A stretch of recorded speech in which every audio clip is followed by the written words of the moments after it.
Thank you, sir. I'll go ahead and call the meeting to order and welcome everyone to the meeting tonight. It's the April 1st, 2021 special call meeting of the City County Planning Commission.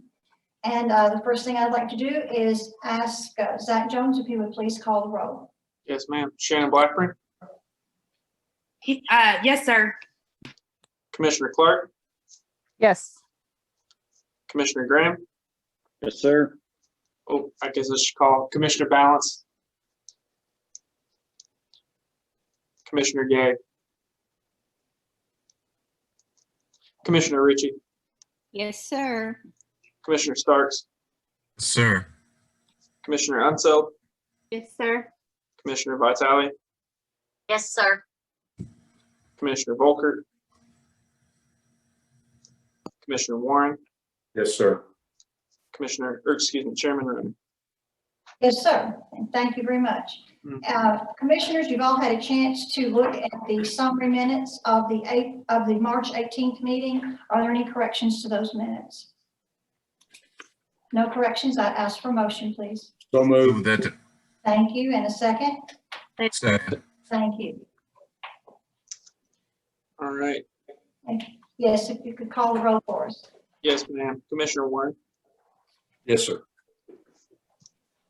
Commissioner Blackburn. Yes, sir. Commissioner Clark. Yes. Commissioner Graham. Yes, sir. Commissioner Ritchie. Yes, sir. Commissioner Starks. Yes, sir. Commissioner Unseld. Yes, sir. And Commissioner Vitale. Yes, sir. Chair Rooney. Yes, sir. Ms. Runner, I request that you order that the record include all of the statutory and regulatory provisions that are before you this evening, the commission's entire file for each application, and the qualifications of each staff witness. Finally, I'd request that you administer the oath to those witnesses, please. And so ordered. Do you all swear to tell the truth before this commission? Yes, ma'am. Yes. Thank you all. Everyone's had a chance to the site development plans and the subdivision in the packet. Any questions on those? No questions. Letters of credit and performance bonds. We have 2 items. Any questions on those? No questions, and I would ask for a motion, please. Motion to approve the 2 letters of credit and performance bonds as listed on the agenda. Thank you, ma'am. I need a second. Second. Second. Thank you. And we need the roll call, please. All right. Commissioner Clark. Yes. Commissioner Graham. Yes, sir. Commissioner Ritchie. Yes, sir. Commissioner Starks. Yes, sir. Commissioner Unseld. Yes, sir. Commissioner Vitale. Yes, sir. Commissioner Warren. Yes, sir. Commissioner Blackburn. Yes, sir. Chair Rooney. Yes, sir. Thank you. We do not have any unfinished business, new business, and that will bring us into the public hearing. I have a couple of announcements to make for that. Items 1 and 2, we've had a request to put those at the end of tonight's agenda. So that's docket number 2021-05 DP, Carter's Crossing, and 2021-06 DP, Woodland Station Development. Those will be at the end of tonight's agenda. And for anyone who's listening that may be concerned, item 5 and 6, that's docket number 2021-07 Flume and 2021-16 Z County, the Magnolia Hills LLC and J&P Balance Farms LLP. Those applications have been withdrawn and will not be heard at tonight's meeting. So that's 5 and 6 on tonight's agenda have been withdrawn. So that will let us start tonight. The first item for public hearing will be item 3 onto the agenda, which will be 2021-07 DP, C Trace Flex LLC,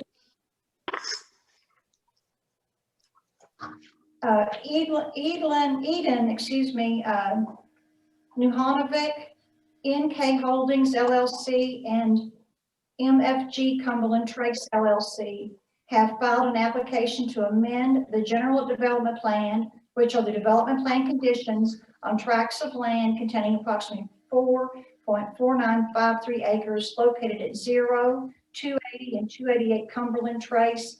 These properties are currently zoned highway business with general development plans. So we'll have the staff report, please. Thank you, Chair Runner. Can you all hear me okay? Yes. All right, excellent. I'm not used to talking this loud since normally I'm sitting up by the computer, but and it looks like I've already failed as Jessica tonight since I've got the black box up at the top there. I'm sure you all can see. So we're sloughing our way through this as best we can without her. But we had a pre-application conference on January 14th for the properties you see outlined there in yellow. This evening, the applicants are requesting to amend the general development plan in order to allow packaged liquor sales. So the properties are zoned highway business. They are currently commercial and vacant. And each one of these map is commercial. And there is the exhibit. So we're gonna try to go through the relevant items of the staff report, and then if there are any items that you all have heard before that you would like to hear, or if anyone brings up anything later they'd like to hear, we can go back and do that. But we're going to jump ahead to the development plan conditions to show what is being amended. The vast majority of things that you see are simply housekeeping items on page 3, and then you'll see that number 7 just has no packaged liquor sales shall be allowed on this property crossed out, meaning that they would like to allow packaged liquor sales. So the only other thing I will touch on when you get to page 4, there are the zoning ordinance requirements for amending the general development plan, and the applicants have submitted the narrative there that is there for your reference. We can go over that if you like. Otherwise, under the Focus 2030 category review, there were 6 items, 2 of which this application complied with, and then 4 of which were left to your determination. Again, those are things that if you want them, we can do that. But otherwise, going back to the first page, there are points to consider that this proposed amendment remains consistent with the commercial future land use map category and the plume. The proposed general development complies with the majority of the site characteristics review criteria and the majority of the review criteria for site design. This body should determine if the proposed development plan is compatible with the surrounding area. So that is all I have for the staff report. I've gone ahead and pulled up the concept there. Part of the property actually already has a building on it. But anyway, that is all I have. The applicants, I believe, are here, and so I'm happy to answer any questions you may have for me. Thank you, Ms. Ramsey. Commissioners, do you have any questions? Monica, why are they removing the landscape buffer and the direct access? Why are they moving that?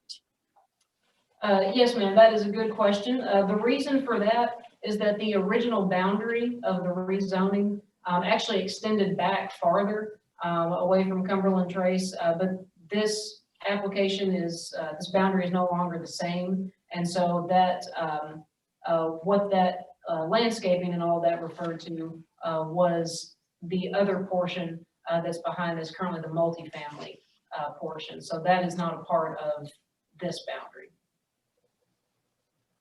So they don't need the landscape between this property and the multifamily? No, that all of that refers to another part of the property, or excuse me, another part of what was the original development, and so it is not relevant to this particular boundary that we're looking at.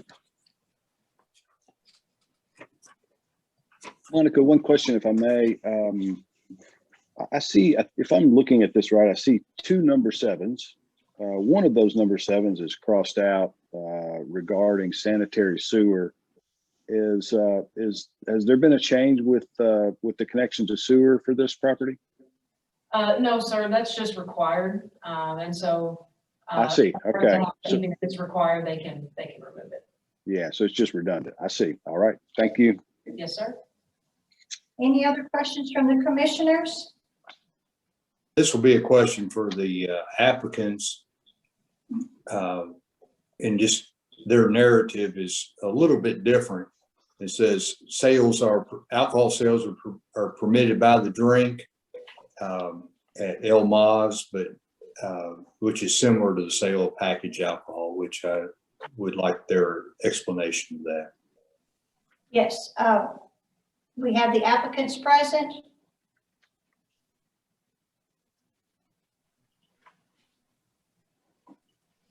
Is the applicant present? This is Velma Runner. I was checking to see if we have the applicant online to answer this question.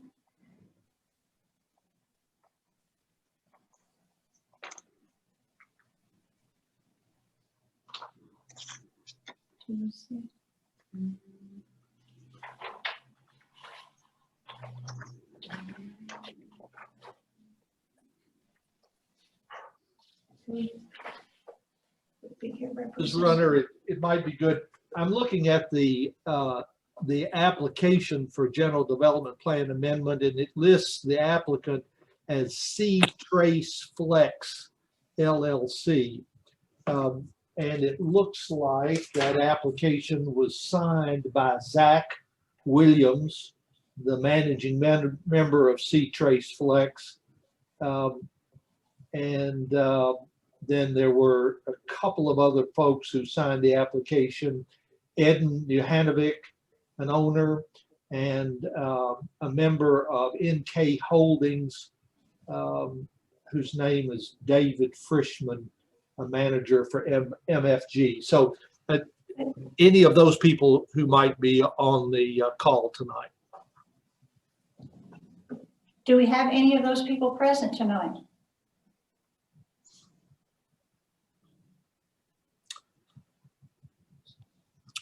The only other person I see that could possibly be involved would be Thad Lucas. Looks like he was. Hey guys, I have Zach Williams on my phone. If you want to answer, if you want to ask that question again, he will answer. And yes, we need to swear him in. If All right. he will state his name and address, please. Zach Williams, 1550 Weston Street, Bowling Green, Kentucky. And you do swear to tell the truth, sir? Yes. Thank you. And did you hear the question, sir? No, I've not heard the question. The question was, Mr. Williams, this is Warren here. It says that El Maz Restaurant has moved into the building located on an adjoining parcel since the original building binding elements were filed and recorded in 2008 and are permitted alcohol sales by the drink, similar to the sale of packaged alcohol. Would you mind answering that, please? Yes, to my knowledge, that would be correct, that El Maz does sell by the drink. Correct. But is that the same as packaged alcohol? By definition, I would not know that. Honestly, I wouldn't know how to answer that. I guess that would depend on what the definition of the zoning would have. Okay. I know that across the street from us, there's no binding element that would not allow you to sell packaged liquor. That when this development was put in, that was kind of the big things, if everybody remembers, about 10 years ago, there was just one of the binding elements that was always put in place. So if somebody wanted to buy, say, a property directly across the street, there'd be nothing that would prohibit them from selling packaged liquor there.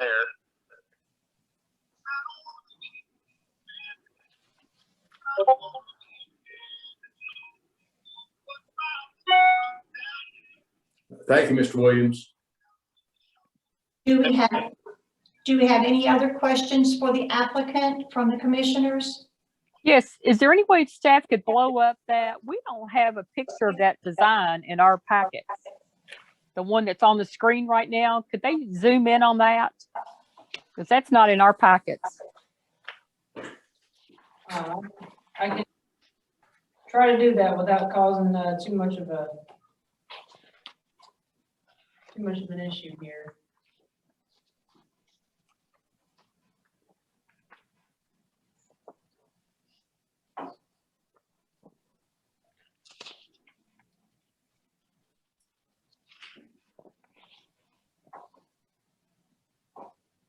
Is that any better? Much better. Much better, because we don't have that. So is this going to be a Flex Mart? What is this? Guess I'm confused on what they're wanting to do here. So we have a liquor store that has put in an offer to buy the unit 106, which is the unit that is closest to the drive aisle going back into the apartments. And in order for us to build that, sell that to them, we need to have the liquor store or packaged liquor be approved in order to finalize that sale. And how far is this going to be from the school down the road? Do you know how many feet or anything? How close we are? Because that's one thing that we always like to prohibit. To the new school, I would say we're well past a mile, but I've not exactly measured that. No, I'm talking about where the school is now. Oh, And where the school is now? Right. I'm not be certain on that. Because that's pretty close to where that school is now. Probably 0.3 miles. Well, that would be a concern to have a liquor store that close to a school. Well, how long is the school gonna be there? That Yeah, school it won't be there much longer. That's why they built the new one. Yeah. Yeah, they'll be moving in the fall. And I mean, right now, I know Minute Mart has packaged liquor sales, and they're not too much further past us. Yeah, in relation to they're the closer school. than the school is. Minute Mart is. They will be using Cumberland Trace, the old school, for offices. Yes. Correct. Yeah. What else is going on this strip that they're talking about? I could not understand a word the woman said. Jerry started. Who is speaking, please? This is Velma Runner. Mr. Starkley? Yeah. Mr. Starkley.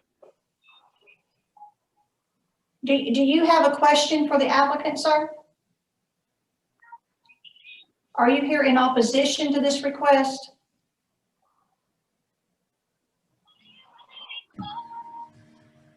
Mr. Starkey, you're muted. If you would unmute your microphone, then we would be able to hear you. Can you hear me? Can you hear me now? Yeah, yes, sir. This is Velma Runner, and we need to swear you in, and you can either make a statement or ask a question of the applicant. I'm gonna ask a question. What else is going in there Sir, besides the liquor You gotta be store? sworn in. Sir, would you state your name and address, please? Jerry Starkey, we're on the Harley Davidson dealership across the street. Your address, please? I don't know that. I'm a vice president for the company that owns the Harley Davidson dealership. I don't recall the exact address on Cumberland Trace. My question is, what else is going in there besides a liquor store? Jerry, this is Rick Starks. She has to have your personal address. I know that, Rick, and thank you so much. I just don't recall it. Let me look it up on my phone. That'll take a moment. But my point is, Rick, you know who I am. Yes, I know you. And whatever the address of Harley is the address for Harley. Well, Okay. what's your personal address, Jerry? That's what she's asking for. All right, my personal address is 262 South Wind Drive, Bowling Green, Kentucky. Thank you, sir. And you swear to tell the truth before this commission? I couldn't understand a word she said. Do you swear to tell the truth, sir? Yes, I do. Thank you. You can go ahead and ask your question to the applicant. What else is going in there besides a liquor store? Zach? Yes, sir. So currently, at Unit 101, which is the unit closest to Elma's, is a lawnmower sales and repair shop. And then we have 2 units under contract that I cannot disclose their name, but they are a gym that are taking 2 of the units. They're taking 4,000 square feet. We have sold another unit to a hair salon that they should be starting construction soon. And that leaves just 1 unit available, and that would be Unit 102.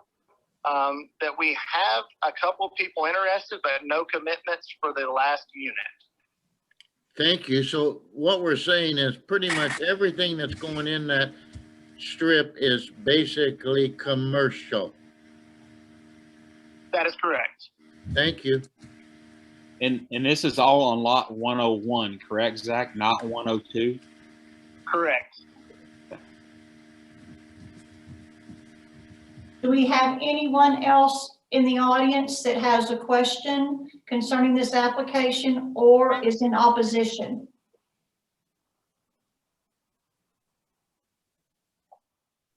No other questions? Would there be enough parking? If this is all commercial, is there enough parking in there? Yeah, we had to design this, and I would have to look back again at what we use per square feet.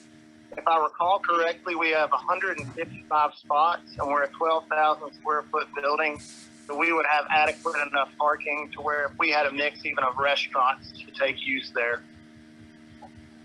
Commissioner Clark, our staff reviewed these plans and we've verified that there's adequate parking to serve the use. Thank you. I have a question. Coming out of the street, are you able to turn either left or right? That is correct. Will there be a stop and go light installed or not? Not to my knowledge. I don't know if the city has any plans for that, but not to this development's knowledge. Thank you. Any other questions, commissioners?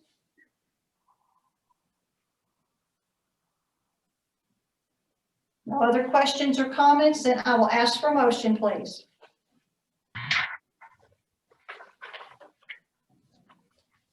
Make a motion to approve the proposed general development plan amendment docket number 2021-07 based upon the testimony and documents presented in this public hearing. The proposed general development plan is consistent with the adopted Focus 2030 comprehensive plan as demonstrated by its compliance with the objectives and action items presented in the staff report. Further, a request that there have been major changes of economic, physical, or social nature within the area of the property in question. And I request that the findings of fact and recommendation include a summary of evidence and testimony presented by the witnesses at this public hearing. Thank you, sir. We need a second. Second. Thank you, sir. Commissioner Graham, Yes, sir. Commissioner Ritchie, Yes, sir. Commissioner Starks, Yes, sir. Commissioner Unseld, Yes, sir. Commissioner Vitale, Yes, sir. Commissioner Warren, Yes, sir. Commissioner Blackburn, Yes, sir. Commissioner Clark, I have concerns about this, but I'm going to go ahead and say yes. Chair Runner. That didn't help. Yes, sir. The motion carried. Thank you all. The next item, docket number 2021-08 Joshua and Ashley Baker and Jerry and Martha Wright have filed an application to amend the general development plan, the development plan conditions on a tract of land containing approximately 3.0351 acres located at 0 and 562 Old Drake Temperance Rd. This property is zoned light industrial with a general development plan. And we'll have the staff report, please. Thank you, Chair Runner. And I apologize, clearly I don't know what I'm doing because I tried to zoom in and now I'm zooming in on everything. So anyway, we'll try to fix this. I'm sorry about that. But we have a pre-application conference on March 2nd for the property you see outlined here in yellow. Already stated the zoning is light industrial. It was rezoned from agriculture to light industrial in 2004. And the future land use map and general development plan were actually amended in 2016. And so you can see the future land use map there. And we will, I'm sorry, I went one too far, apologize. The applicants this evening are requesting the amendment in order to allow vehicle sales, class 1 through 5, small farm machinery sales under 10,000 pounds, and increase the total allowable building square footage. The only thing I'll note on the first page here is that staff has noted limitations regarding road width and water availability. There are several mature trees on the property. There's also a pond on a portion of the development and a wetland located within the development, and sinkholes are known to exist in the vicinity. So the only thing before we go to the development plan itself is the landscaping and screening, which you can find on page 3. The landscaping and screening will adhere to the zoning ordinance requirements for light industrial, including landscaping between incompatible uses and landscaping for vehicle use areas.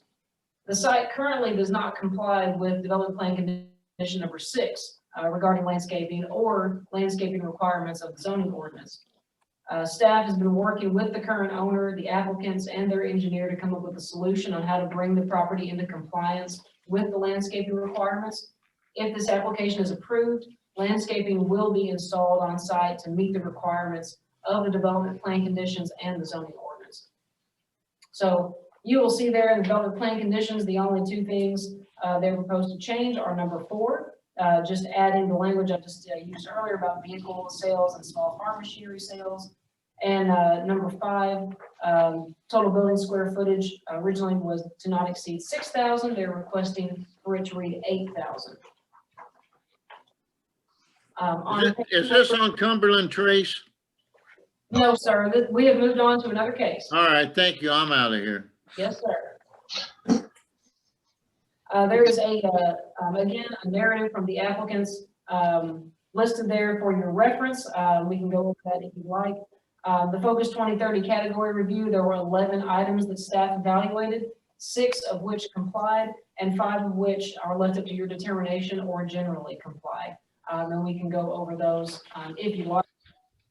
But otherwise, we'll go to the points to consider. That the amendment remains consistent with flume and mixed-use commercial category. The proposed development complies with the majority of the site characteristics review criteria and a majority of the review criteria for site design. And it's up to you all to determine if this amendment is compatible with the surrounding area. So that is all I have for the staff report, and I believe I saw the applicants on here earlier, so they should be here as well. Thank you. Thank you, ma'am. Yes, ma'am. Commissioners, do you have any questions for Ms. Ramsey? Monica, do you know what type of business is currently performed at that location? Commissioner Graham, I'm drawing a blank at the moment, but I believe it what was most allowed was vehicle and machine repair, since that was what their development plan conditions stated. And so that was all that was allowed on the property. And they would like to put allowances with this amendment. Okay, thank you. Any other questions from the commissioners before we hear from the applicant? The applicant's present.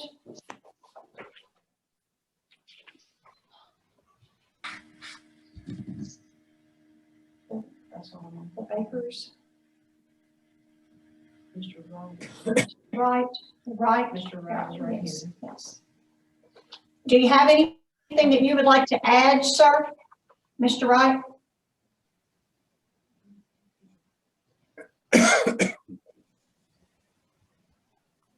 I don't hear anything. Ms. Runner, it would appear that the application was signed by Jerry D. Wright, Martha J. Wright, and Josh Baker. So any one of those folks on the call tonight? Mr. Wright. I believe Mr. Wright is on, but I believe he's still muted. Mr. Wright, you need to unmute your microphone so we can hear you. I'm sorry. This is Josh Baker. We're on here also. Okay, all right. Did you have anything that you'd like to add? No, ma'am. Okay, do we have anyone online who is in opposition to this request? Yes, Yeah, if you have a question or would like to make a statement, I will get your name and address, please, sir. sure. It's William Klein, Klein, and I reside at 565 Lillard Road. And you swear to tell the truth. You swear to tell the truth, sir. Yes, I swear to tell the truth. Yes, you can go ahead and ask your question or Okay. make a statement. Okay, I have a couple of questions. One is, what is class 1 through 5 vehicle sales?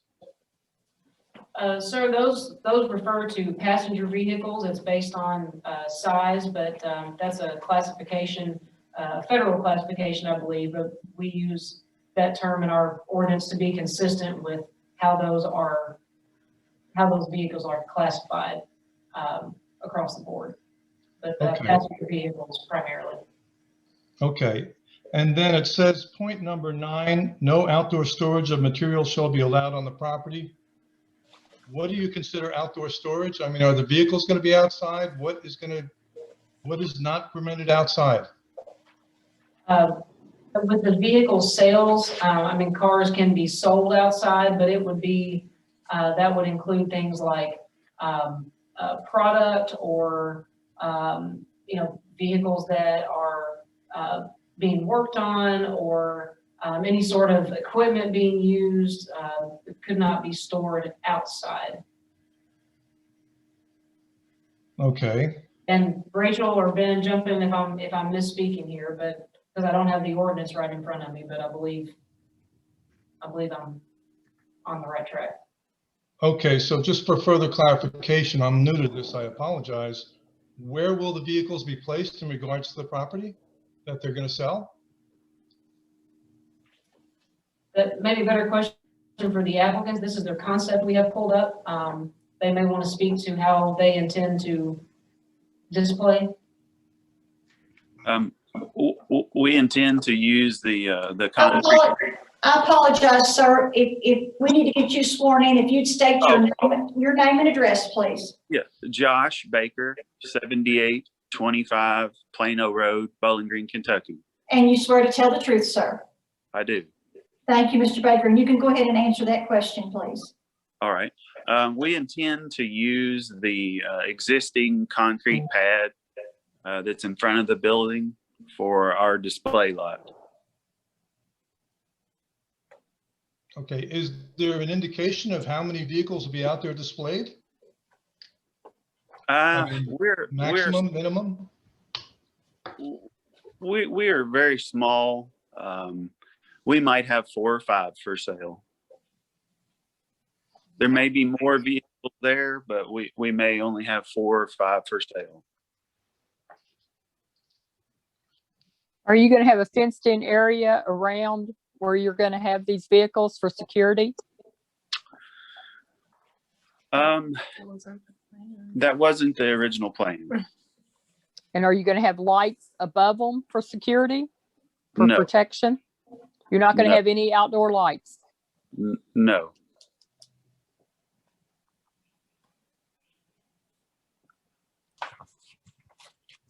Okay, I got another question. I mean, it just, how does this fit in with, on one of your notes says the planning commission should determine compliance with ED1 and if the proposal will help diversify the local economy.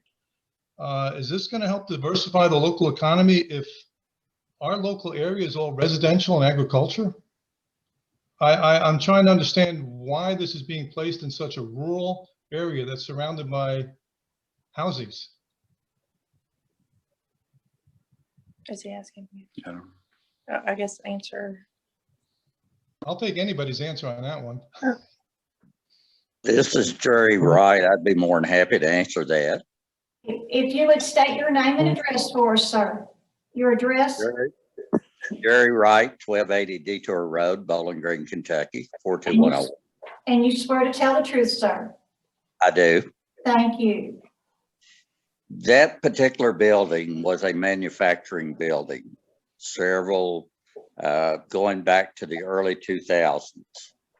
There is a number, when we bought the property, we bought it to repair everything from lawnmowers to cars, trucks, tractors, golf carts, even a few RVs. And it certainly fit in better than a window and door manufacturer because all of our clientele were basically, or majority of them, not all of them, but most of them were from that side of town.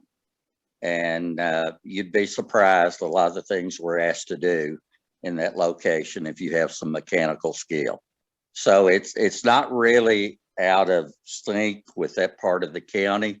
There's a lot of farming, there's a lot of farm equipment, there's a lot of 4x4s, all kinds of things that need repair. We've even repaired the mailman's Jeep a few times. All right, thank you, Mr. Wright. I appreciate that. My biggest concern, though, is a lot of vehicles outside the building that, to me, is not conducive with the residential area. That's my biggest concern. I have a hard time seeing that this is something that would be, I could understand that fixing vehicles is beneficial to the area. Completely agree with that. But the sales and having things outside all the time, I'm sorry, I just don't see it as a benefit to the community, particularly when we don't know how many vehicles will be outside, how many you planning on selling. It's just is a concern of mine, for sure, especially with expanding the building. Well, the building won't actually be expanded. We're adding a carport in the rear, and that is what the additional square footage is for. Okay, and have you completed your landscaping proposal?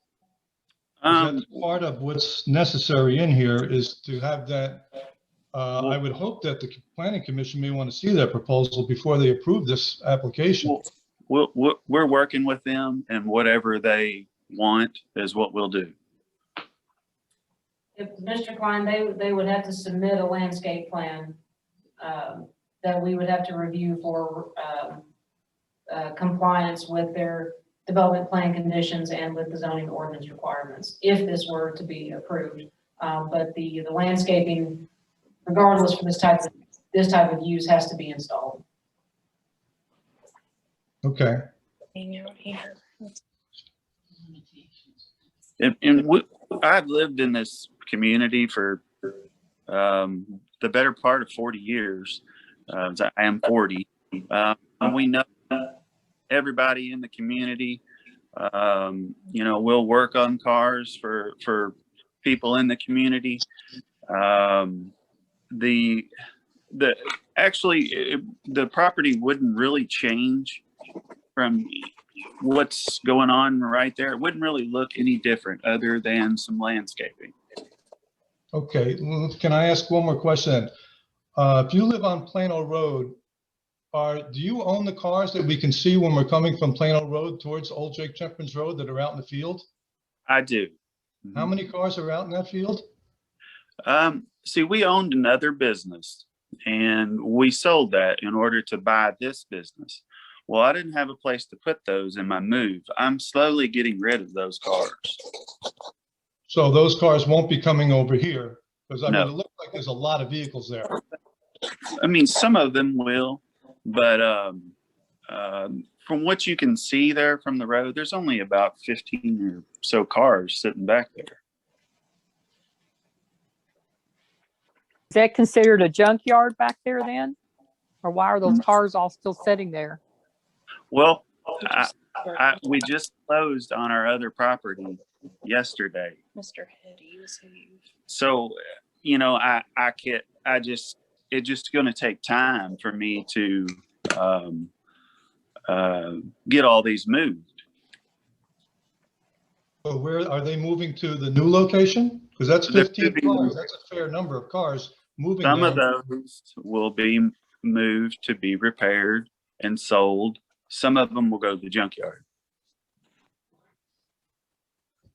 This is Commissioner Graham. I have a question possibly for staff. Currently, is there any prohibition on the number of vehicles that can sit outside this building? They're a repair facility currently. There is no limit to the number of vehicles, Commissioner Graham. But you know, we just require that vehicles be on a paved surface for vehicle sales. But as far as even in their development plan conditions, there's not a prohibition or a maximum number of cars. Well, just the reason I asked that question, I'm trying to address Mr. Klein's question. Let's just play this scenario out. Let's assume that we decline this. He could park as many cars as he wants to out there, correct? If it stays in its current, if it stays with its current zoning, he could move all of those cars to that location, could he not? Not to sell them, I guess. Are you asking? Correct. Located If he says he's going to repair them, I apologize, I've got a little bit of delay. If he says he's going to repair them, he could move 20 cars to that location, could he not? I believe that is correct. Rachel, if I'm misspeaking, please correct me.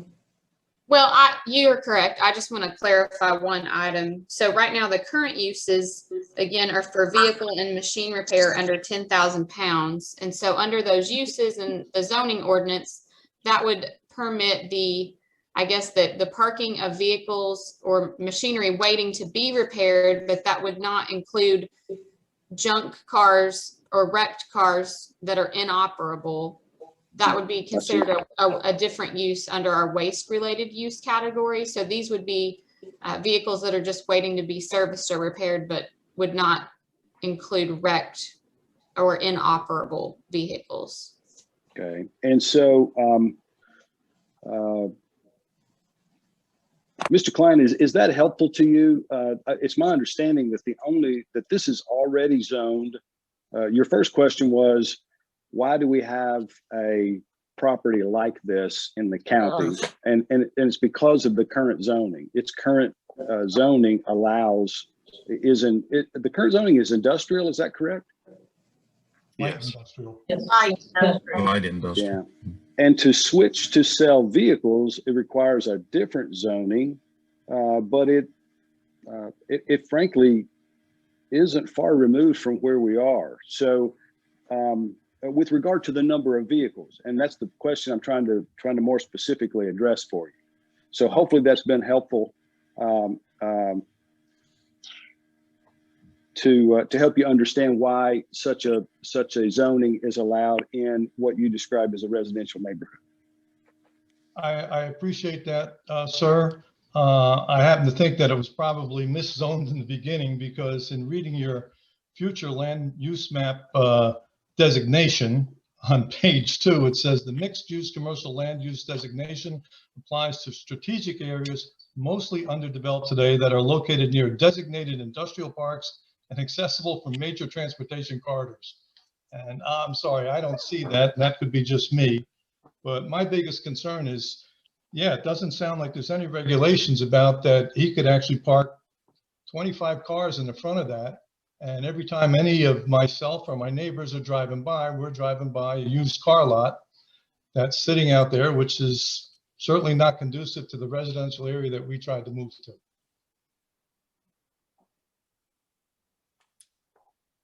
Wonder if the applicant would consider helping with a fence or some kind of landscaping out front to help with the residential, not to see the cars and the tires and the equipment and things that when you drive by, you see now. Commissioner Clark, if there are any residential uses, and I'm going to go back to the use map. Yeah, uses or residential uses or zone adjacent to the vehicle display area would have to be screened from view only on that portion that adjoins a residential use or zone. So we have our zoning pulled up there. We have RE across the street, across the road, excuse me, as also family residential use. So for that portion there, that by the zoning ordinance would have to be screened, but the other part would not be required to be screened by the zoning ordinance. So the front part could be screened, I but you're think Rachel- saying the sides won't have to be? I think Rachel's about to clarify something for us. Well, I guess there's two standards that we would review with any landscape plan in the future. The first would just be that vehicle display areas have to be screened similar to the requirements for just a general vehicle use area. So any parking lot or travel way that you may see in a commercial property. And then in addition to that, the specific use standards for vehicle sales require that additional screening when you're adjacent to a single family property. So there's two landscaping standards in play that would apply that staff would review for compliance. And Rachel, just for clarification, for those on the line that are concerned, you would review both of those standards and enforce that screening ordinance prior to allowing them to open a business here, correct? Correct. Our staff is working with the applicants to try and come up with a way that they can install landscaping to meet our landscaping requirements in the ordinance. Okay, thank you. This is the current owner, if I could speak just a second. Yes, sir. There is already 180 feet of double fence between the business and the only single family adjacent property. The land in front of the building is farmland.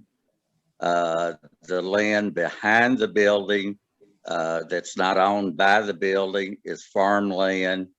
The land to the left of the building is farmland. And the nearest house is on that side of the road.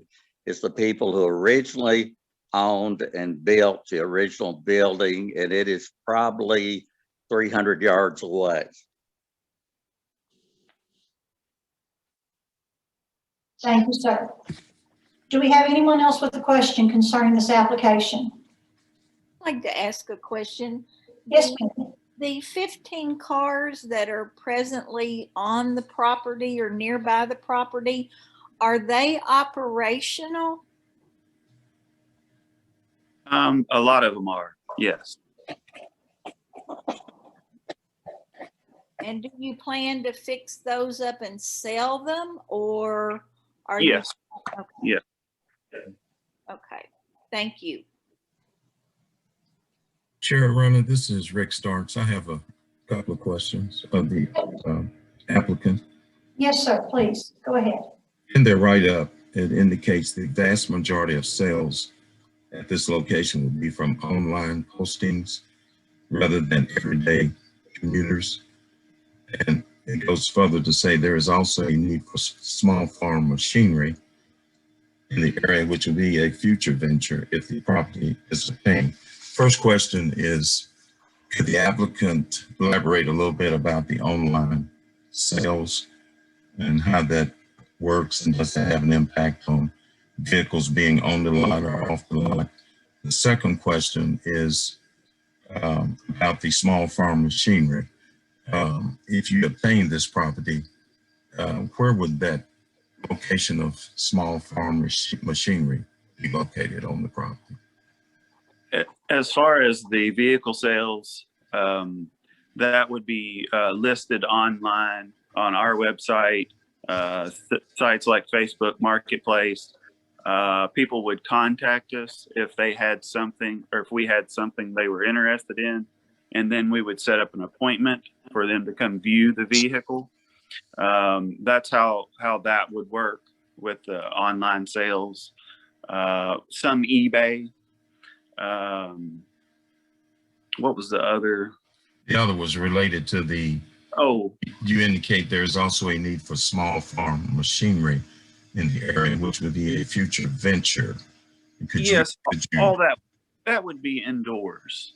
Okay. Any sales of lawnmowers, small tractors, it would be indoors. All right, thank you. Would you have a set of hours of operation at this specific facility? Yes, we weren't wanting to change it from what it already is. I believe it was 8 to 4:30. It's the development plan conditions, development plan condition number 1 listed as 6 to 6, Monday Okay. through Friday. Okay. That's because people Yeah.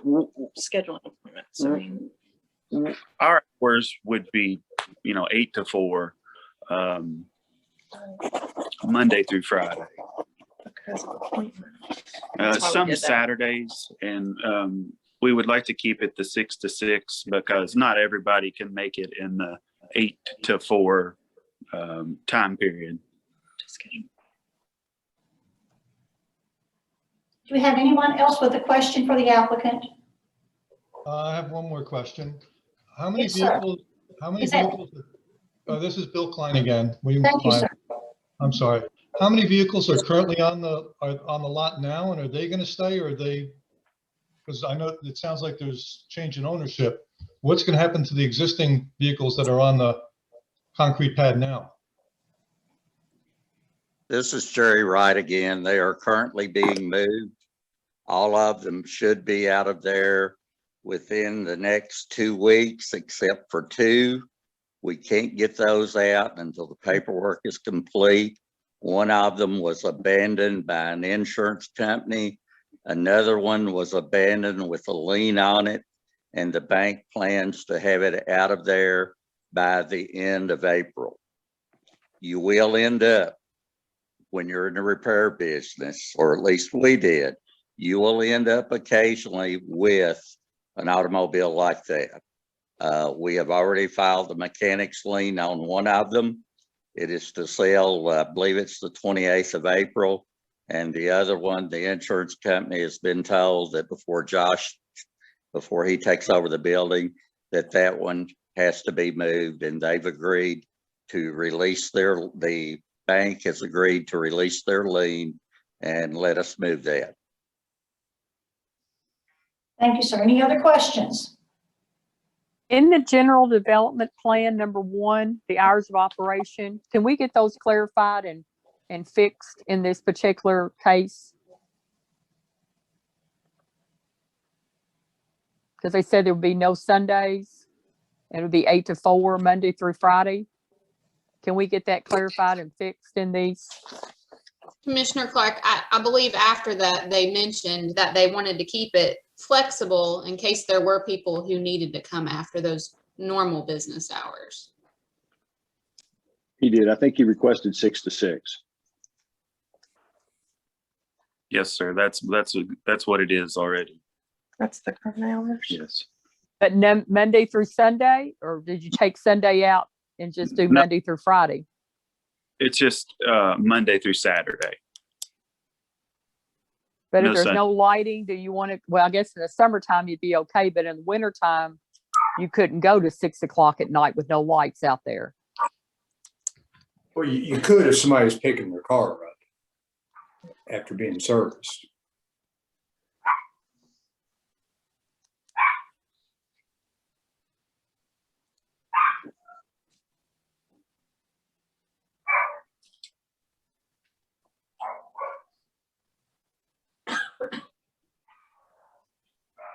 Does that take care of the questions?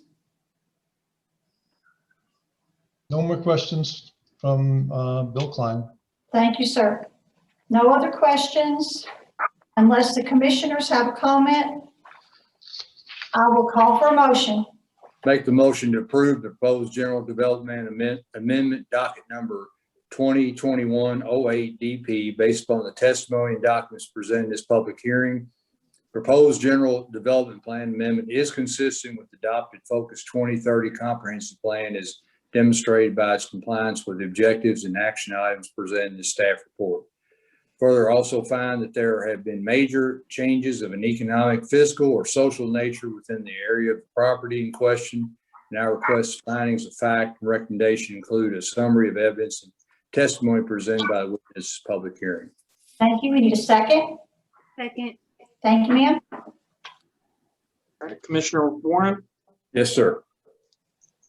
Commissioner Blackburn, Yes, sir. Commissioner Clark, Yes. Commissioner Graham, Yes, sir. Commissioner Ritchie, Yes, sir. Commissioner Starks, Yes, sir. Commissioner Unseld, Yes, sir. Commissioner Vitale, Yes, sir. and Chair Runner. Yes, sir. The motion carried. Thank you all. Thank you. Thank you. The next items, as we announced earlier, 5 and 6, the Magnolia Hills application has been withdrawn. So we'll move down to number 7, that's docket 2021-22 Z County. Kendra Jones and Douglas McElroy have filed an application to rezone a tract of land containing approximately 8.6532 acres located at 4563 Dyford Road from agriculture to residential estate with a general development plan. And we'll have the staff report, please. Thank you, Chair Runner. We had a pre-application conference on October 27th last year for the property you see outlined here in yellow. Zoning is agriculture, current use is agriculture. Area around is predominantly agriculture and single-family residential. And future land use map is rural density residential. And then here we have the concept the applicant submitted. With the request tonight, the intent is to divide the property into a maximum of 3 single-family residential tracts, resulting in a density of 0.35 dwelling units per acre.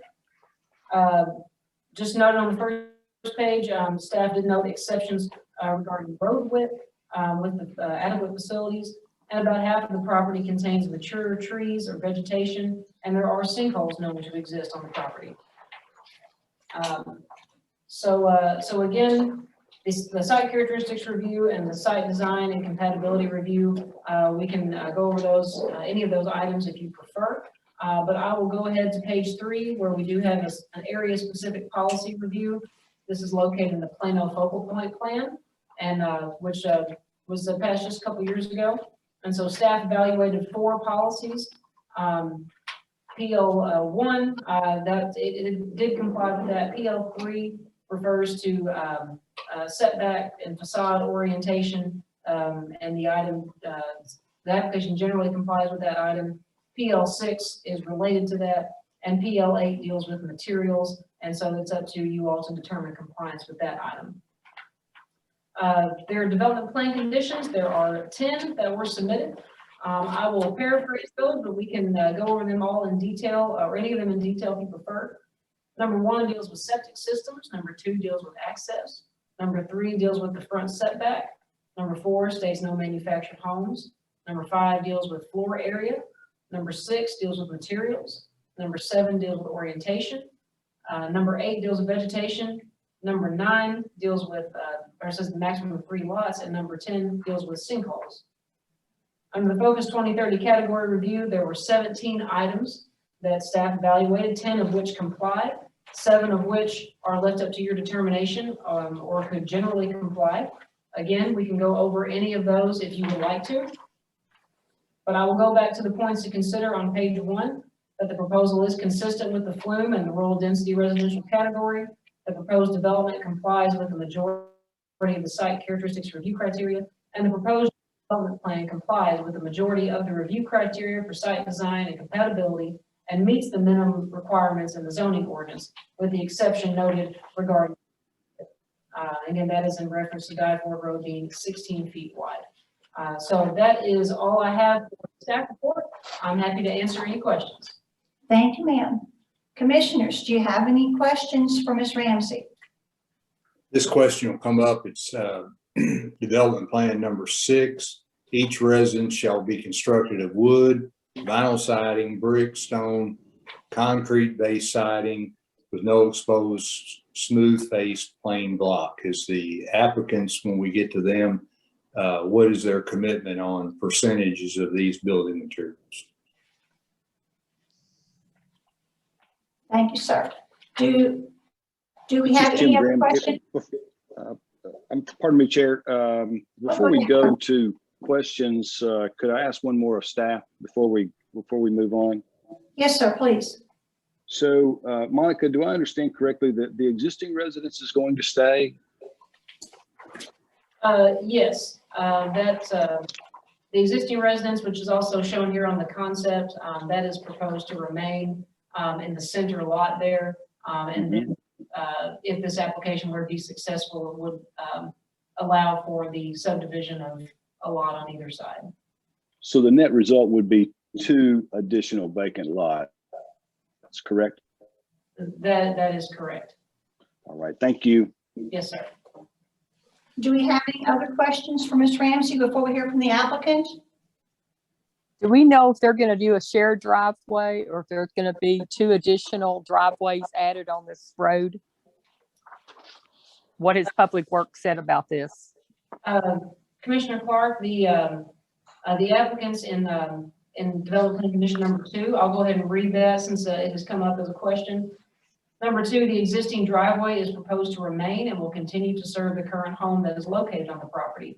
Modifications to the existing access point or installation of any new access points to the property shall be coordinated with and approved by the Warren County Public Works Department.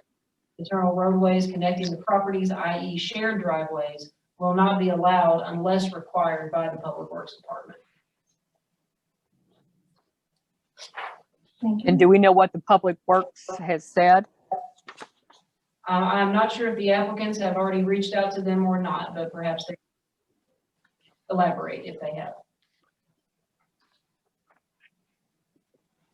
Do we have the applicants present? Yes, ma'am. Yes, if you would state your name and address for us, please. Doug McElroy, 4563 Die Forward Road. And you swear to tell the truth, sir? Yes, ma'am. Thank you. And I believe you had a question, Mr. Warren. Would you like to? Yes, Mr. McElroy. Development plan number 6 states each residence shall be constructed of wood, vinyl, siding, brick, stone, concrete base siding with no exposed smooth face plain block, which we understand that one. What is your commitment to the building materials?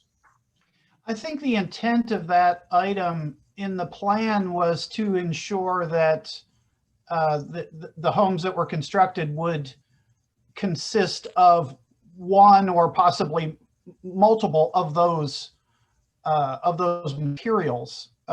Certainly not all was not what was implied by the statement. But we could certainly envision a home that, you know, was a mixture of brick and some siding as well. But we don't have a particular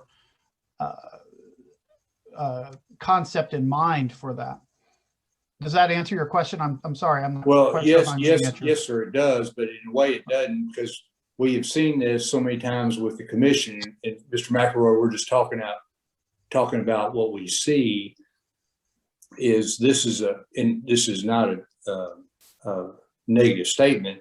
The building materials are wide open, and it could be that you picked all brick, or you picked all vinyl, or you picked whatever. And usually most of the development plan conditions will say a minimum of X amount of this material.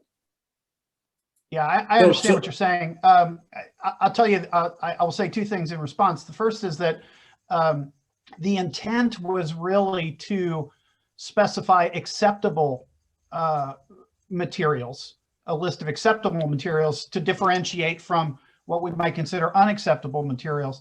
But we're also happy to modify however you all deem necessary, because I can certainly see what you're saying based on experience. So yes, we're completely we're flexible. just saying I mean, and this isn't a knock on vinyl siding. With that one material, you could put an entire vinyl siding house up.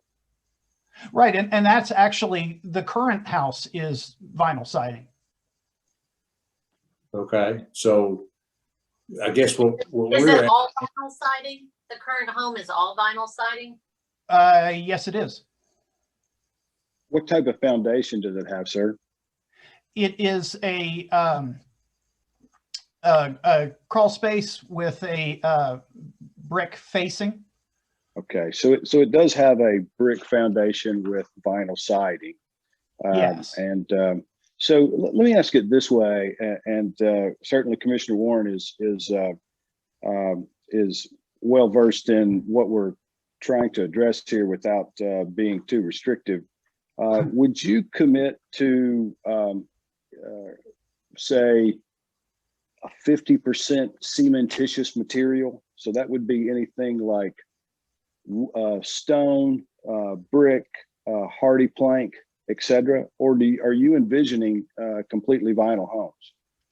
No, we don't have a strong opinion one way or the other on that. I mean, we were trying to come up with a list of materials that were consistent with what is in the surrounding area. As I said, our home is predominantly vinyl.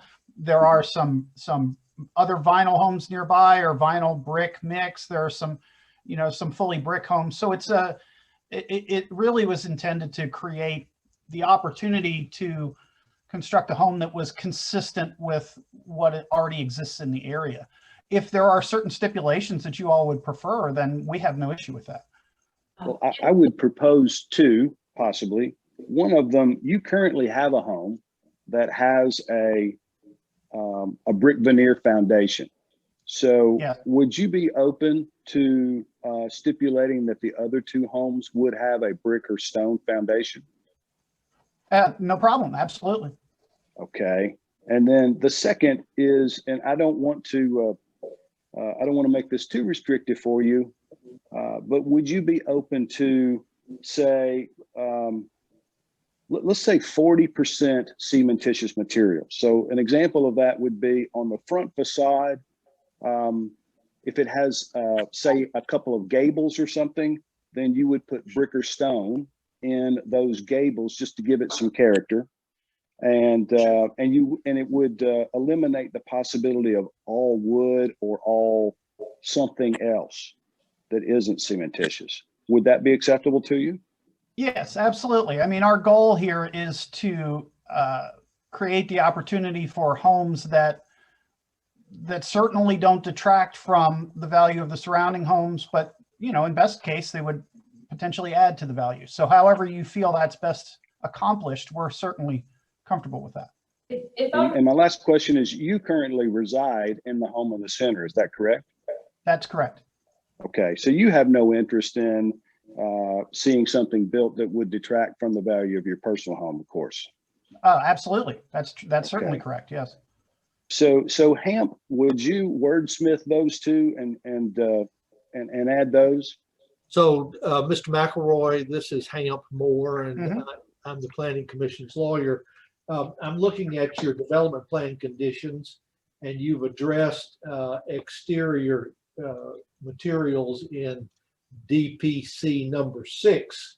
So what I think I've heard you and Mr. Graham discuss would be 2 additional sentences to number 6, which the first sentence would say that the foundation for any new structure would be built with either a brick or stone veneer.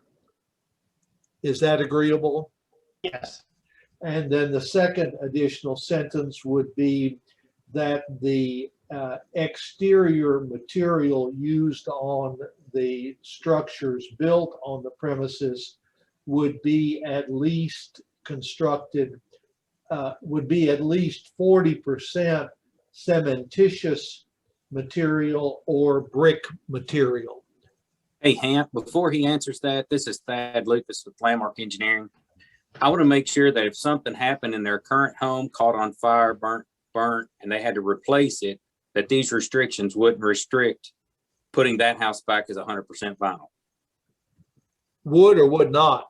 It would not restrict them. So we've seen this happen in the past. We've done this, and there's an existing residence on the property, and then it got damaged, and they go back to repair it.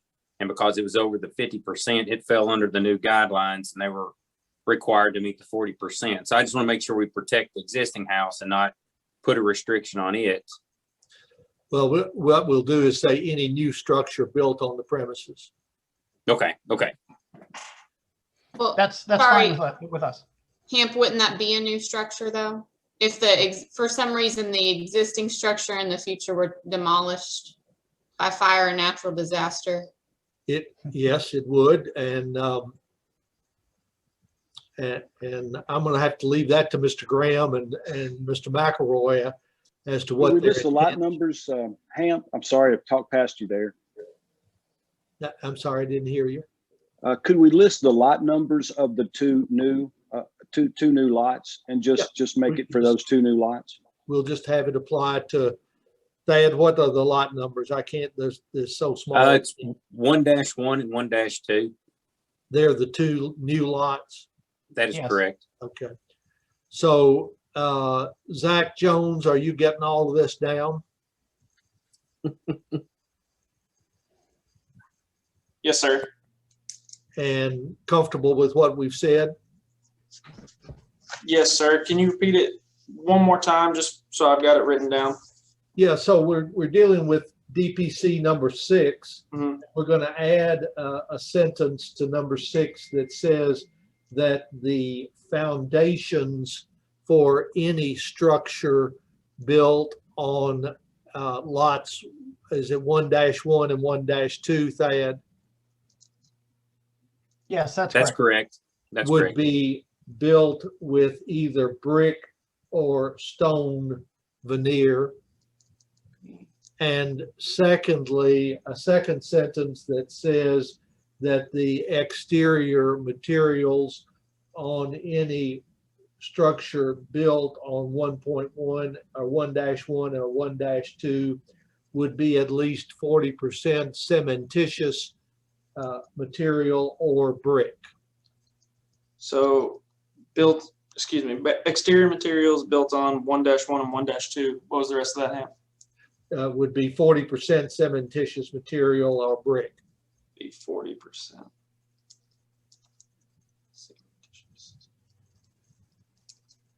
And Jessica will get that off of the record when she does the minutes.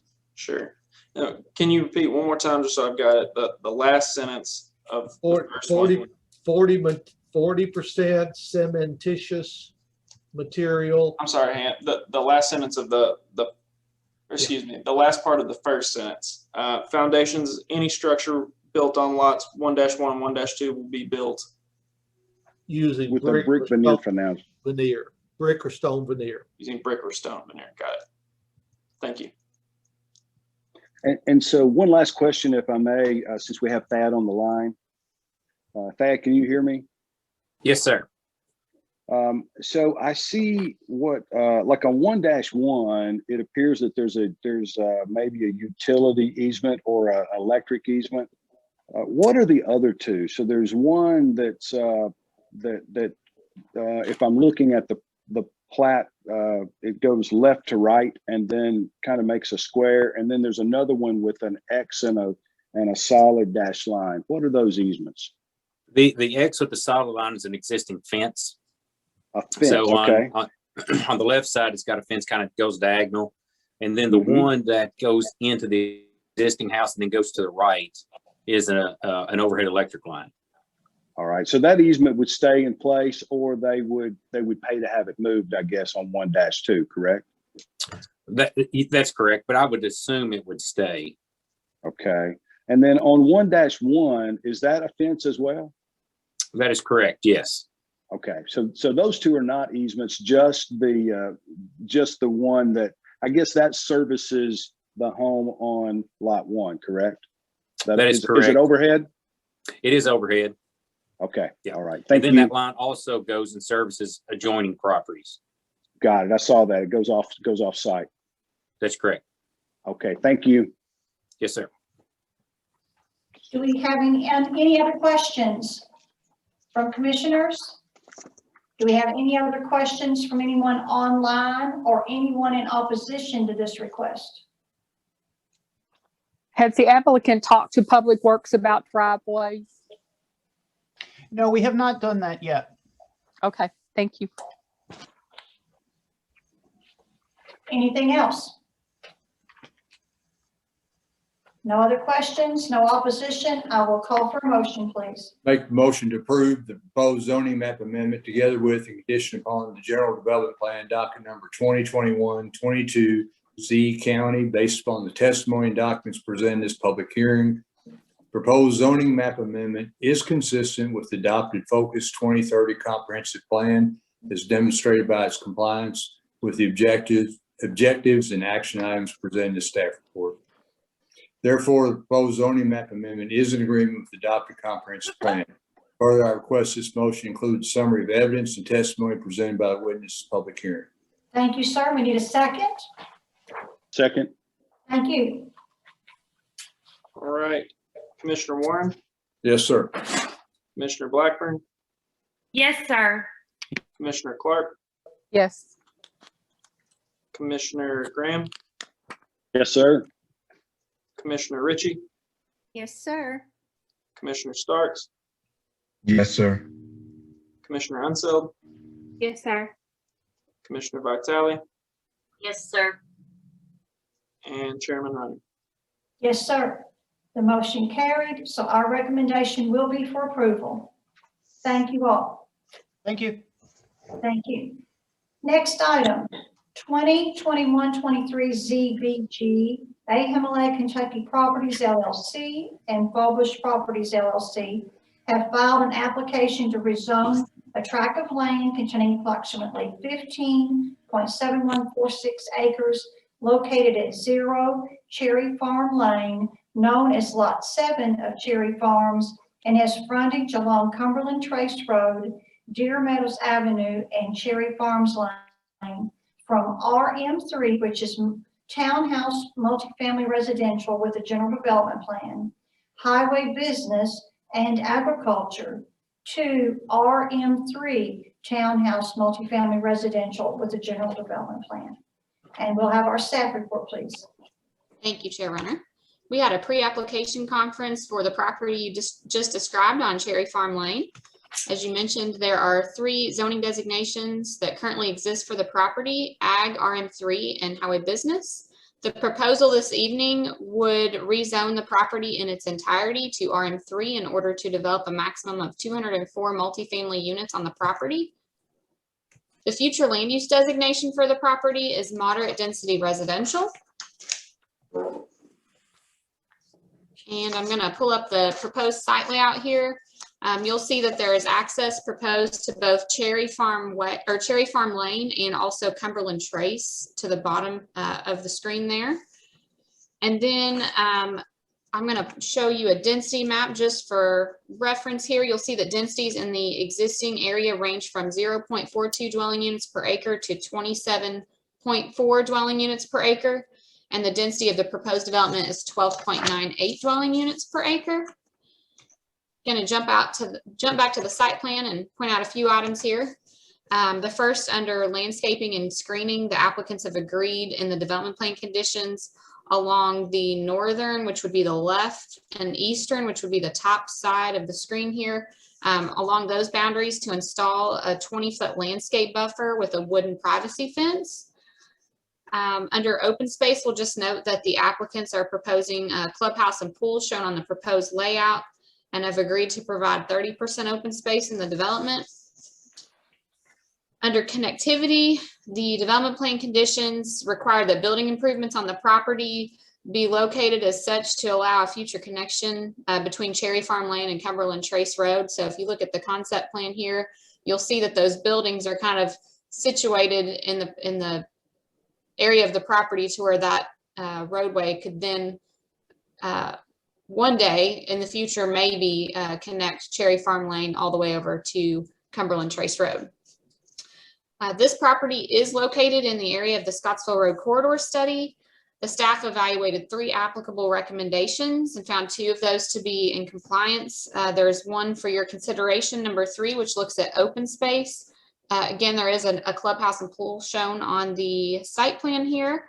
And the applicants agreed to 30% open space. The Planning Commission should determine compliance with that recommendation. Then looking at our traffic impact study requirements on page 4, a traffic impact study was not required by the Kentucky Transportation Cabinet or the Bowling Green Public Works Department in lieu of 2 improvements. The first would be installation of a right turn lane on Cumberland Trace Rd into the development. And the second from Bowling Green Public Works is that stacking space would be installed at Cumberland Trace Rd to accommodate left turns out of the development onto Cumberland Trace Rd. There were several conditions submitted by the applicants. I'm going to summarize these. The first looks at access and transportation improvements. Number 2, maximum of 204 dwelling units. 3, requires 70% material requirement for primary structures. 4, maximum 2-story building height. 5, no parking shall be permitted adjacent to the single-family lots along the northern and eastern property lines. On the screen, those would be the left and top property lines. Number 6 looks at landscaping along those same property lines adjacent to those single-family lots. 7 requires uniform lighting for parking areas. 8 is just a housekeeping item. 9 addresses open space. 10 looks at tree preservation. 11 sinkholes. 12 wetlands. And 13 looks at that future right-of-way connection between Cherry Farm Lane and Cumberland Trace Road. And then 14 requires that utility lines be placed underground. Under the Focus 2030 category review, staff evaluated 18 items and found 10 of those items to be in compliance.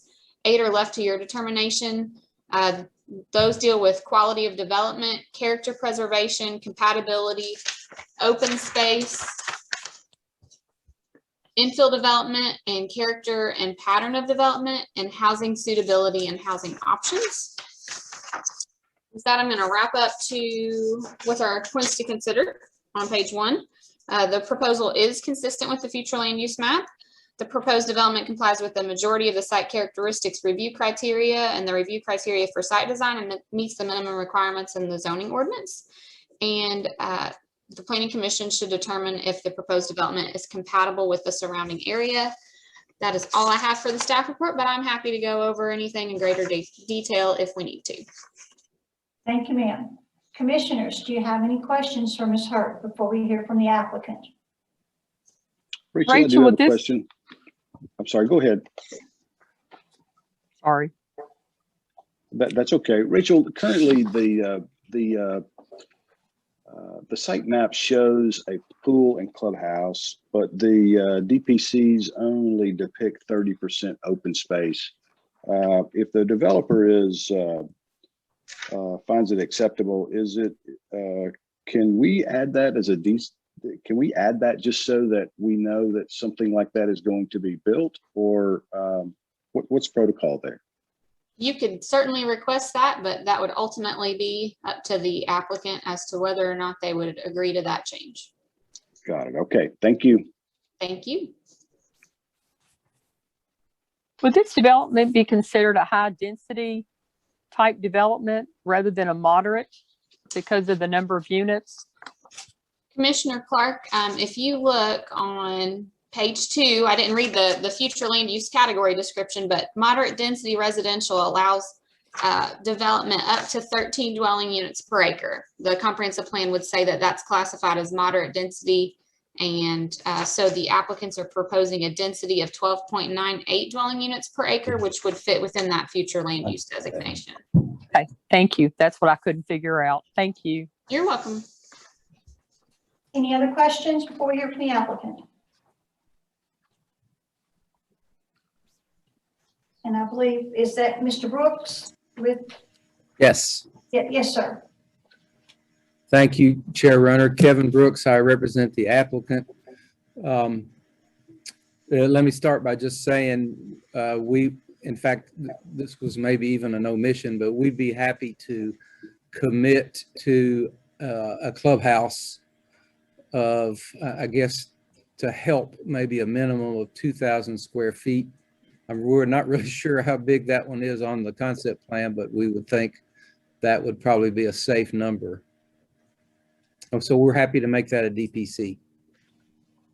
And so Kevin, Tim Graham here. So it sounds like we're not altering your plan here by requiring that be listed. And also, would it also be appropriate to, in addition to a clubhouse, include a pool? We prefer not to include a pool. We think it's likely that there will be a pool. So what you're seeing there is either going to be a pool or green space. So our preference would just be to commit absolutely to the clubhouse with the likelihood that there be a pool, but frankly, we're not so sure about that. Okay, thank you. Any other questions from the applicant commissioners before I open it up to those online waiting? No other questions? Do we have anyone online with opposition or with questions concerning this application? Yes, Bob Austin. If you'd state your address, please, Mr. Austin. Yes, ma'am. 301 Meadow Avenue. And my lot is 47 on your plot here. And you swear to tell the truth, sir? Yes, ma'am. Okay, you can go ahead and ask your question or make a statement. Okay, after the excavation starts, what about the environmental impact and the water runoff for that site to our existing lots and homes? Has that study been taken? Mr. Austin, this is Commissioner Graham. I will try to address that, and then if I can't, we'll defer to staff here. At this stage, we typically have not undertaken any drainage, and I think that's generically what you're referring to. But rest assured that engineering will have to happen before the project would move forward. Correct, but there has been no current study as far as any runoff changing directions from the sinkhole that's currently in that property toward our homes. Mr. Austin, I think what Mr. Graham was saying, when the developers submit their final plan, number one, they have to retain all the water that's on their property. Correct. They have to mitigate any sinkhole, and they cannot, if you want to use the term, push water or push dirt onto any neighbor's property, because they have to contain within that development site on the screen, they have to contain all of their water, dirt, and their site plan that does not affect any of the surrounding neighbors. That's a development condition. Okay, all right. One other thing, are the dwellings going to be sprinkled by any chance for the fire ratings?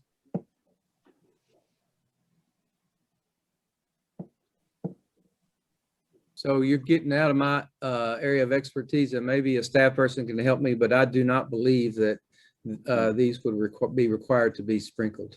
Yeah, it's with a two-story, just depends on the square footage. That is correct.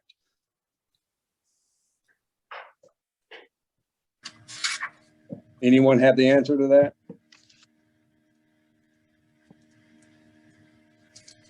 I think somebody was trying to answer, but may have been cut off. But I will say that, and anybody from staff is welcome to chime in here, but there is a height limitation of 2 stories, and I do not believe that those would require or be required under the building code to be sprinkled. That is correct. Square footage as well. So,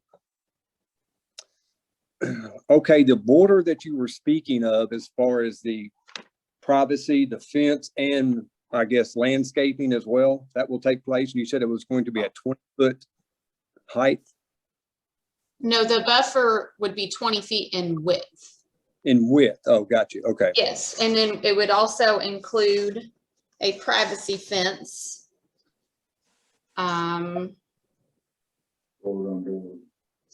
There's, I guess, we'd have to defer to Mr. Brooks. Right now, it just says a wooden privacy fence. Generally, our zoning ordinance would say that that would be at least 6 feet in height. I don't know if that may be worth clarifying what the intent of the height of that fence will be. Okay, then some type of landscaping on the opposite side of that, I would assume. Yeah, the fence, according to the development plan conditions, would be in addition to landscaping. It would be in conjunction with both the landscaping and the fence. Okay. Well, that's all I have for now, but thank you. So that is correct. And if we need to plug in there that the privacy fence would be at least 6 feet in height, that's fine with us. And could we say a solid wood fence?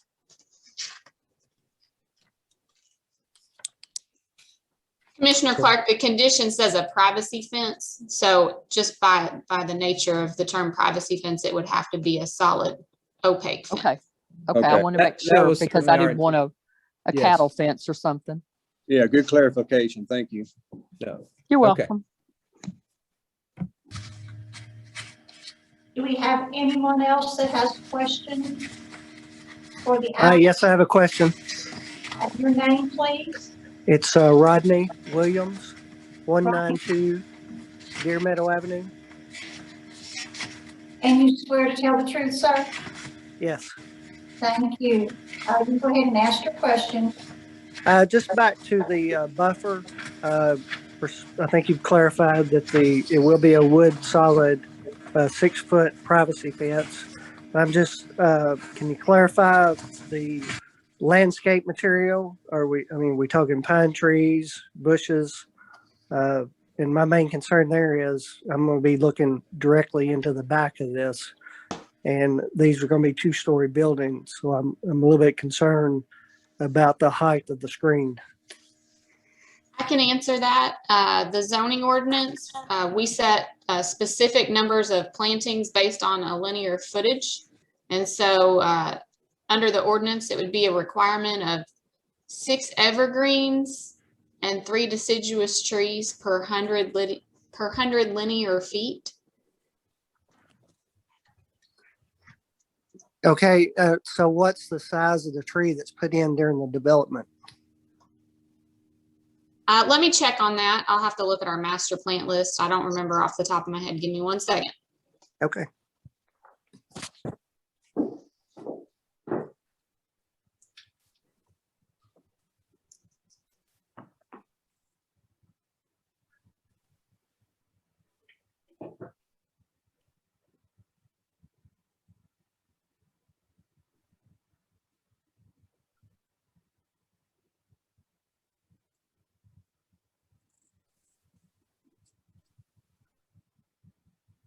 Chair Runner, it's taken me a little longer than a second. We may want, I promise I'll find the answer, but if we want to get other questions asked, that'd be okay too.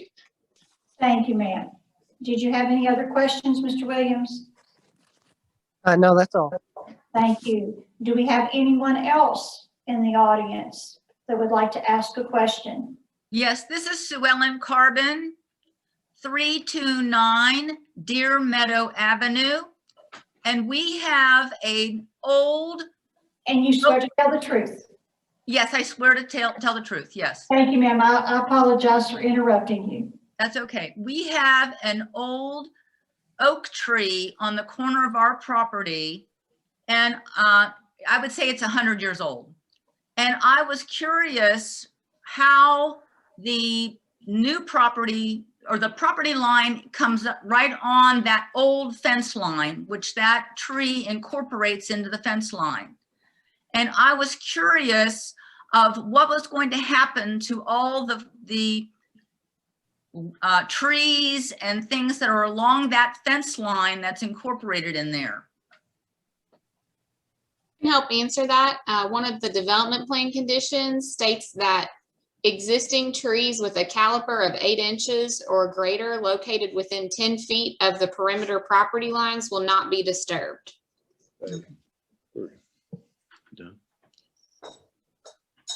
Chair Runner, I do have an answer about the planting size. Yes, ma'am. Depending on the type of tree. So in the case of an evergreen tree, the minimum height is at least 5 feet at the time of planting. For deciduous trees, the caliper is a minimum of 1 3/4 inches. And again, I'd mentioned the options for screening would be 6 evergreens and 3 deciduous trees per 100 linear feet, or there is a second option in the ordinance that I verified, and that would include 2 deciduous shade trees, 3 evergreens, and 12 shrubs per 100 linear feet of buffer. So the ordinance allows those 2 options for the I think the first option would be preferable. And I don't think the shrubs would be much of a screen. I agree.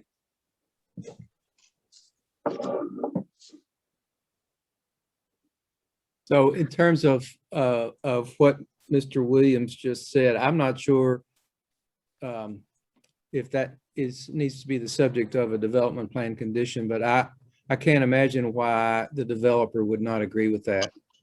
I mean, that's fine with us. It's not an economic issue, so we can do it that way. Thank you, sir. Do we have anyone else with questions? I have one more question. Yes, ma'am. This is Sue Ellen Carbon. Yes, ma'am. 329 Deer Meadow. The reason, or I have a question, is there a rendering of what each of the apartment buildings would look like on the face?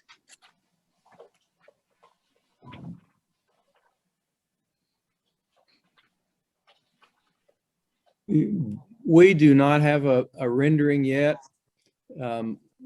These won't look just terribly dissimilar from lots of other buildings you've seen in town. The best assurance we can give on how it looks is what the building materials are going to be.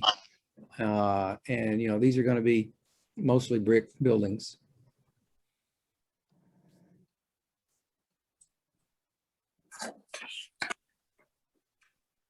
Do we have any other questions from anyone else? Just one more for me. This is Bob Austin. What is the square footage per unit?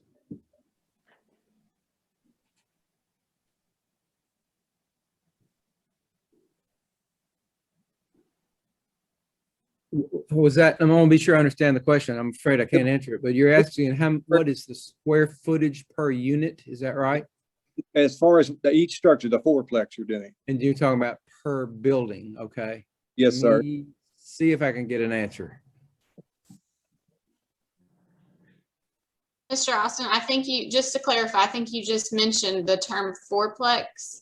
From a bird's eye view, it may look like 4 units per building, but the building height per the conditions would be allowed up to 2 stories. So each building could contain up to 8 units.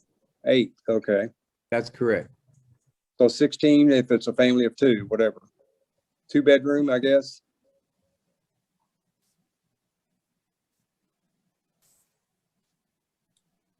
Mr. Austin, I don't think that the applicants have not at this time specified the number of bedrooms in each unit. Okay, all right. But the square footage you have? So somebody may have to help with some math here, but so I have a sort of a per unit square footage, and that would be so there will be 1 bedroom units and 2 bedroom units, and 1 bedroom would be 600 to 700 square feet, and 2 would be 950 to 1100 square feet. So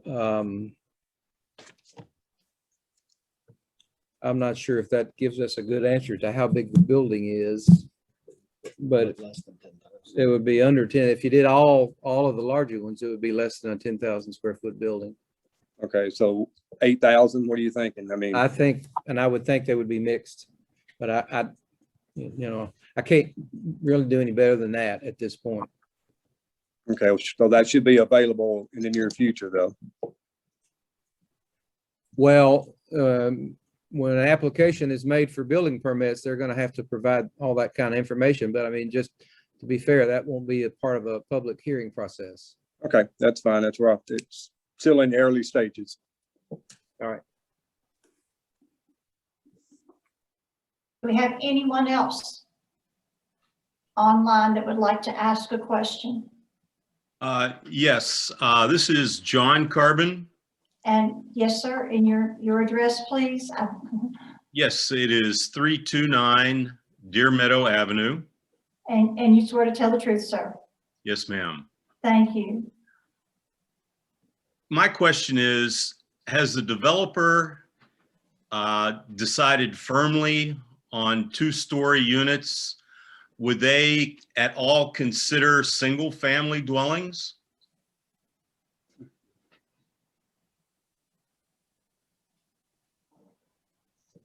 So, no, we're not going to do single family.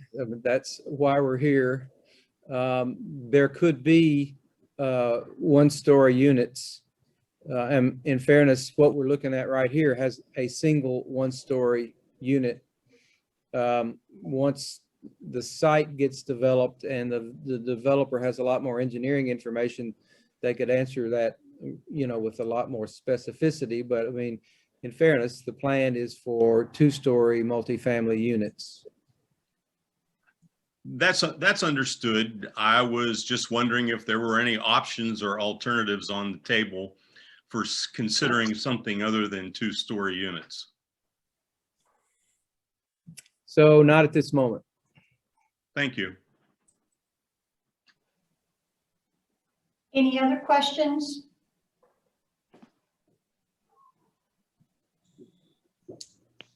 Do we have anyone in opposition that would like to make a statement? No other statements, no other questions?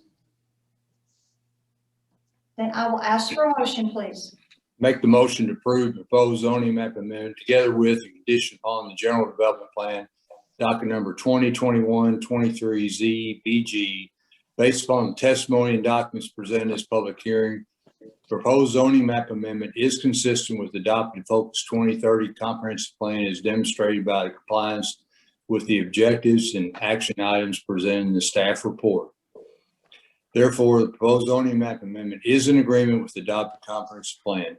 Further request this motion includes summary of evidence testimony presented by the witness this public hearing. Thank you, sir. Second. Second. Thank you, ma'am. Chair Runner, I'm sorry to interrupt. Before we move on, I need to ask Camp one thing. I believe there were some changes proposed to the landscaping requirements and development plan condition 6 regarding the number of trees or types that would be used within that buffer. Is that Rachel, something we need to get on the record? Rachel, I heard Mr. Brooks on behalf of the developer agree in development plan condition number 6 to indicate the wooden privacy fence would be 6 feet in height. I heard him commit to the construction of a clubhouse of at least 2,000 square feet. And I think he resisted the request to make a choice as to the type of landscape buffer that would be. I think there were 3 options, and he indicated that they had no reason to use the option with the low plant material since there's going to be a fence present, but wasn't willing to amend his development plan conditions as it pertained to the plant material. Okay. My understanding, Hamp, was that he agreed to that first one. So Kevin, could you clarify there?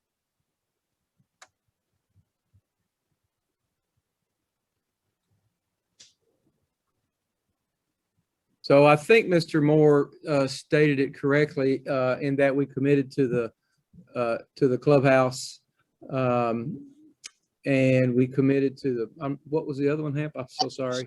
6-foot fence. 6-foot fence. Yeah, right. We said privacy fence, but 6-foot privacy fence. And I did sort of softly resist the itemization of plant materials, but we're happy to go ahead and do that if we want to say something like the buffer will be in compliance with the requirements of the zoning ordinance, provided, however, that it will not include shrubbery, shall be composed exclusively of evergreen and hardwood trees. Does that get us there? It was eloquently stated, Kevin. You got that, Zach? I believe so. All right. Stating that the planted trees would be evergreens or hardwoods. Yeah, no shrubs. You have great recall, Mr. Brooks. So, Rachel, are you, do you think the record's sufficient? Well, maybe.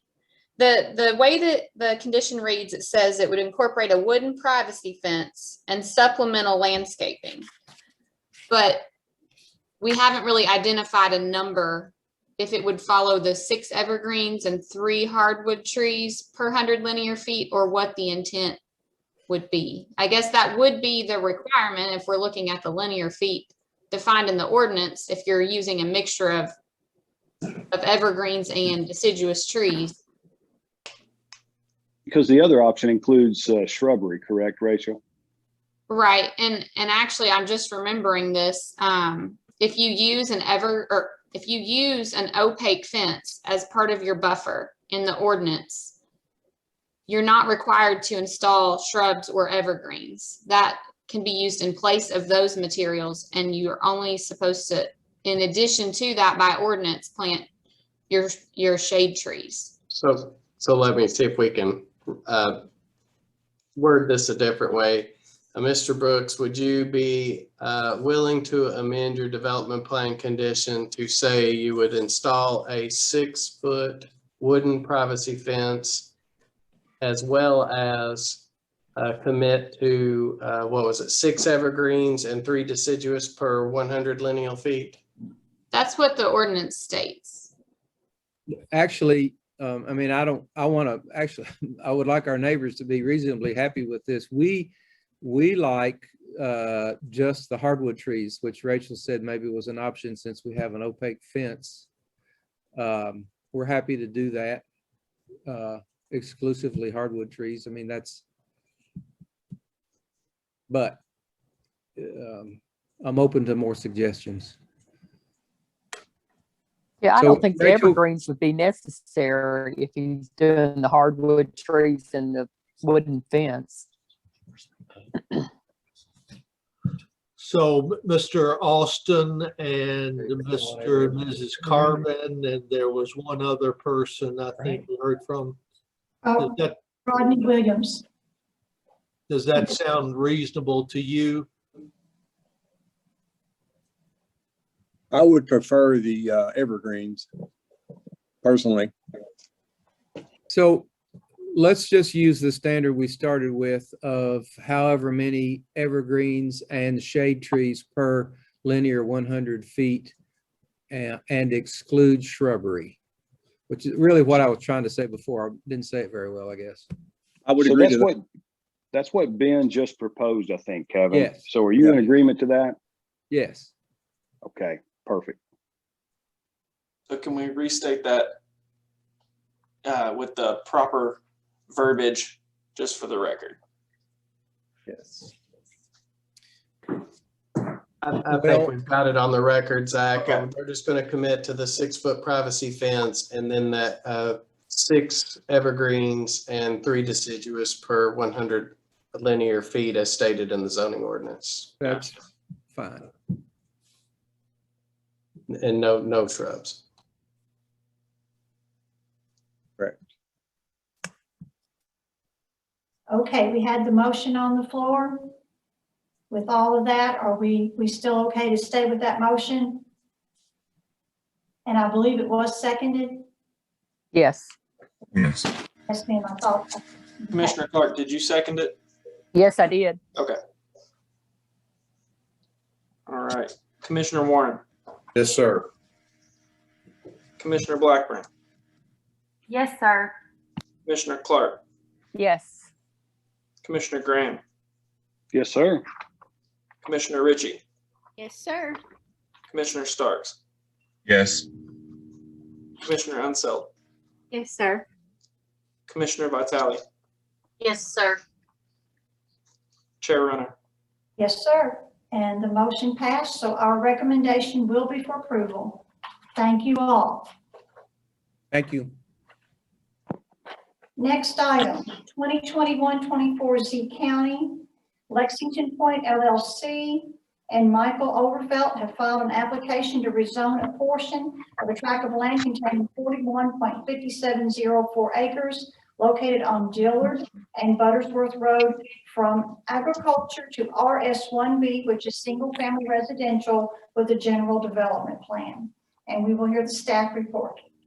Thank you, Chair Runner. We had a pre-application conference on February 17th for the property you see outlined here in yellow. Currently zoned agriculture, current is agriculture, and future land use map is low density residential. So that is the density map which we can return to later if needed. But I will go ahead and pull up the concept that we can also reference. The applicants are requesting a zone RS1B this evening in order to develop the property with a maximum of 116 single-family residential lots, which would result in a density of 2.79 dwelling units per acre. Staff has noted that regarding adequate facilities, that there are limitations noted regarding road width. That is in reference to Dillard Road, which is 16 feet wide, and Bettersworth Road, which is 13 feet wide.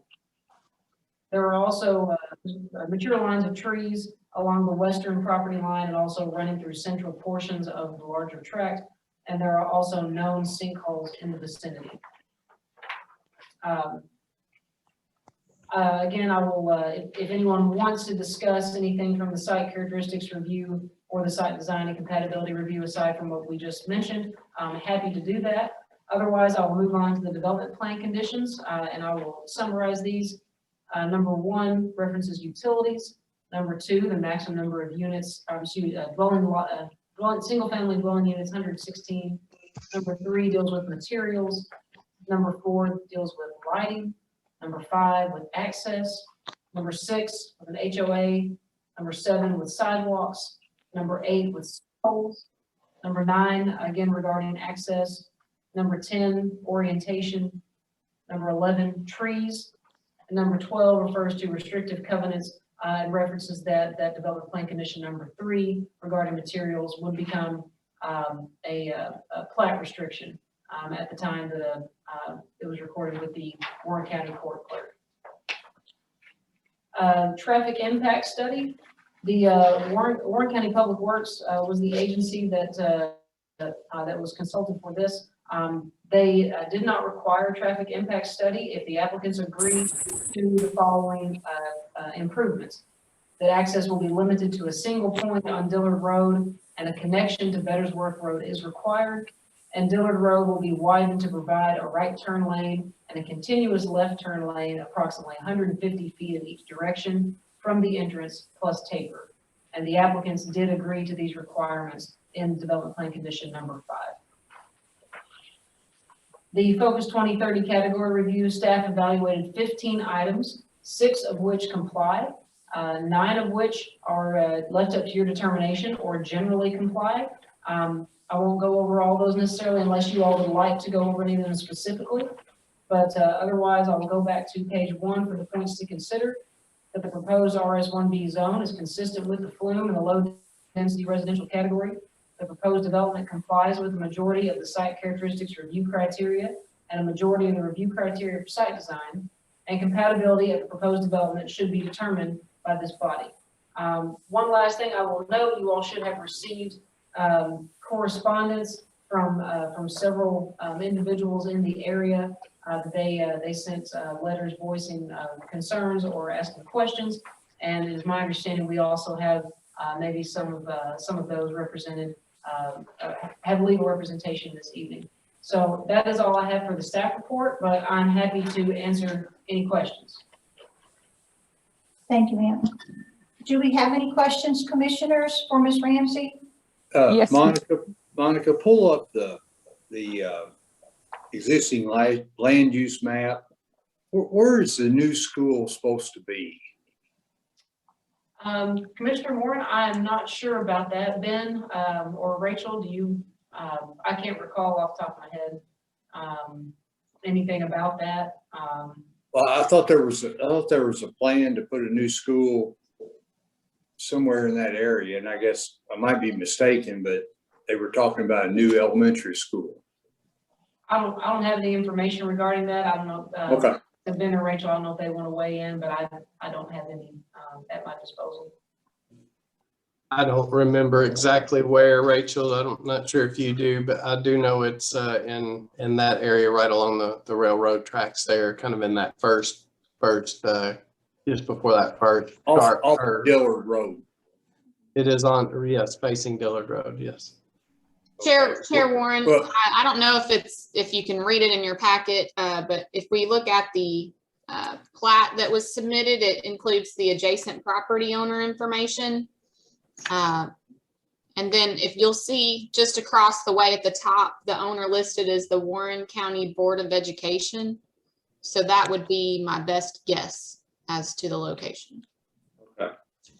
So this is a general question. If Warren County builds an elementary school out there, will they improve Dillard Road, which we don't know, but you would think that that's a possibility? They will be required by the KEA, Kentucky Education Department, to make improvements to portions of Dillard Road, but as to what exactly those improvements are, I'm not sure if we know that at this time. I know we don't know it, but it was some of the questions people are going to ask about Dillard Road and the conditions for this development. Yes, sir. Any other questions from the Yes, commissioner? please. Yes, ma'am, go ahead. Can we pull up the density map? Yes, ma'am. And could staff kind of tell us, is there any other, I'm driving through these neighborhoods and I don't see any neighborhoods around this with this small a density. And is there anything close or similar to this in the vicinity that you all can share with us? Because this just doesn't look like it matches everything else driving through those neighborhoods. Commissioner Park, aside from what you see there on the density map, that is the information that staff compiled. And we noted in the staff report that densities for existing subdivisions in the vicinity range from 0.44 dwelling units per acre to 2.05 dwelling units per acre. And again, this proposed density would be 2.79.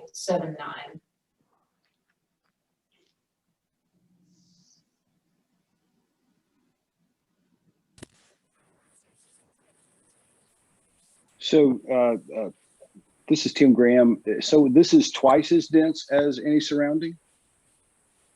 Well, the ranges, again, the ranges from 0.44 to 2.05. You can see here on the density map, some others 1.01, 0.82, 0.69, 0.55, 0.77. So those are the density staff calculated in the surrounding areas. And that's so it's almost triple some of them. Well, a lot of those developments were before sewer. Is that correct, Ben? That's exactly right. That's correct. Commissioner Graham, to answer your question, I did the math. If we look at the 2.05, that's the highest that we've identified on the map. The proposed density of 2.79 would be 1.36, the times of the highest that's on this map. 1.36. Okay. And Dean makes a great point. There was no sewer in place for the summit or for a portion of the summit and some of the others. Is that accurate? Claiborne Farms. Claiborne Farms, that's correct. And even Crimson Ridge, that they were not on sewer when they were developed. But they were a lot bigger houses, correct? So if we could, this is one more question for staff. Do we know what the minimum restrictions are for, say, Claiborne Farms, the Summit? As far as Square footage restrictions, I'm sorry. for homes, you're talking about, Commissioner Green? Yes, ma'am. So what, do we know what the minimum square footage restrictions are for, and I say restrictions, it probably would not have been called a general plan development condition then. Yeah, a binding element perhaps. Yes. Yes, we do have that, have some information regarding that in the staff report, and I can go over that. It's under the site design and compatibility review that the minimum square footage required for homes in the Summit ranges from 2,000 square feet to 2,200 square feet. Okay. For Farms, it's 1,800 square feet. Spindletop is 1,700 square feet with 2-car garages. We noted that homes fronting Dillard Road range from 1 to 2 stories with 2+ car garages, and that home sizes range from 1,270 square feet to 6,572 square feet. That median home size that we found was 2,963 and an average size of 3,132.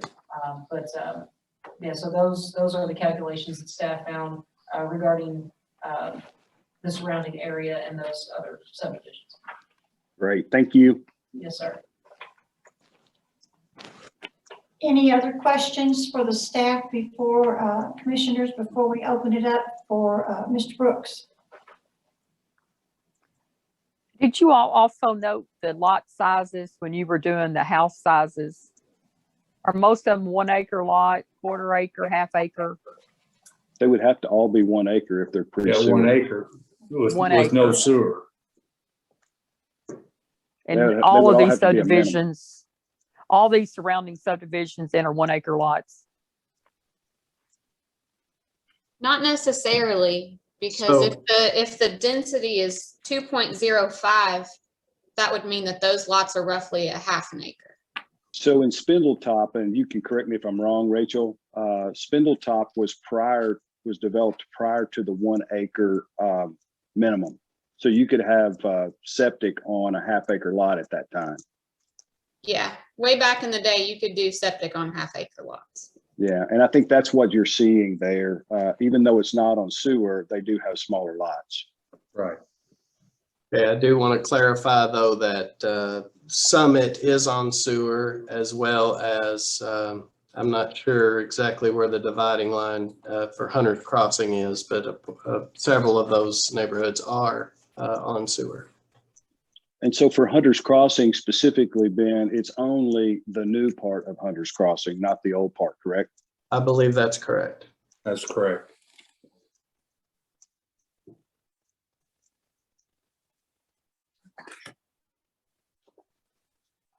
We can go ahead and hear from the applicant then.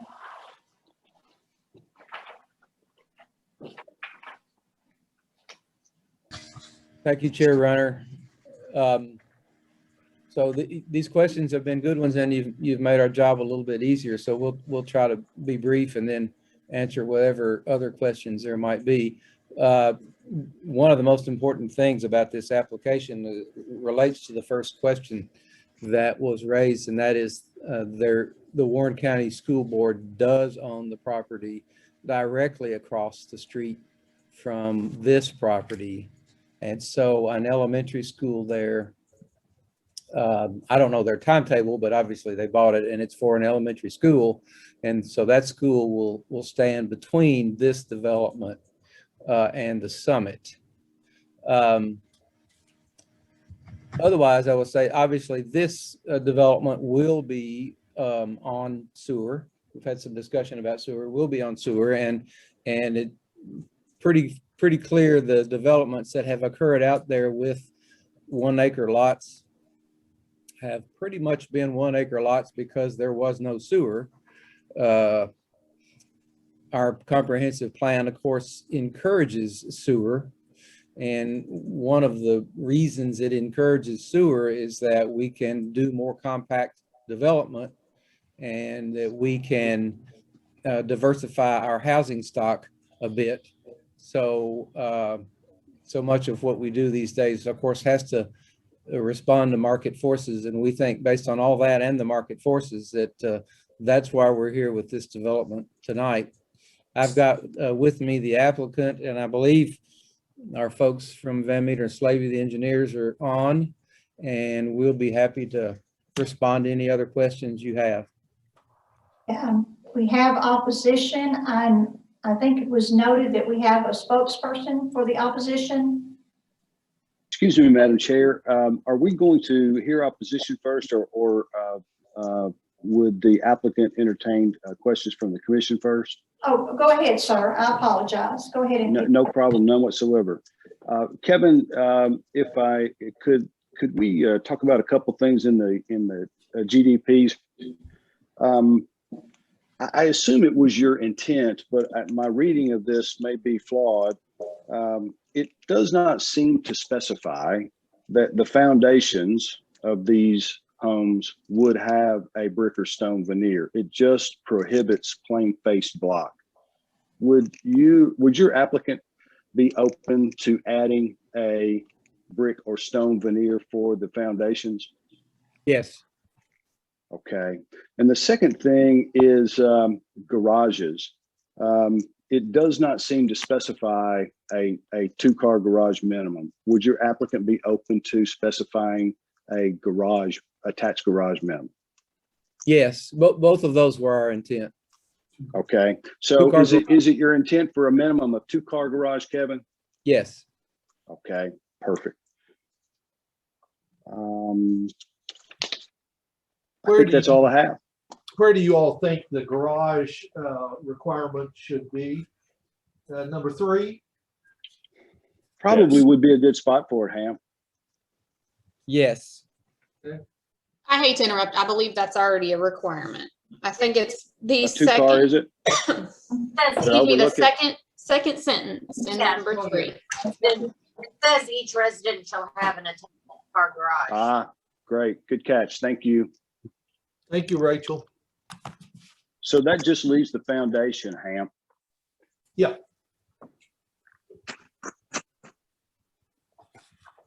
What size does the applicant anticipate these lot sizes to be?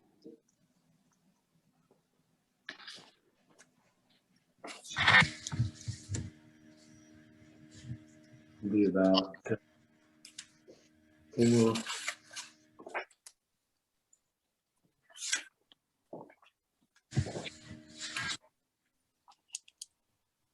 Commissioner Clark, the minimum lot size in the ordinance is 10,000 square feet for the proposed RS1D zone.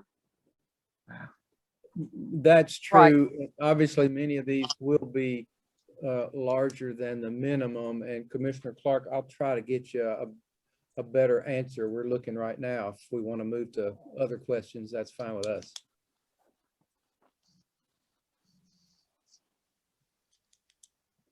Any other questions from commissioners for the applicant? Excuse me, to clarify, Commissioner Graham, did you say brick or stone veneer? That's correct. Okay.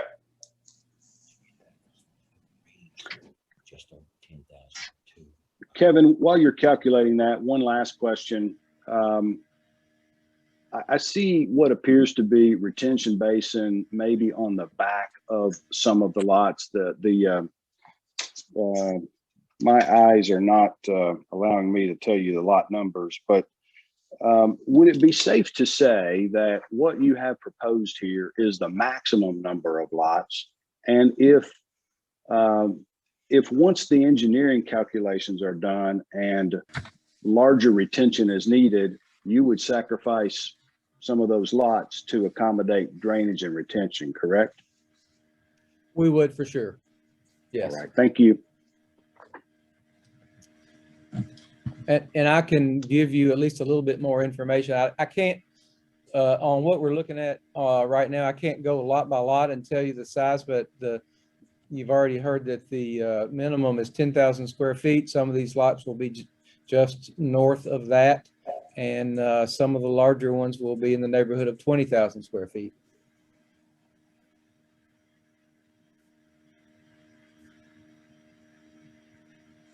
Okay, great. Thank you. Kevin, this is Rick Starks. Do you anticipate this development occurring prior to the development or building of the school? Yes. We do, Mr. Starks, and we do that. I should have said a little bit more about the school earlier. So we know about the school. We have been in communication more than once with the Warren County Board of Education. They know about this proposal because, you know, we give them an opportunity to object, but obviously their idea of a school there is to accommodate something just like this. And when we talked to them, they didn't have a timeline. They are sort of meeting demand. So if the demand continues to grow like it has been lately, it'll be a lot sooner than later. But these applicants would be getting started this year, and I don't think it's the case that the school board would be anywhere near that soon. Okay, all right. Thank you, sir. Yep. Are they anticipating any larger lots, like a half acre or anything, or they're just going to go with the 10 to 20,000 square feet? So, Ms. Clark, all of that is kind of subject to final engineering, and sometimes when that just drives some of those decisions, but they would not have a plan to do a half acre lot just for the sake of having a half acre lot. It's more about accommodating the overall plan of the development.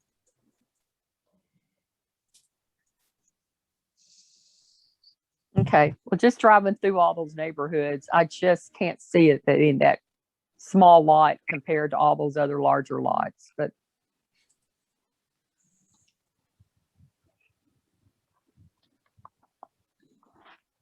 Anything else from commissioners before we open it up to the opposition?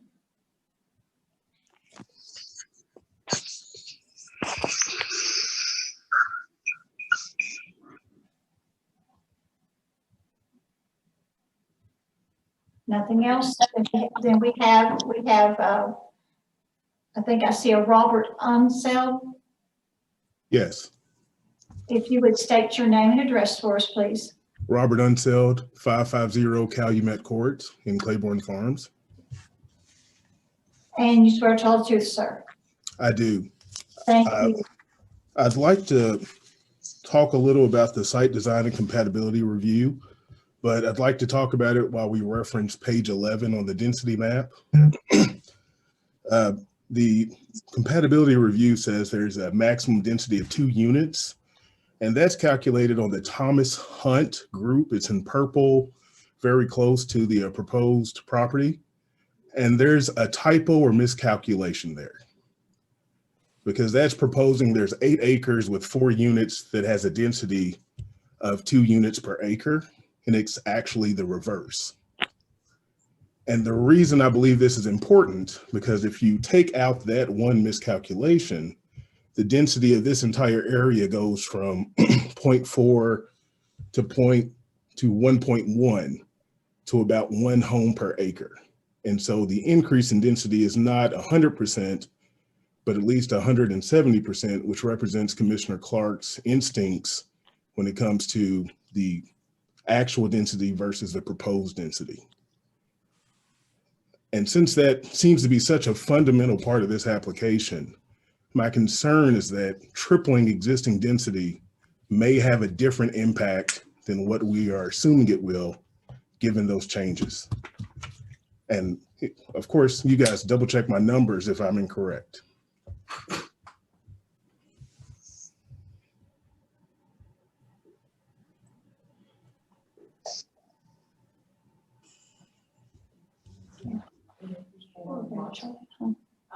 Rachel, I don't know if you want Thomas R. Hunt. I don't know. Yeah, But 8 acres. I'm double checking. Okay. Yeah, I don't have, well, I mean, I have my phone handy. I guess we all have a calculator handy these days, but yeah, 8.21 acres, and it's 4 lots, if I'm counting that correctly. Yeah, I apologize. That is a typo. It should be a density of 0.49 dwelling units per acre if you round up. And as So you that, see, that is an error on the staff's part. My apology. but I think again, that goes back to Commissioner Clark's point. The density differential here is very substantial. We're not talking about doubling the density. We're talking about effectively tripling the density. And I think that's something we need to consider before we move forward, because this application implies that it's not such a dramatic change in how many folks are going to be there. And there's going to be a fundamental different type of neighborhood between the neighborhoods that are currently existing. Those are all my comments for now. I reserve the right to hop back in if that's all right. Thank you, Mr. Johnson.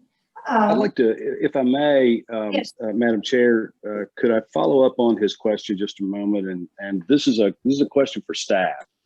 So as commissioners, we're going to be faced with this. There's a contradiction here, if you will. We have a development. We have multiple developments that were put in place, some of them prior to sewer. But yet, as council accurately pointed out, the comprehensive plan encourages density via sewer. And so as commissioners, how are we supposed to weigh that? Commissioner Graham, and I've used this response before. I don't think it's very helpful, but I guess that's kind of up to you. It is correct that where sewer is available, that oftentimes it's as we see, the density does follow. But it is up to your all's discretion if you think, I guess, what density you think is acceptable.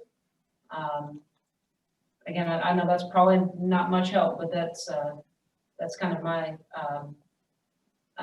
my understanding of it. I don't know if other staff have thoughts on that, but that is my understanding. And so, Ben, I'll invite you to weigh in on this. The comprehensive plan, my understanding, is designed to encourage density.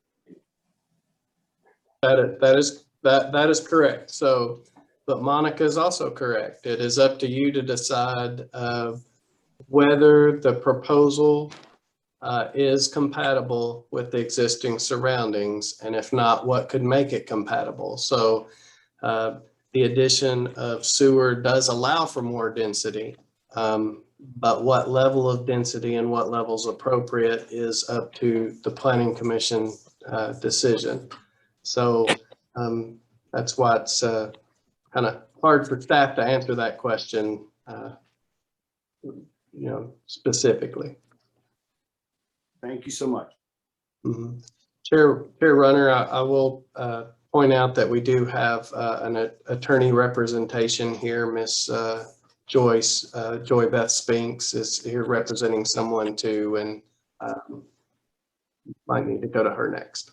Thank you, sir.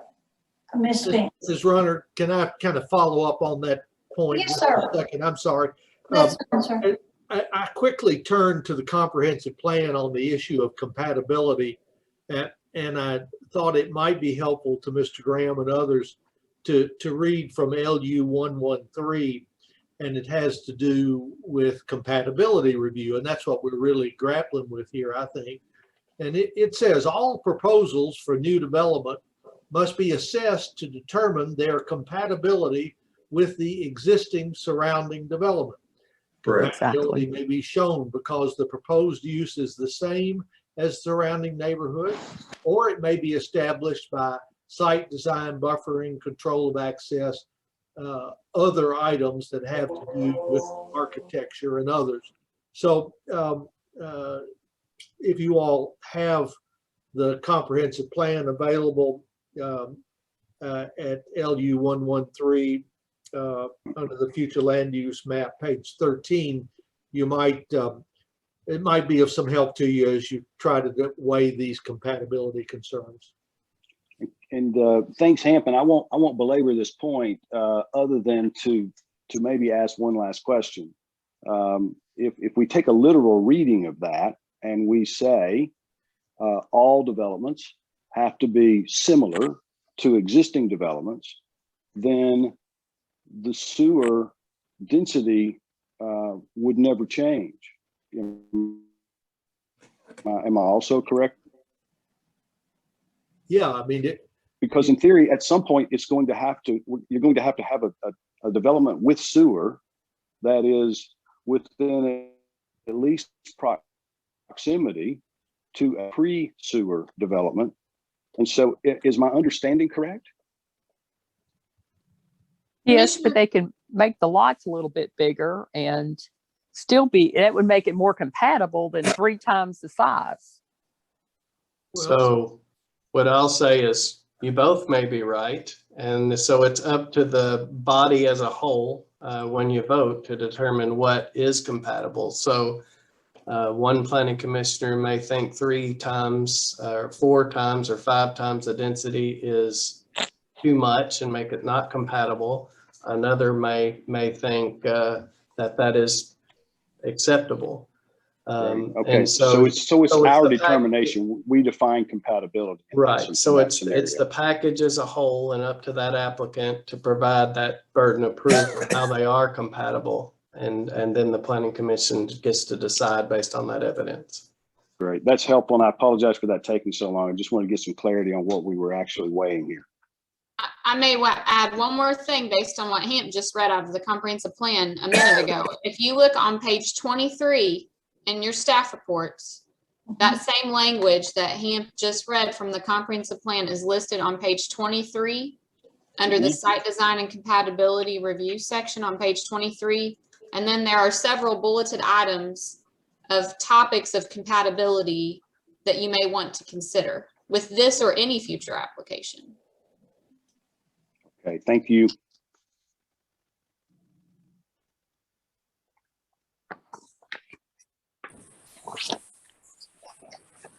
That's all I have, Madam Chair.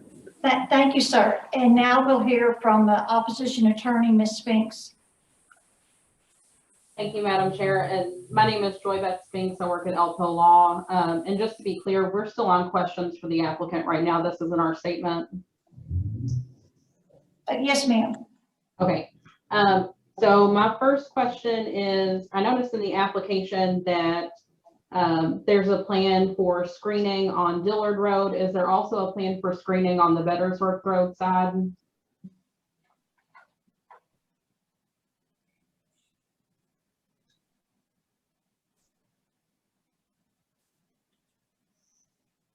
Ms. Spinks, we had not heard that as being a concern of the neighborhood. So currently there is no such plan. No, ma'am. And then the application also says that, so the summit requires 85% brick, stone, or modern masonry. And the majority of homes currently fronting Dillard Road are brick. This application specifies several more, potential exteriors that could go in the subdivision. Is there a plan to make sure that the homes facing Dillard Road are brick, or is there going to be any kind of plan on which houses get which materials, or will that be up to each individual person that buys the lots? So no, we have specified really sort of the typical materials we've been seeing for years in the better subdivisions, and we don't intend to specify lot by lot which materials would go on which lot. And will any vinyl be allowed in the subdivision? I don't think we've had vinyl as a permissible material. It would be, I mean, you may see a soffit area or something like that, but the facades, no ma'am. Okay. And this may be a better question for your engineers, but we were just curious as to, whether any geological or other environmental assessments of that property have been done and, what findings were made with those. So I'm so sorry. Could you ask that again? Yeah, we were curious as to whether any geological assessments or other environmental assessments have been done about the property. Assessing whether there are water features or sinkholes or, anything else that could be a concern over there. So we are required to treat both wetlands and sinkholes appropriately. I think we've addressed what we know of at this point. We also know that if in the course of development we encounter one of those kind of features, that we have to deal with it. We're not aware of anything like that right now. Is there any plan to address the spring that's on the property? It doesn't look like in the plan that there's space made for that.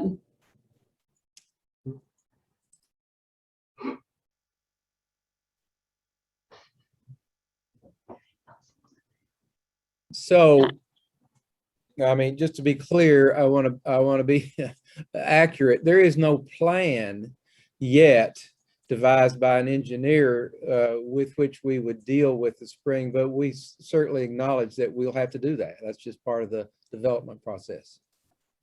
Okay, thank you. I believe that's all the questions that I have. And to be clear, I represent Kathy Ross, who owns the property to the east, to the south, and to the southwest of this parcel. There may be other people here in opposition that have more questions to ask as well. Thank you, ma'am.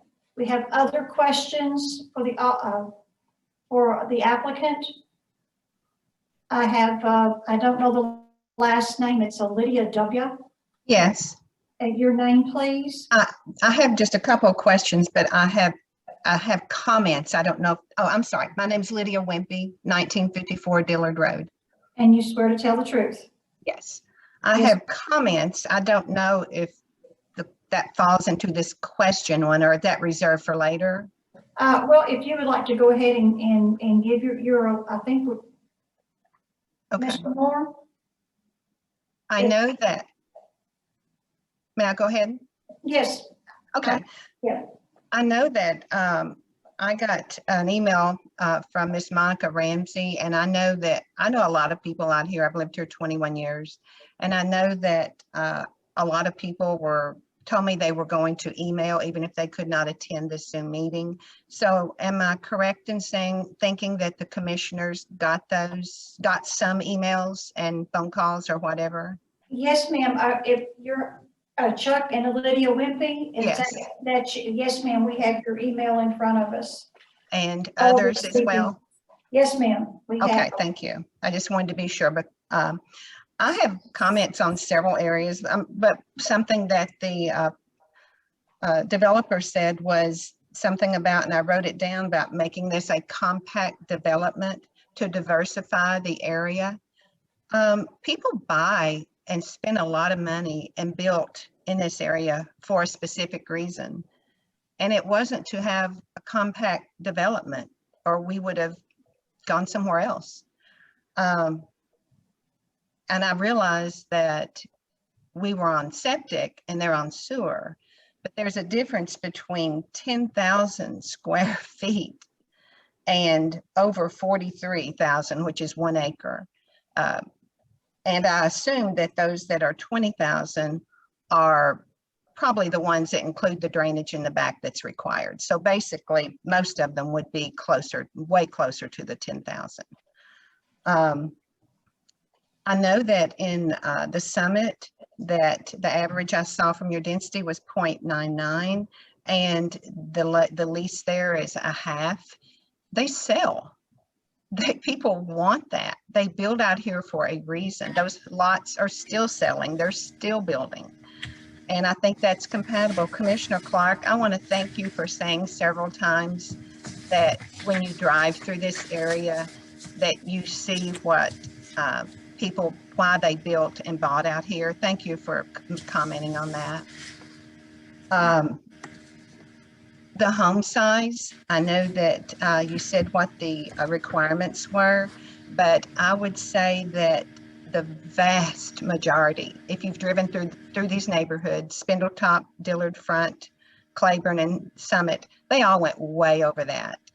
That was the bare minimum, and they're way over that. So I don't think this would be as compatible, actually. We're concerned about our home value. I know that at one point I was told by your office that an application was made a few years back to amend the lot sizes in the Summit, and that was ultimately just withdrawn. People want to protect their home value, and we want to do that now. And we do not think that this is the proper way to do that. Oh, and also that I know that a lot of people that have existing farmland that is undeveloped touching them now. Part of the Summit that the school does not take, Claiborne Farm, Spindletop, and directly across the road in the frontage of Dillard. They're concerned about if this is the new standard as proved as is, that would just be everywhere. And I just don't think that that is compatible with these neighborhoods as they are existing right now. And I wrote things down, and I guess that's it for now. May I reserve to say anything else if later? Well, you individuals have 3 minutes for. Oh, I guess I used mine. Yes, ma'am, but you are allowed to ask questions at any time for any testimony. Thank you. Thank you, ma'am. Do we have anyone else with questions or would like to make a statement? Yes, I do. Yes, your name, please. This is Randy Bunch. I own the ground at 1563 Dillard Road. My family has been there for 44 years. There's a drainage pipe that runs along my the Overfelt property. Excuse me, Mr. Bunch, let me interrupt you. Just you swear to tell the truth. Yes, ma'am. Best I can. Go ahead, Mr. Bunch. I apologize for interrupting you. That's fine. Okay, there's a drainage pipe 50 foot from my property line, maybe 60 foot. I've had cattle on that farm for 30 years. The spring they're talking about, on a hard rain, it'll get about 10 foot deep there.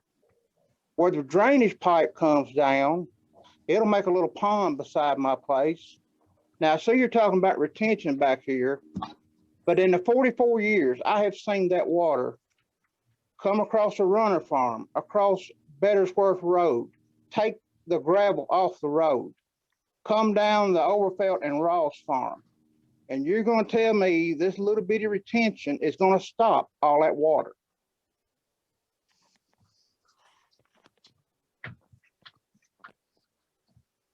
Whoever wants to answer that. Well, I'll give an unengineered answer, and the answer is yes, sir. We are going to properly engineer this solution so it doesn't create a problem for you. We are obligated to do that, and the county's engineers will check it for us.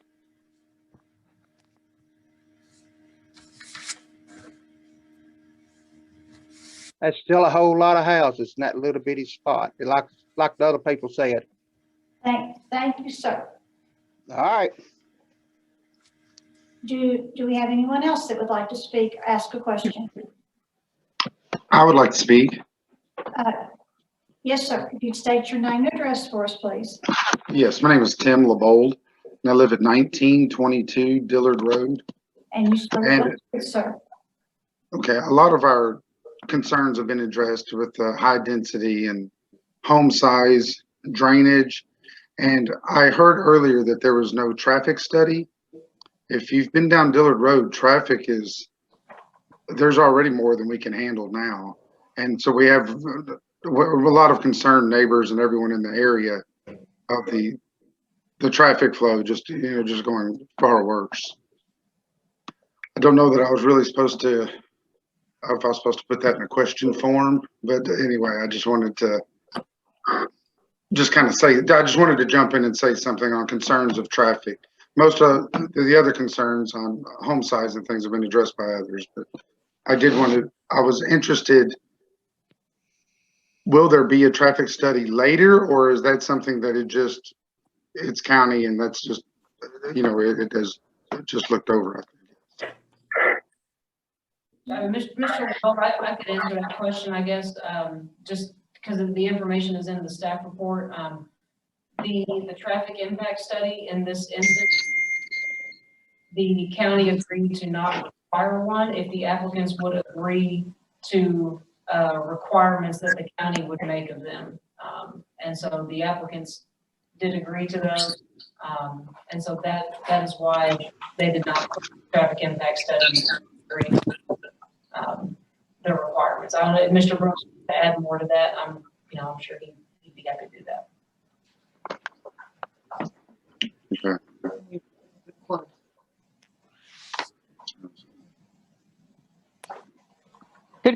Could staff go ahead and let them know what the traffic study showed, what the county is requiring them to do, so the neighbors will know? Because not all of them got these staff reports. Yes, ma'am. I can read that again. The traffic impact study section in the staff report states that the traffic impact study was not required by Warren County Public Works in lieu of the following commitment from the applicants. There were two commitments that were requested of them. One was that access will be limited to a single point on Dillard Road and a connection to Bettersworth Road is required. That second commitment that the county requested was that Dillard Road will be widened to provide a right turn lane and a continuous left turn lane, approximately 150 feet in each direction from the entrance plus taper. And the applicants agreed to those requirements in their development plan conditions. Thank you. Yes, sir. Do we have anyone else in opposition that would like to ask a question or make a statement? Madam Chair, I'd like to make a statement. Your name, please. Joy Beth Spinks. Oh, yes, ma'am. I see you now. Okay, I apologize. I couldn't see you for a second. Yes, go ahead. And just to be clear, I get up to 15 minutes. Yes, ma'am. Yes, ma'am. And I don't think that it'll take that long because I feel like, a lot of the other community members that have shown up tonight have addressed very well the issues with density that we're concerned about. With the current plan, the only thing I'll add to that is with the current plan, 116, and not official plan, but what's been submitted, 116 houses on 41 acres would come up to about a third of an acre for those houses. And I realize that's not, precise, but just averaging out for that parcel, that's what that would come to. Ms. Ross has farmland that borders 2.5 sides of this parcel, and that is farmland that she generates income from. She also has a farmer that works that land. And is that his primary income? He has other farms. I think that makes up part of his primary income. So this is not, just empty, useless land sitting around this parcel. This is prime farmland that's generating income for members of this community. And to bring up the spring again, there is a spring that is on the northern side of this property, which is not mentioned anywhere in the application or the staff report. From Ms. Ross's knowledge, her brother owns this property currently. So from her previous knowledge, it runs about 40 to 50 feet before running back underground through a pipe. The understanding of some of the community members is that WKU has run a dye test on this spring before, and that it has been mapped to come out at Lost River Cave. So there are some, concerns about groundwater quality and flow that would need to be addressed by, if this proposal move forward that would need to be addressed by the engineers as they're making this plan. Because it isn't just, pulling water, this is actual groundwater flow that seems to be occurring on this property. There is, as Mr. Bunch pointed out, there is standing water there when it rains. On the eastern strip that Ms. Ross owns, that portion already floods when it rains at times. And so she is concerned that, if this property is developed to the extent that is proposed, that flooding is only going to get worse. And as I mentioned earlier, she does generate income from her property, and that flooding could impact the income that she brings in. Additionally, as you all pointed out, whenever you read the staff report summary, there are known sinkholes in the area. There are also some concerns that, there may be unknown sinkholes or sinkholes that could be disturbed by development. And that is, something that we want to point out. On the southern portion of the property, there is a brush pile that's been there for, you said, for many years, correct? Yes. That's been there for many years, and we are not clear whether that's a sinkhole or not, but that, I think, which page is that? In the map, if we could pull up the map of the actual property that shows the terrain. I'm not sure what page that is. Yeah, so on that southern border between Miss Ross's property and this parcel, you can kind of see where that area is that we are concerned might be a sinkhole. And as of right now, the proposal has a drainage area there, and it would just need to be taken under consideration. I know that there are engineers that are going to be involved in this property, not just if there's a sinkhole on the property itself, but if that sinkhole, goes over into Miss Ross's property as well, just to make sure that doesn't disturb her land or disturb her farming that happens over there. And I think what another thing I want to point out is, I think the sense that you all are getting from the people in this community is not that they are opposed to any development of this property, but that what has been proposed here is just far beyond what they expected when they moved in or bought property in this area. Packing over 100 houses into this parcel is very different than, even putting 70 or 80 houses on this parcel. So I think their concerns are valid, and as was pointed out by a staff member earlier, just because, Stuart allows for more density, it doesn't mean that we have to go to the utmost density that could go on this property. And so I hope that you consider that as you're making your decision tonight. The only other thing I would like to point out is, I know that the traffic impact study was waived for conditions on Dillard Road that the applicants agreed to. A concern about Bettersworth Road, that, it was pointed out that road is 13 feet wide, and there's going to be a direct access point that's proposed. And, for anyone going to South Warren or Rich Pond, that could be, one of the main ways that they get to those areas. So there could be, an incredible amount of traffic that increases on that road. And that's another concern that we have with this property. So I will let Ms. Ross speak. She has a few things that she wants to say, and then I think we'll be done. My name is Kathy Ross. I live at 1004 Dickens Street, Bowling Green, Kentucky. And you swear to tell the truth? I do. Thank you, ma'am. Okay, I just want to read a statement. I'm sorry. My husband Jim and I own this farmland that connects to my brother's land, which is the property that we're being considered right now for the zoning change. My brother and I's dad Aaron Overfelt, bought these two properties as one farm at the time.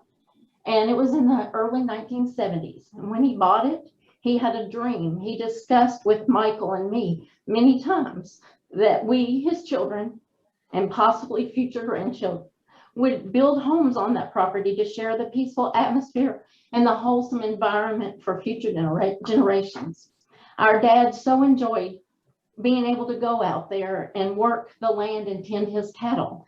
It was a good way for him to release from everyday pressures of his profession, like Hamp and like Kevin. He was an attorney. When Dad passed away in 1999, the farm was left to our mother, Erlene Overfelt, who continued the farming operation by contracting neighboring farmers in order to continue growing crops and raising their cattle on her land. And Randy Bunch, who spoke a while ago, was one of them. Then when she passed away in 2011, the farm was passed on to Michael and me. We divided it into 2 plots, but we continued farming it together with the same arrangement our mother had made with the neighboring farmers. Michael and I shared the expenses as well as the income from the crops and the rent for cattle grazing for several years.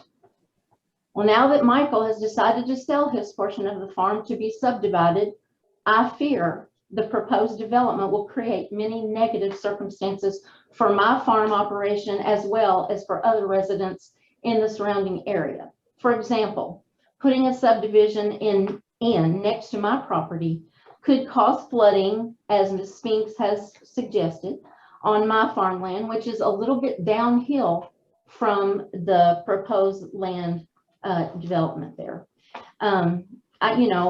It could affect everything that I grow. We grow corn one year, and then we grow winter wheat and soybeans the next year. There are many other issues to be considered, like the natural spring that they've already mentioned and all the sinkholes. So all of those things could affect other landowners in that area as well. I want very, very much to preserve what has been given to me so that I can pass it on to my 2 children and so they can have a farm in their future. Thank you. Thank you, ma'am. Thank you. Do we have anyone else in opposition that would like to make a statement? And again, we've had several issues that have come up, and density being the most prominent one, and the water issues. But please, if you have a statement to make, we do have those on record, and we do not need to be redundant if that's possible. Do we have anyone else? Yeah, I'd like to make a statement. Hello. Yes, go ahead. Your name, please. Yes, my name's Pete George. I live at 103 Grand Teton Way in the Summit. Here's my. I apologize. What was your last name again? George. George. George. Yes. And you swear to tell the truth, sir? I do. Thank you. Go ahead. My concerns are mainly 2. One is this proposed development is on the worst possible place it could be on Dillard Road because of the 2 curves. I go out there every morning out the Summit, and this curve, if you are not, on the ball, you will be head on with someone. That road is narrow, and you barely hit a straightaway, and you got another curve. And this proposed development looks like it's going to open up about the middle. But here's another concern I have. You can come out Dillard, hit the Summit, cut through the Summit, go back to Hunting Creek to Elrod and come out on Nashville Road. That's already a problem. We have trucks, cars, everything flying through this subdivision already.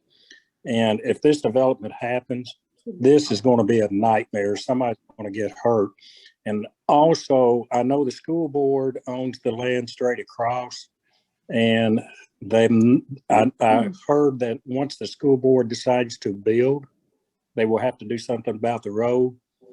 But that could be years down the road. And it just doesn't make sense to put this kind of traffic on such a small road. unless the developer's going to do something about that road, which I know they won't. I mean, I wouldn't if I was the developer. But the traffic is unreal out here already. And coming through the summit should never have that kind of traffic dumped into it. And that's what happened because it's already happening. It's a shortcut. And that's really my biggest two concerns, but that is a very dangerous area for that many people coming out every day. Thank you, sir. And Ms. Wimpy, you still have your hand up? Have a question? Just one final quick statement. I know people attested to the flooding and they're saying that it could have or supposedly did. I live out here for 21 years and I have witnessed it. I have seen that flood twice this year already. So it's not just that it could, it does. Yes, ma'am. Yes, ma'am. I'd like to make a statement. Yes, if you state your name, please. Yeah, it's Kurt Gammons. My address is 1881 Dillard Road. And I you joined. I do. Thank you, sir. I joined Miss Ross's land, I guess to the east. And I don't want to be redundant on the other points because I have all the same concerns. To be specific about two of the points on the traffic and what the gentleman just talked about cutting through, those two curves, my mailbox is in one of those curves or just past it, and you can see my drive in the picture there that's on the screen. Just in the top right corner. I'm on my third mailbox there in 2 years, and I've seen no less than 7 accidents right there over the last year. So absolutely the traffic impact study, I'm 150 foot would have no bearing on those locations and those curves. So that's one thing I wanted to be real specific about on the traffic. The other thing I can speak to in question of the sinkhole that's on the property line, I can tell you that just myself, we've had 2 new sinkholes open up between Miss Ross's, right on the line of my land and Miss Ross's land. That water, that area floods and that water drains, and and twice this year, as Miss Wimpy said, it's flooded and those sinkholes have opened up and gotten larger. There are at least 3 or 4 sinkholes in direct line with that spring that everyone keeps referencing on that property. So there's definitely not a question of if there's sinkholes or not, but there are some very specific, I can give you some very specific locations. I consider digging a pond right there on our property line and stuck an excavator boom in, and there was no bottom after about the 4th bucket. So flooding and groundwater is definitely a concern there. And it's a concern for me as the adjacent owner, reaching what I consider, I have a fairly nice home there. So the fact that, this development could back that water back to me, knowing how much water stands in between me and on Miss Ross and myself, is a definite concern. So I just wanted to be real specific on that, being probably the second closest property owner behind Miss Ross and I guess Mr. Bunch right there. Thank you, sir. Anyone else with new information, please?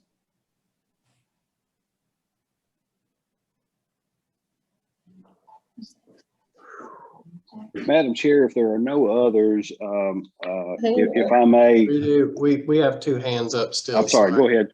I think we need to, it has to be something different than has not been brought up of the other 2. So something other than traffic, drainage, density. And yes. We have, it's Amy Miller. I can't, this last. Yes. Your name, please? Amy Miller. And 1828 Dillard Road. I agree with everyone else. I just oppose. Thank you, ma'am. Yes, ma'am. And is it, was there another one? I can't. Is that There was, but it disappeared on me. Disappeared? Okay. All right. I believe we've gotten everyone then. Okay, so if we have no other objections, Madam Chair, we have received the emails from a number of people who are speaking out in with concerns and or opposition. And so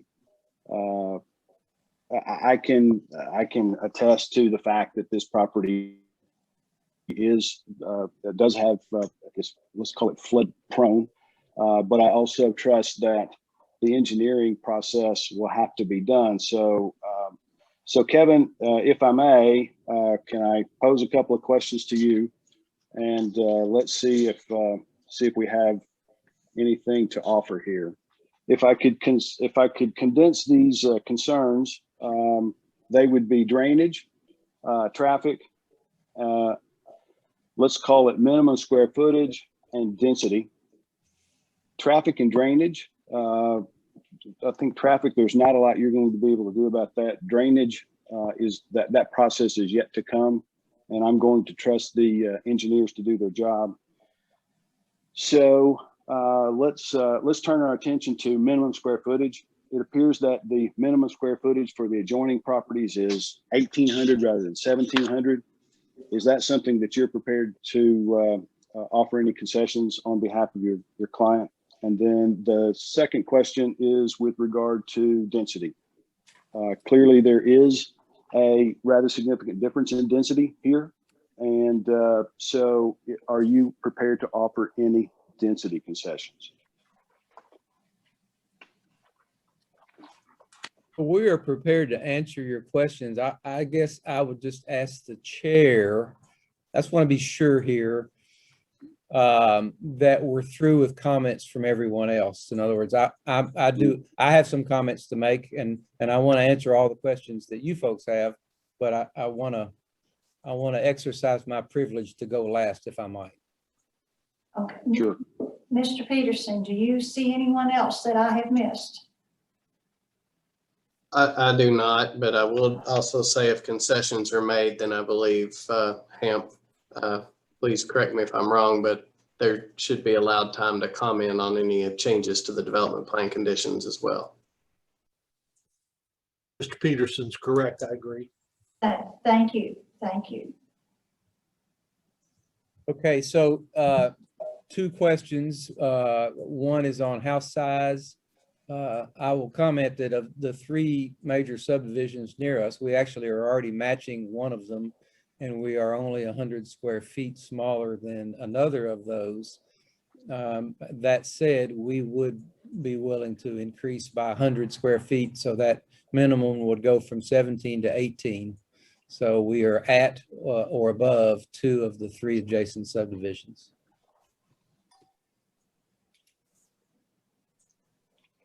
Okay, great. We are not prepared to do anything in terms of minimum lot size or number of lots other than what we have now and what actual engineering might determine.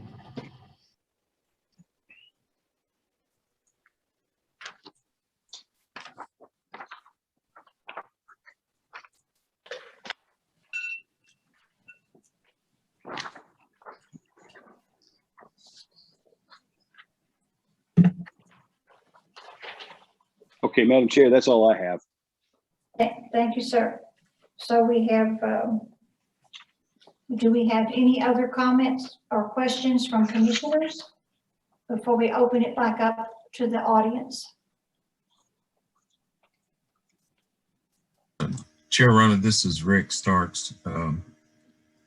I've listened to the applicant as well as the opposition, and I've jotted down two things that kind of pose an issue for me regarding this project.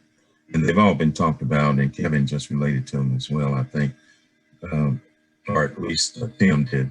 The density issue, I think, is a major issue, and also the traffic problem. Even though a traffic study is not required at this time, I see that as a major issue concerning this. So just want to state my points regarding that as a commissioner.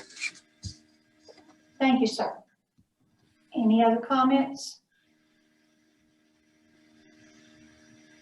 I would like to make one comment, please. Yes, ma'am. When I went out and Dummy Me went at night and drove through these subdivisions and drove Dillard Road, that is a scary road. And Buttersworth was even more scary to me. I would think there's definitely safety issues out there to add, another 300 or 400 cars on this road. Both of these roads is a scary thought. I really have concerns about density and how many are there, which I've shared that with everyone. But the safety issue after driving out there, I should have gone during the daytime, but at night it's not lit very well. And it's just scary to have 300 or 400 more cars out there. And I called the sheriff's office trying to get an idea of how many wrecks were out there and could not get the report in time to have tonight. But I just went back into the daily news and put Dillard Road and all the wrecks that have been on there. And it came up several hundred different wrecks in the last 2 years. And that's definitely a safety concern. So I just wanted to share that. It just scares me out there to add this many more cars. Thank you, ma'am. Anything else from the commissioners? I see we have someone in the audience. Nothing else from the commissioners? I think it's Ms. Wimpy. Yes, one very brief statement. I appreciate him offering to take it to 1,800. Again, that was what was required in I think Claiborne. However, again, if you drive through this area, you will see that there are extremely very few people that met that standard. They went way above that standard. And I think anyone who's driven out through these three neighborhoods will see that clearly. Thank you, ma'am. Do we have anyone else that would like to make a comment or ask a question?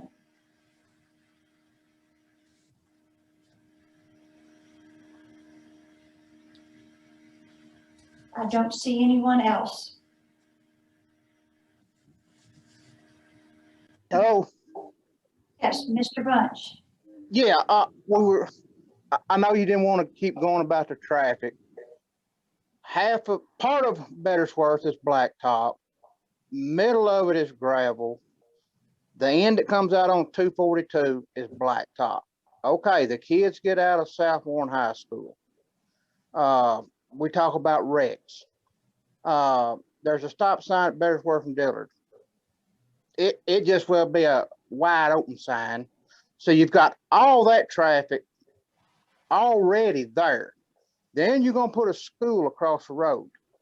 Somebody's going to have to 4-lane that road to handle that traffic. Thank you, sir. Thank you.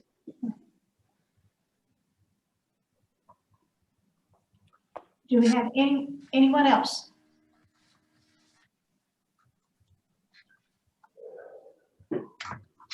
Nothing else?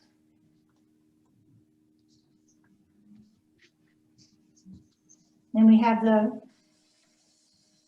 closing. Yes, Ms. Runner, I think we offer the two attorneys an opportunity to close with Ms. Spinks to go first and Mr. Brooks to go last. Thank you, sir. Ms. Spinks. Yes, I'll just briefly restate the points that everyone has made. The density is clearly an issue that we've discussed extensively.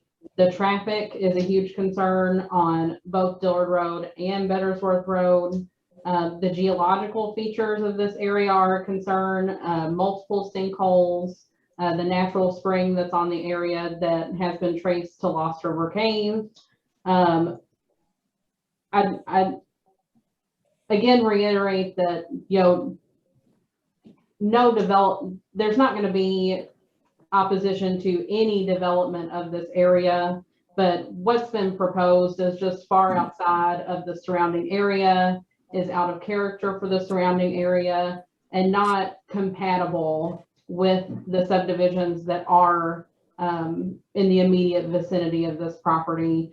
And so we request respectfully that the commission deny this proposed zone change tonight. Thank you.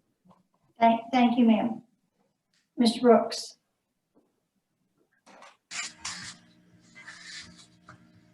Thank you, Chair Runner. I'm not going to try to comprehensively reply to everything that's been raised here this evening, but there are a few things that I think are important. We'll start just a little bit with traffic because we're all so familiar with dealing with that issue in these kinds of cases.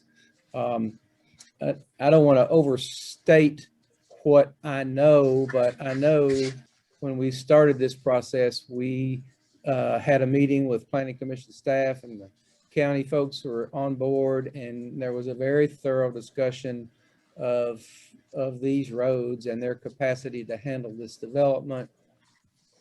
I know that when the school gets developed, the state will impose, this won't be local, this will be state will impose requirements on what kind of roads and access they are going to have.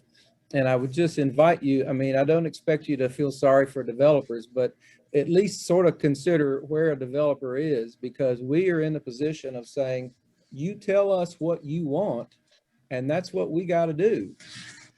And they told us, and we've committed to it. And I just don't know how a developer could be put in a position of being required to do more. So just a few more things on compatibility. I invite you to think about that school, which is going there. And let's suppose that this tract was vacant, and imagine what you might expect across the street from such a school. And I would suggest you would expect something very much like my clients proposed to build. And I can't help but hearken back at all these other developments which have been put in the face of all of these same arguments. I remember vividly the folks in Claiborne being convinced that the summit was going to ruin their neighborhood. And all of those kinds of predictions of gloom and doom just almost invariably turn out to not be the case. And I would just suggest to you that that's what's going to happen here. We began earlier tonight with some discussion about the comprehensive plan, and that came up when it was reminded to all of us that sewer makes a big difference, and sewer drives smaller, more dense developments. But I think it's important for you to know that the comprehensive plan is not just that it's chock full of policies which would support this development. So there is a policy that wants us to have compact, high quality development like this. There is a policy that wants us to have a variety of housing stock like this. So the question is raised of compatibility between this development and these others, the closest point of which I think is about 1,000 feet, separated by an elementary school. And it just seems to me, Kevin's comment, that when we talk about compatibility, we just so often devolve into talking about two things and two things only, and that's house size and lot size. I think we're past, in this case, any issue about house size, given the minimums that we've committed to. But again, if you look at the parts of the comprehensive plan that Ms. Hurt was pointing out to you, there's all kinds, there's a lengthy list in there for you to consider on the issue of compatibility. And I invite you to do that, because I think we come out looking pretty good when you do that. And I hope we get in this town, I sort of think you as commissioners are past this, but we need to get past the notion that small is inferior, that there's something bad about a little bit smaller. That's where the market is taking all of us. And at some point, I think when we look down our noses at smallness, there's a sort of I don't know, a sociological judgment that maybe we ought not be making. So I thank you for your attention. I think we've worked really hard with these DPCs to put this in a position to be approved, so I hope you'll do that. Thank you, sir. We've had the closing arguments, and I will now ask for a motion. I make the motion to deny the proposed zoning map amendment docket number 2021-24Z County. Based upon the testimony and documents presented in this public hearing, the proposed zoning map amendment is not consistent with adopted Focus 2030 comprehensive plan as demonstrated by its compliance with the objective and action items presented in the staff report. Therefore, the proposed zoning map amendment is not in agreement with the adopted comprehensive plan. Further, I request this motion requests a summary of evidence and testimony presented by the witness in public hearing. And I second that motion. Second. Have a second. Thank you. Okay, so, Sorry, Ham. ladies and gentlemen, I'm sorry. This is a motion to deny the application. A yes vote will be in favor of denial. A no vote will be in favor of the application. Yes equals deny, no equals approval.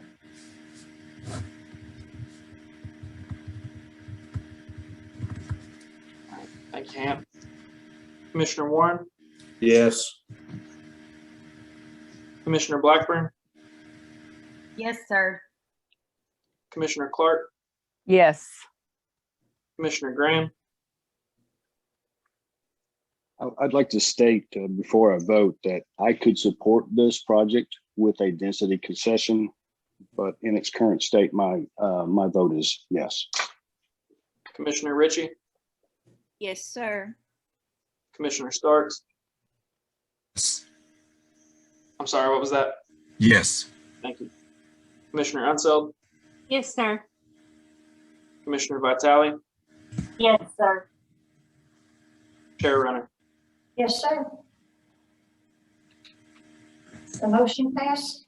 The motion is to deny. Thank you.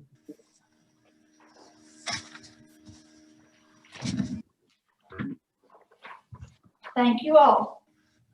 Chairman Runner, can we take a 5-minute break, Yes, ma'am. please? We will take a 5-minute break. Thank you. Thank you. Then we'll just go ahead. We are back to item number 10. That is docket number 2021-11 Flume. Southern Craftsman Home LLC has filed an application for a future land use map amendment on a tract of land containing approximately 0.21 acre located at 0 Park Street, formerly 1429 Park, from moderate density residential to high density residential. The same applicants, docket number 2021-25ZBG, have applied to rezone that same land from RM3 to RM4, which is multifamily residential with the general development plan. And also docket number 2021-V06, they have applied for variances on that same property. So we'll hear the staff report. Thank you, Chair Runner. We had a pre-application conference on January 27th for the property you just described, located on Park Street, formerly 1429 Park Street. The property is currently vacant. The zoning of the property is RM3 with the future land use designation of moderate density. As you mentioned, a future land use map amendment is the first application up for your consideration this evening, with a proposal to amend the future land use map to high density residential. Looking at page 2 of your staff report, we've referenced LU 1.1.4 of the comprehensive plan, which outlines the procedures to amend the future land use map. And the statement on page 2 was copied directly from the application and included for your reference. Moving on to the proposed site layout here, you'll see that there's a proposed building with some parking to the rear. Under building orientation, jumping over to the site design and compatibility review, the staff did suggest that any new structure face Park Street. However, the applicants did not address this as part of their application. I'm gonna jump to the development plan conditions that are proposed with the request to rezone the property to RM4. There are 7. Number 1, maximum units 2 with a total of 6 beds. Number 2, maximum height 2 stories excluding a basement. Number 3, any new residential building shall be constructed with a brick foundation and concrete based siding. 4 looks at access to the property. 5 addresses utility placement. 6, tree preservation, and 7, open space. Looking at the Focus 2030 category review, staff evaluated 17 applicable goals and objectives from the Focus 2030 comprehensive plan. We determined 2 of those items to be in compliance, and compliance with 15 of the additional items should be determined by the Planning Commission. Those deal with compliance with the future land use map and compatibility, quality of development and character preservation, open space. Looking at tree preservation, the applicants did address that in the development plan conditions. However, the former mature trees were recently cleared in conjunction with the demolition of the previous residence. Looking at LU 25 and LU 252, the Planning Commission should determine if a future land use map amendment rezoning application to RM4 and proposed variances will result in compatible infill development that protects nearby neighborhoods. Looking at page 5, HN1 and HN 1.3, which look at infill development, compatibility, character, and pattern of development. And then the last item there, HN 2.1 and HN 4, which look at housing suitability and housing options. Looking at the preliminary site plan that's on the screen before you, the applicants are requesting, if the future land use map amendment and zone change requests are successful, they are requesting 4 variances in conjunction with those applications. The first is a variance of 19 feet to allow the proposed structure to be located 6 feet from the property line adjacent to a single family use. That would be on the left property line here as you're looking at the screen. Next, a variance of 5 feet to allow the buffer adjacent to an incompatible land use to be 5 feet, again along that same left-hand property line there. And then last, this is in reference to the right property line as you're looking at the screen, and that's a variance of 2 feet from the minimum 5-foot buffer and a variance of 7 feet from the 10-foot average buffer required between a vehicle use area and common property line. At the bottom of page 5, we've included reference to KRS 100-243, which outlines the findings necessary for granting a variance. Similar to the future land use map amendment, we included the applicant's information from their application for the variance on page 6 for your reference. The Planning Commission should determine if this argument addresses the findings required to grant variances. Looking at the staff review summary, under the current RM3 zone, the applicants are permitted to construct 1 single family residence on the property. However, the current lot area is not sufficient to accommodate 2 units in the RM3 zone.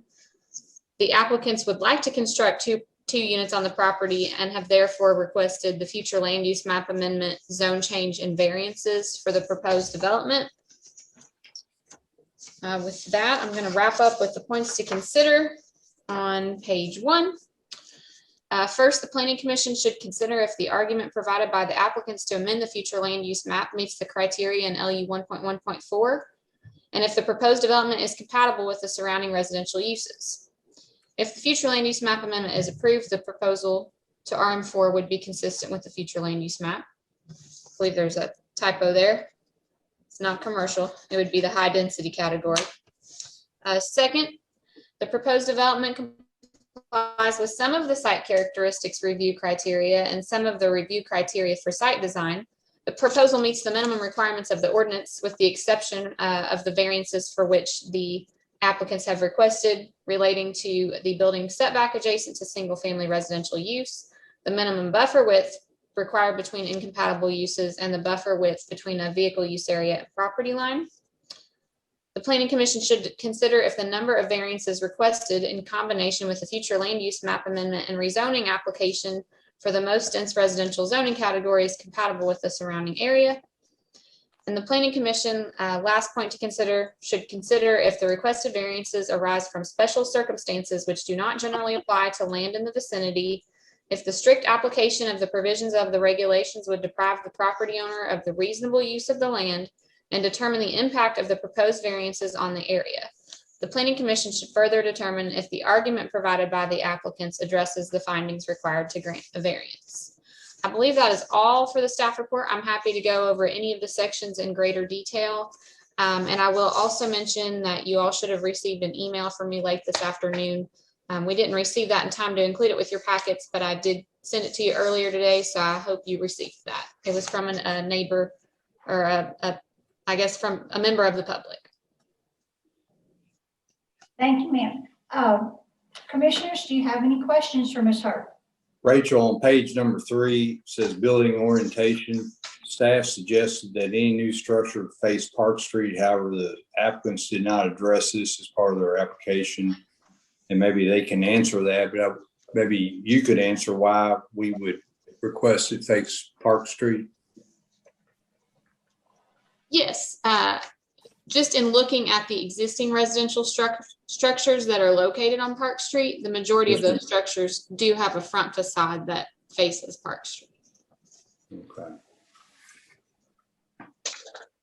And then we'll ask them about the building materials when we get them on the call, or when they answer some other questions. Yes, sir. And I guess just to expand on your question about building orientation, that would be one of those compatibility or character considerations that you would find in LU 1.1.3. Correct. Rachel, this is Tim Graham. Can you help me understand why they need a change here? They could build something here. They just couldn't build 2 units. Is that correct? Correct. So under the current RM3 zone, the minimum lot area in RM3 is 8,000 square feet for the first unit, plus 2,000 square feet for each additional unit. So they do not have enough lot area under the RM3 zone to permit 2 units. It would be limited to 1 maximum based on the current lot area. So what is the maximum they could build under RM30? 1 unit. And what size would that unit be? There would be no limit on the number of bedrooms. It's just that it could only be a single dwelling unit. So help me understand, why wouldn't they just build 1 large unit rather than go through this process? Commissioner Graham, that may be a better question for the applicant. Okay, fair enough. Thank you. You're welcome. Any other questions for Ms. Hurt before we hear from the applicant? Rachel, could you explain the variances a little bit better? Find out why we're having to do 3 different variances. Do you mind to do that? Sure, I can go through those one more time. So just in looking at this site plan here, under the proposed development, or the proposed site plan, the way the parking is laid out and the way the building is situated on the lot, based on this proposal, what is shown before you does not meet their minimum requirements of the zoning ordinance. Right. The first of which being the building setback adjacent to a single family residential property, which would be the property if we're looking at the screen to the left, and the zoning ordinance requires a 25-foot setback. The building in the proposed location would not meet that, and so they have requested a variance of 19 feet. The second variance along that same property line on the left, so I don't know if you can see the cursor, but it's the left property line here. And so that's relating to the incompatible land use buffer that's required by the zoning ordinance when you have multifamily adjacent to single family residential use. And that required buffer is 10 feet. Under the proposed site layout, they do not meet that, and they're requesting a variance of 5 feet. And then the last variance would be along the right property line. And the zoning ordinance requires that buffers between a vehicle use area, so a travel way or parking area. So the buffer between a vehicle use area and common property line with an adjacent property, the average of that buffer has to be at least 10 feet, with the minimum dimension being 5. And they can't meet the minimum or the average. And so they've requested a variance of 2 feet from the minimum and a variance of 7 feet from the average buffer along the right property line.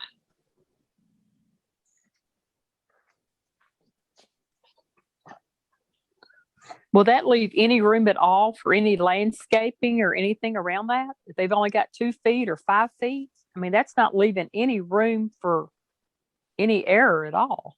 So if you're looking at the plan on the screen, Yes. basically the areas reserved for green space would be anything that's white minus the building footprint that's indicated by the box here, where it says proposed building. I know that's kind of small, but so the areas. Yeah, is there any way to make that bigger? Yeah, I can try. There you go. Well, not doing a very good job. That's better. I went the wrong way. I'm sorry. Well, that helps some. I mean, it's just so hard to see. Oh, yeah, that's better.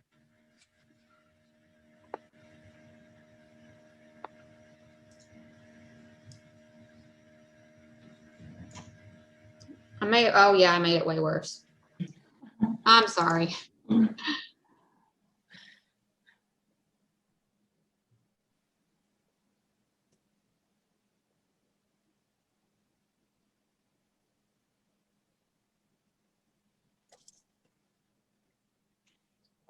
Monica, you may be able to help me out. I don't know if it's not cooperating for me.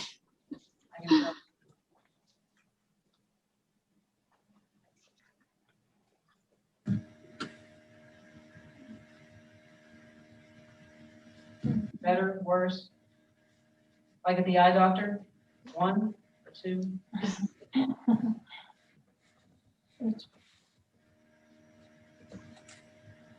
I'll give it back to you now.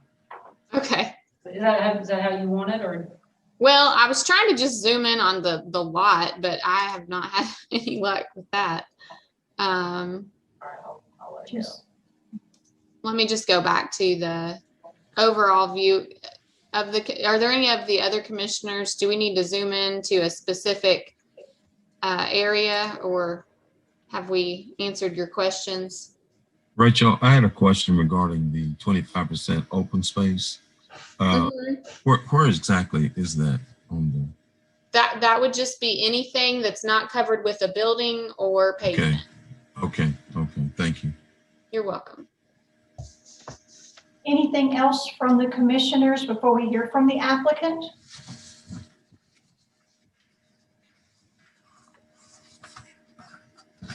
No other questions? Then we'll go ahead and hear from the applicant. Mr. Liptinsky? Yes, can you hear me? Yes, sir. If you state your name and address, and we'll get you sworn in. Chris Liptinsky, and my address is 179 Fuller Drive. And you swear to tell the truth? 29 Park Street. And you swear to tell the truth? Yes, ma'am. Yes, sir. You can go ahead. I think you had a few questions. Yes, well, I just wanted to make a few comments. I mean, obviously the reason it's already zoned to build a duplex, but obviously, like you said, we didn't meet that minimum square footage requirements. We're off by or the lot square footage requirements. We're off by 1,000 square feet. So that's one reason Thad and I are trying to get it to RM4 just so we could build this duplex. But to answer the one gentleman's question about why not do a single family, I own several rental property, and it's just more my preference. I would prefer 2 units. It's just to get 6, if I were to make this a 6-bedroom single family, it's just from a landlord's perspective, it's just a lot harder. I mean, it's hard for 6 people to live with each other, so I'd rather have a duplex preferably. But other than that, as far as the landscaping I plan on doing, I plan on doing evergreen trees along where you see the back parking lot there, kind of run it from front to back. Use several evergreen trees. They're about 5 foot tall. They'll probably grow to 10 to 15 foot tall. I would have preferred maybe not to have the parking space up front and probably do more landscaping, but that was just to accommodate the parking. So that's why that one spot's there. As far as the building materials, I'm going to do all fiber cement board. with a brick skirt foundation, so no split face block or anything. Basically, you know, it's obviously 2 units, so 1 unit to face the road, the other unit, it's basically 2 houses back to back, and then the other unit to face toward that alley. So they'll get access in the back, and then people that live in the front, they'll walk around there and to get in the front. They're both 3-bedroom, 2-bath in each unit, around, I'm looking around 1,600 square feet, 16 to 17. So total square footage would be 33 to 34, somewhere in there, square feet total for the whole building. And of course, it's going to be 2-story. But that's all I got at the moment. Do you all have any questions or? Do you have a concern about these variances and not leaving any space at all between things? I mean, 2 feet and 5 feet is not very much space. Yeah, and I understand that. I mean, honestly, even doing a single family, it's going to be difficult for me because due to how narrow the lot is, I mean, it gets more narrow as it goes back. So honestly, even if, you know, I do a single family, I'm going to have some variance, I would imagine. I mean, that's obviously not our goal, and we narrowed down that list quite a bit, but as you can see, it's a very, very tight space. And so we're just trying to work with what we have there. Mr. Lipinski, this is Commissioner Graham, and I have a question for you and possibly a couple of questions for staff. It shows 1 single building footprint on your plot, on your proposal currently. And it's my understanding that you're not proposing a single footprint, you're proposing 2 buildings. Is that accurate? Yeah, it's going to be a duplex, but it's basically going to be 1 building, but both units are going to go back to back. So it's going to be 1 rectangular building, if that makes sense, with 2 units, 1 unit in the front, 1 unit in the back. But they'll be connected. It'll all be one building. So ultimately, here's what I'm trying to understand. RM3 affords you the opportunity to do a duplex or one. Maybe this is a question for staff. What's the largest size building he can do under RM3?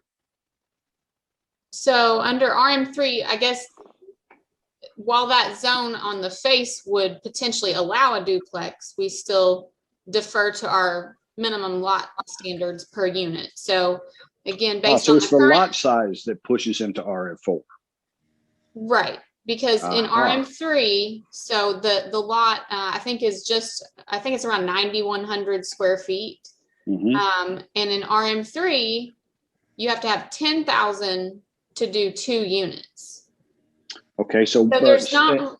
Oh, go ahead. I'm sorry to interrupt. Let's assume for a moment he's not going to do 2 units. He's going to do 1 unit that's comprised of, let's call it an 8-plex, a 16-plex, whatever we want it to do, want to call it. It's 1 unit. What is his largest opportunity? So that would be based on the lot coverage and being able to meet the setbacks. Hey, Rachel, let's make sure we clarify our terminology though. So unit implies that there's a firewall and separate units. What's allowed to do by right RM3 is essentially 1 unit or 1 detached single family house, correct? Right. So there's not a limit on the number of bedrooms, but unit meaning one dwelling unit with common access to kitchen facilities, bathroom facilities, common living areas. So that could be a 3-bedroom home, it could be a 4-bedroom home, it could be a 5-bedroom home, but it's still 1 unit. But he could not do a duplex. Is that accurate? Not correct. Not because of the current lot area. That is correct. Cannot meet the development standards to get that 2nd unit. Were the lot larger, he could do a duplex there. Is that accurate? Potentially. There would still be the same limitations with the adjacent single family use and some of the other considerations where the variances are requested for the buffers. So on the face, 10,000 square feet in RM3 would say, yes, you may be able to build a duplex here, but then there are other development standards in the ordinance that would still be applicable. Can a fire truck get in there? If there were a fire? If we allow these variances? I couldn't answer that. I'm sorry. I'm not sure what there's not a distance on the width of this travelway here. So I could not say with certainty. But I will say by ordinance, the travelway would have to be at least 11 feet wide.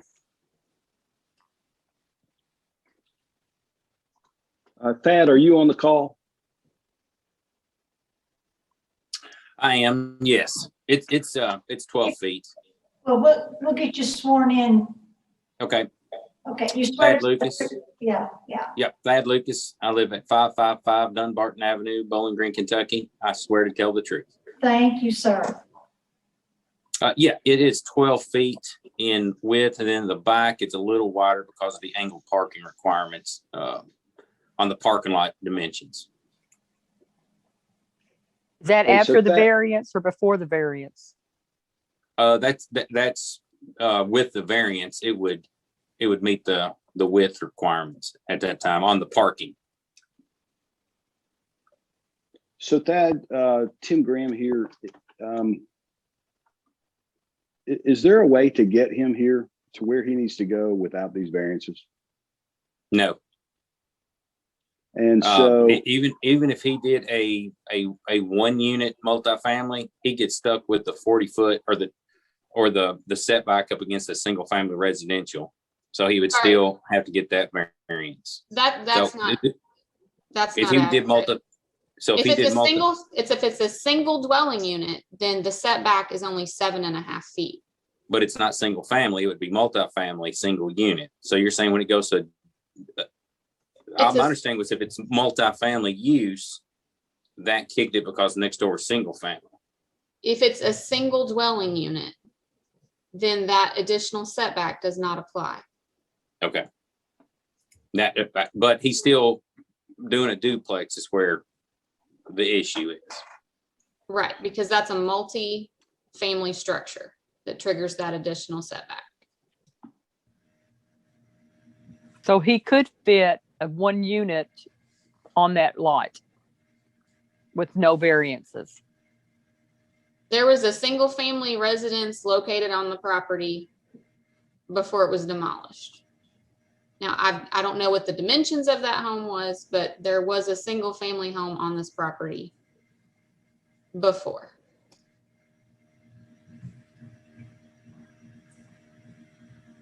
Mr. Lipinski, how many units are you proposing here?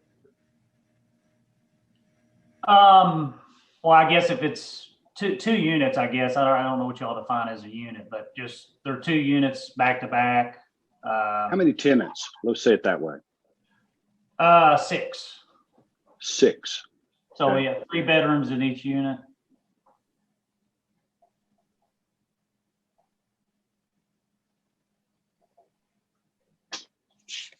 Okay, thank you. Thank you. Commissioners, do you have any other questions? And this is Rick Starks. Does parking seem to be an issue? Would most of the parking be on the street, or is there sufficient parking for all of those units? Commissioner Starks, it looks like there's 7 parking spaces shown on this layout. We would not account for any on-street parking as far as satisfying the ordinance requirements. All right, thank you. You're welcome. So is it 1 space per person? No guests?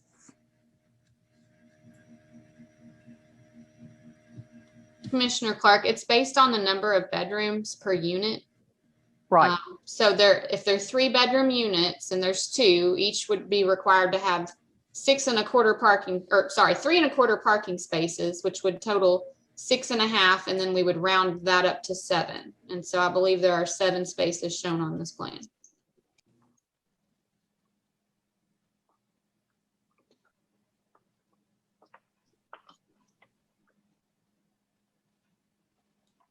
Any other questions for the applicant before I open it up to anyone online?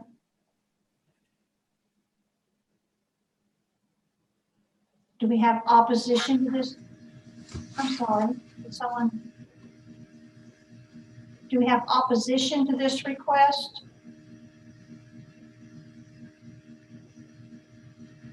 Any questions from anyone online?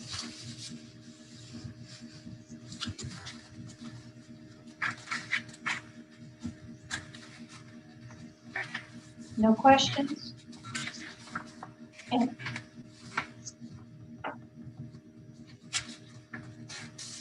And other than the email that was sent, that's our only opposition.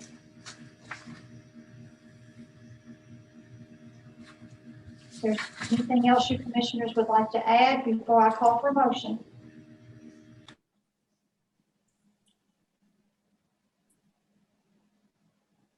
Nothing else, then I'll ask for a motion, please. And we'll need 3. The first will be for the Flume amendment. And we'll address the other 2 should that one pass.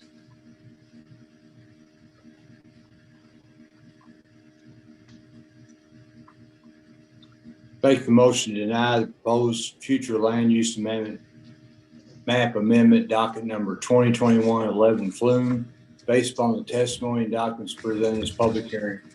Proposed Flume amendment has not met the directive to amend the Flume as outlined in LU 1114 in the comprehensive plan. Further request this motion include the summary of evidence and testimony presented to witness public hearing. Thank you, And sir. I second that. And we have a second. Thank you, ma'am. A yes vote means to deny, a no vote means to approve. Thank you, sir. Commissioner Warren, Yes. Commissioner Blackburn, Yes, sir. Commissioner Clark, Yes. Commissioner Graham, Yes, sir.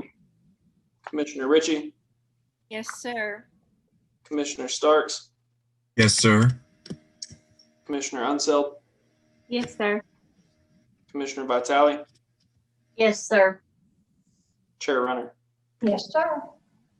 The motion carried, and that was to deny. And so we do not need to proceed any further since that was denied. Thank you so much. Thank you. Thank you. Now we'll go back to the beginning of the agenda to items 1 and 2. Item number 1, docket number 2020-05 DP, Carter Crossing LLC has filed an application to amend the general development plan, the development plan conditions on tracts of land containing approximately 197.78 acres located at the end of Carter Farm Road at 0 Shaker Mill Bend Road and 0 Topeka Road and 0 Trenton Lane and Annapolis Lane. These properties are zoned RS1A single family residential, RS1C single family residential, and floodplain, all with general development plans. We have the staff report, please. Thank you, Chair Runner. We had a pre-application conference on March 16th for the portion of the development in Carter Crossings that you just described. This application is pretty straightforward. If you all remember back in 2018, the property was rezoned in different sections, but tonight, this evening, we're only considering the area outlined in blue that's currently zoned RS1A and RS1C. And with that, I don't know that there's really much that we need to look at visually, but I will just leave this up for reference. This gray shaded area would correspond with the portion of the development currently zoned RS1C, and that is what the main change involves or is in reference to.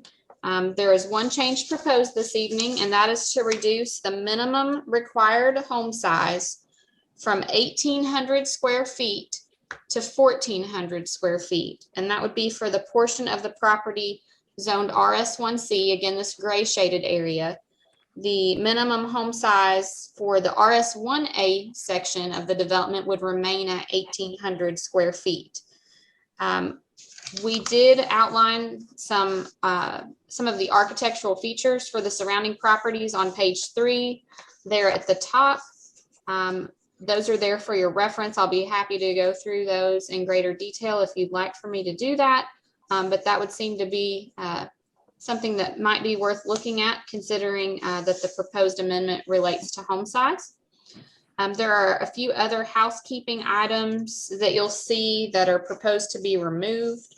These relate to some lots that once were actually proposed to front on Shaker Mill Road, but those lots are no longer part of this development. So that was the reason that language was removed. Again, just a housekeeping item. But other than that, jumping onto page 4, we have reference to section 312.8 of the zoning ordinance, which outlines the requirements for amending a development plan. And as you've seen with some of the similar applications this evening, we just took the narrative supplied by the applicant and copied and pasted directly what they included with their application. That's on page 5 for your reference. Staff evaluated 8 items from the comprehensive plan. 6 of those items are up to the Planning Commission to evaluate. Those deal with compatibility, quality of development, character preservation, pattern of development, housing suitability, and housing options. And with that, I'll just wrap up on page 1 with our points to consider. The proposed development plan amendment remains consistent with the future land use map, complies with the majority of the site characteristics review criteria, and it also complies with the majority of the review criteria for site design and meets the minimum requirements in the zoning ordinance. And the last point to consider is that the Planning Commission should evaluate if the proposed reduction in square footage for new homes in the RS1C portion of the development is compatible with the surrounding area. That is all I have for the staff report, but I'm happy to answer any questions. Thank you, ma'am. Commissioners, do you have any questions for Ms. Hurd? Rachel, it's late and I may be overlooking this. In the DPCs, does it address garages? Let me see.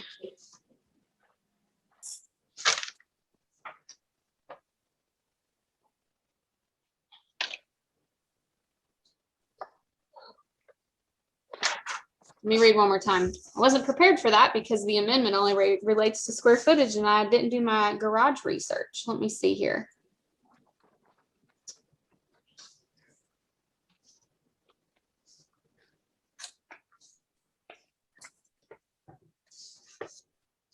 I don't see it, but I just want to make sure I wasn't overlooking it.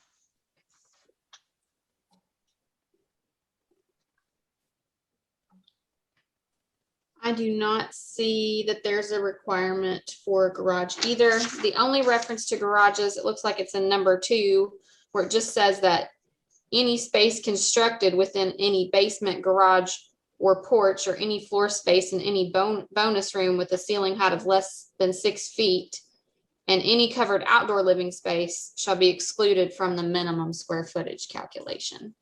Okay, great. Thank you. You're welcome. Any other questions before we hear from the applicant? Rachel, is this the size houses that are like in McFadden Station, this smaller house to reduce this? Commissioner Clark, I'm not sure of the home sizes. We just looked at the home sizes for the I guess what would be the closest subdivisions. So we looked at Cumberland Ridge, Farmwood Estates, Shaker Mill Bend.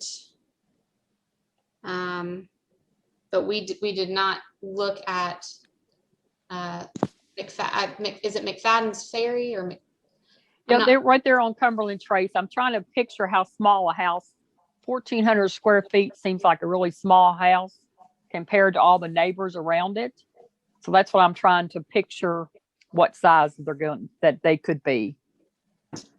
Commissioner Clark, I honestly, I could not answer that question. And I don't think there, if my memory serves me correctly, I do not believe there are any development plan conditions or binding elements for that subdivision that outline a minimum home size. I can check on that though, if there are other questions, and see if I have any additional information later on.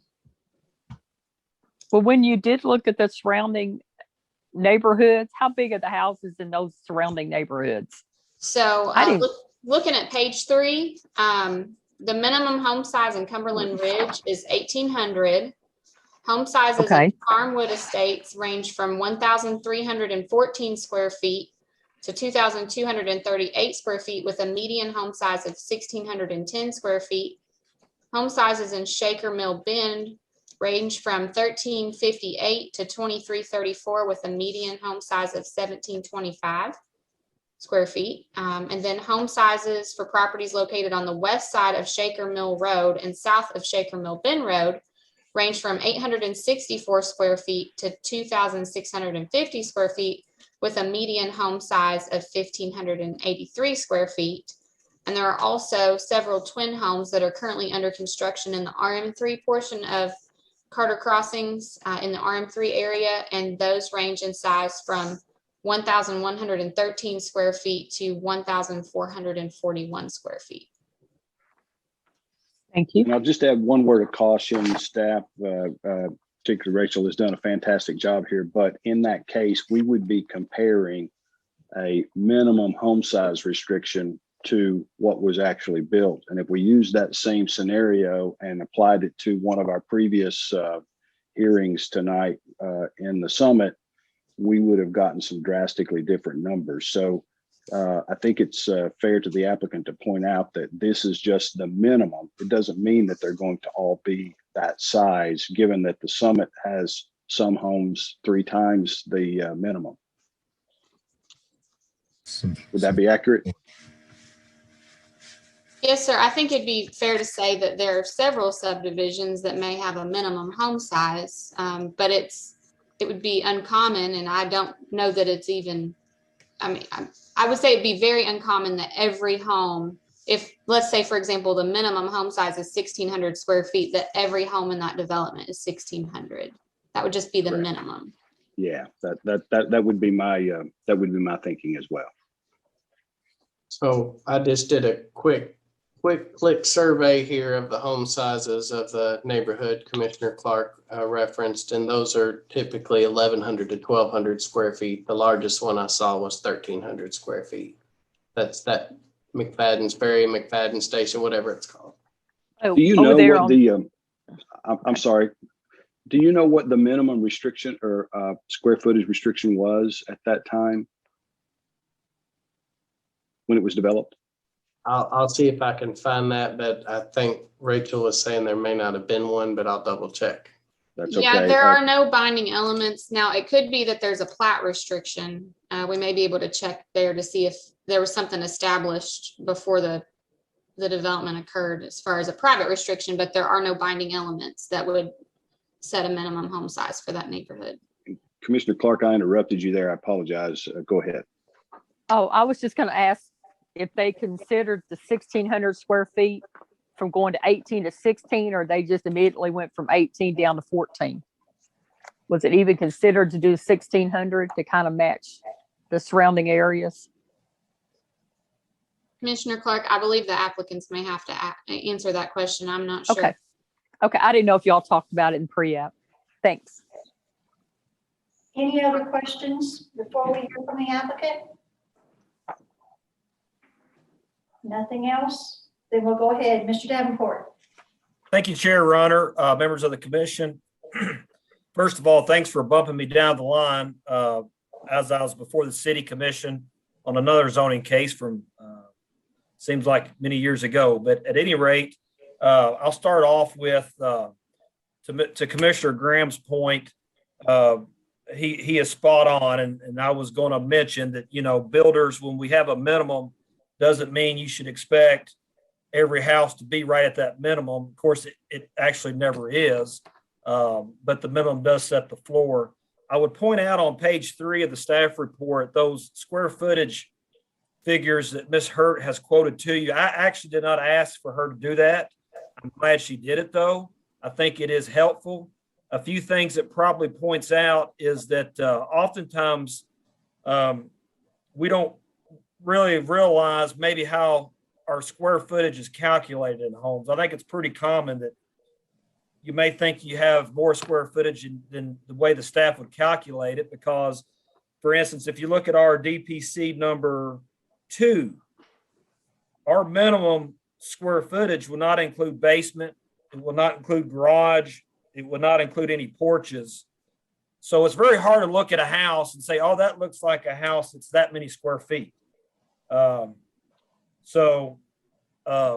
That's kind of one point I would make. But if you look back up on page 3, actually the homes in the area, the immediate area, I don't find to be all that inconsistent with a 1,400 minimum.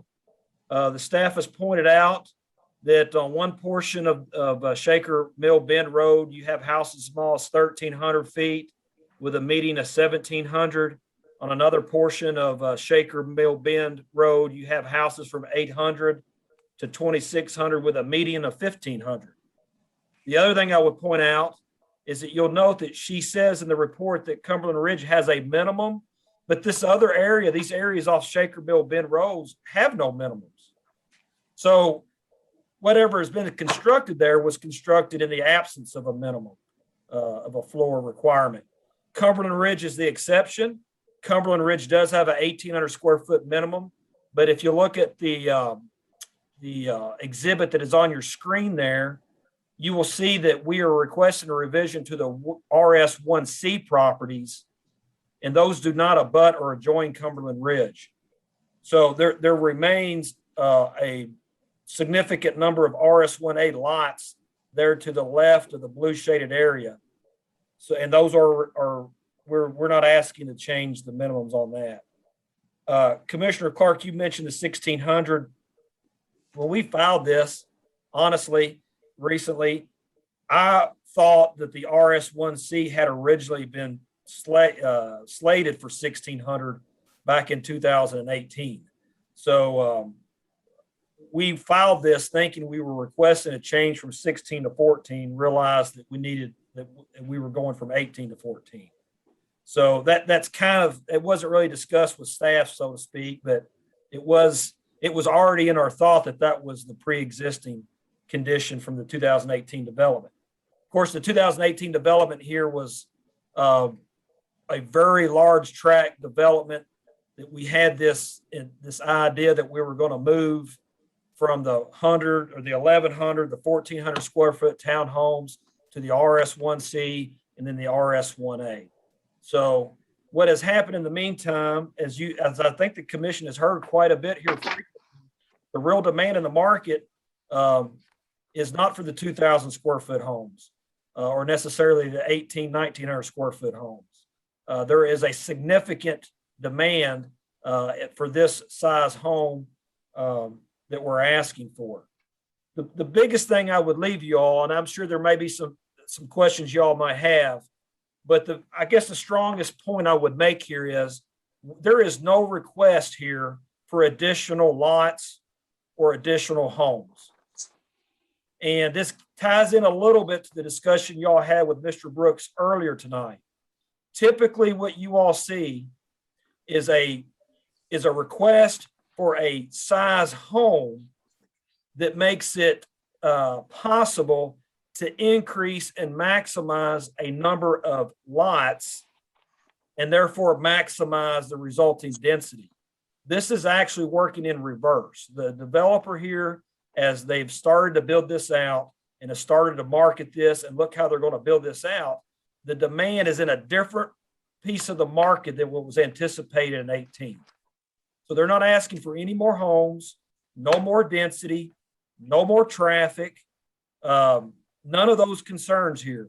They're also not changing the design requirements, which are very strict. They have an 80% brick stone requirement, and above and beyond that, vinyl is only allowed in dormers and in soffits. So those are not slated to change. So you've got high-end materials. This is certainly, by all accounts, looking to be a high-end development. You've got the school as a centerpiece of it there up front. So I think it's a perfectly reasonable request. It does not change at all the impact on anyone in the area because it doesn't change unit numbers, does not change density. And if you actually, and again, I didn't ask Rachel to do it. I'm glad she did it. If you look at the actual mostly immediate home sizes, you know, a number of homes smaller than what we're asking for. So with that, I'm happy to take any questions. Mr. Vitale's on the phone or on this Zoom here somewhere, if need be. He's the principal of Carter Crossings. Chris, Tim Graham here. You make some great points. And one outstanding question is, will these homes have garages? I don't know how we missed that in 18. I've never had that question with the developers, but can't imagine they won't. Okay, so if I think it would be beneficial, especially if Mr. Vitale has already planned, and I fully suspect that he does plan to have garages. If we compare a home size to say, and I don't mean this in a disparaging way to McFadden's Ferry because it certainly met a need, but many of those homes don't have garages. And so a 2-car garage is going to make a structure look significantly larger than a 1,400 square foot home that doesn't have any garages or porches. So if you guys could have that discussion and we could agree to add the garage structure, I think that would be helpful here as well.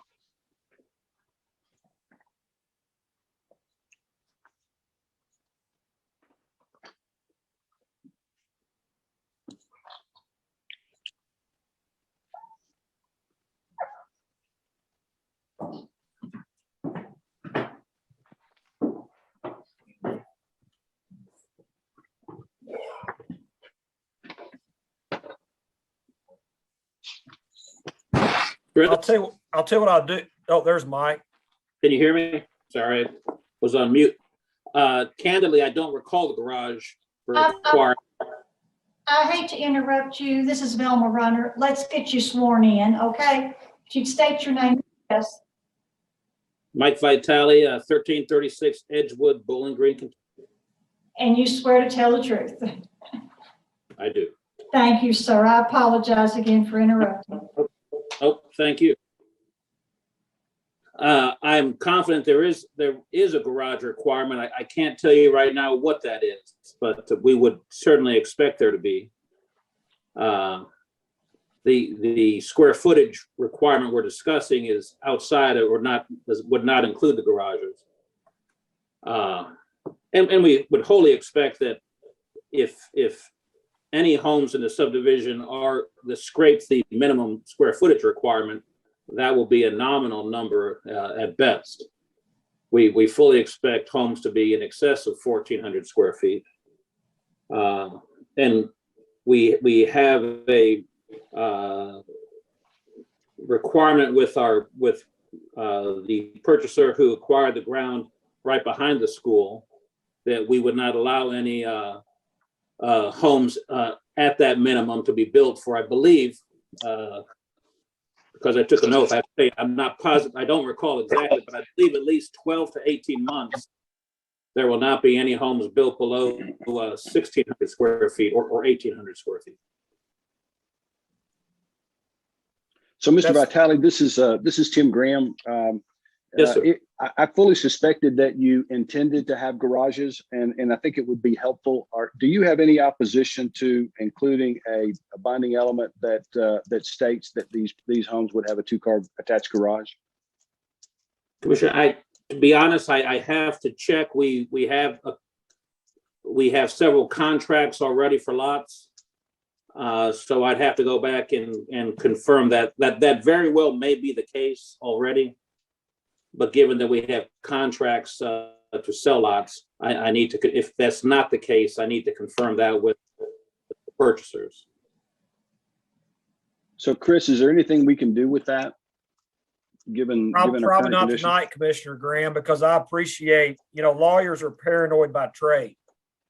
And what Mr. Vitale is saying is that he's got some contractual obligations, and those buyers during their due diligence period would have reviewed the DPCs at that time, the binding elements that are of record. And so that would be that, I think prudence is probably cautions him against doing anything until he can double check with those buyers. Again, I guess the response I would give you, Commissioner Graham, and it's short of a DPC committal, which would be ideal for you. But I do think, I'll just say this, when you're building a home that's 80% plus brick in today's market, that's got to be a certain product. So, and I guess from a zoning standpoint, whether it was an oversight or not, the DPCs are as they are. And so we're not trying to take away a condition of garages that was already there, I guess is the point I'm trying to make. Understood. Thank you. But Chris, going back to that, how can we correct this? Well, I'm not sure. I don't think you really can, Commissioner Warren, frankly. I don't think that and Hamp can help me out here, but I don't think that the staff could institute a development plan condition after the fact. So you're saying the original planning, the original condition does not have a 2-car garage? Assuming that the staff has correctly stated the previous DPCs that are in their staff report, and I've never known them to get that wrong. I would not assume that's the case. Okay.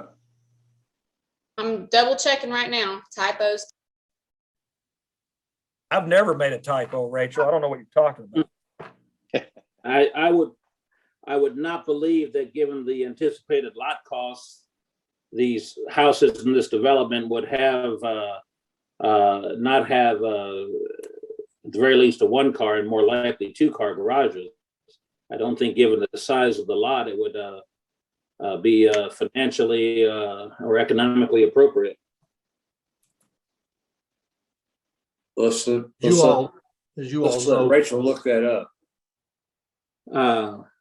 Assuming Rachel's going to find that she correctly quoted the DPCs. Of course, there are plat restrictions that could impose the garage requirement. That being a way that you could impose that without coming back on yet another development plan amendment, which I'm sure you don't want to do. Wouldn't that have the same net effect, though? I think it would have the same effect. I think the developer's concern is that he may have a contractual obligation that would cause him some difficulty. Yeah, and to be frank, full disclosure here, when we filed this, knowing Mr. Vitale had and Carter Crossing had some contractual obligations, we made sure that those obligations are fulfilled even with this request. We ran that up the ladder, so to speak, to make sure that it wasn't going to cause anybody any problems. Didn't discuss any additional DPCs.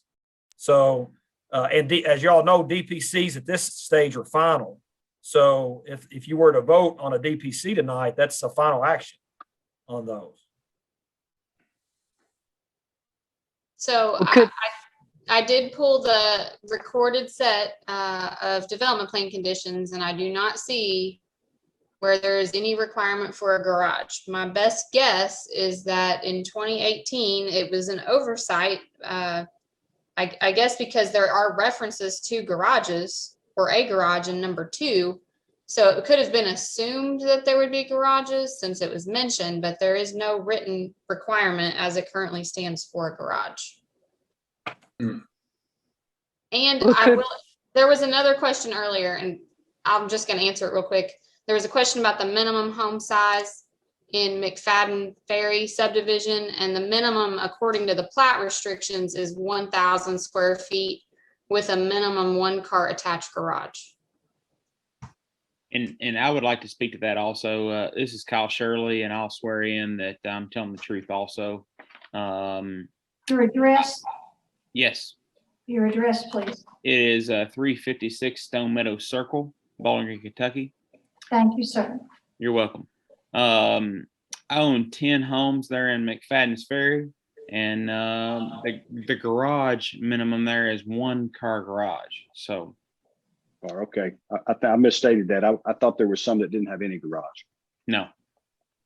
Yeah, well, there may be, but I have 10 rental houses in that subdivision, and there are, and all of mine have 1-car garage or better. Great, thank you.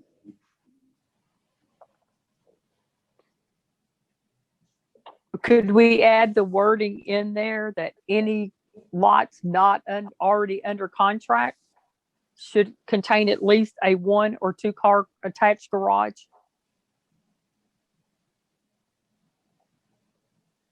We probably could, but I have reservations of doing that because there's no way to. It'd be difficult for Ben's staff to enforce that because it'd be difficult to determine when a building permit was requested, whether it had been under contract or not. And the further thing is I don't want to start getting into a situation where we have to have a home builder provide us a contract. Did they have a contract or not? What was the date? It just becomes very difficult. Well, on the contracts that he's got, are they 1,400 square foot houses or 1,800 square foot houses? Well, some of the contracts are for the RS1C lots. And when those were put under contract, Commissioner Clark, the existing DPC had an 18 minimum. And so with the due diligence I was referring to earlier was to make sure those buyers are okay understanding that we were requesting that the entire RS1C property was going to be requested lower to 1,400.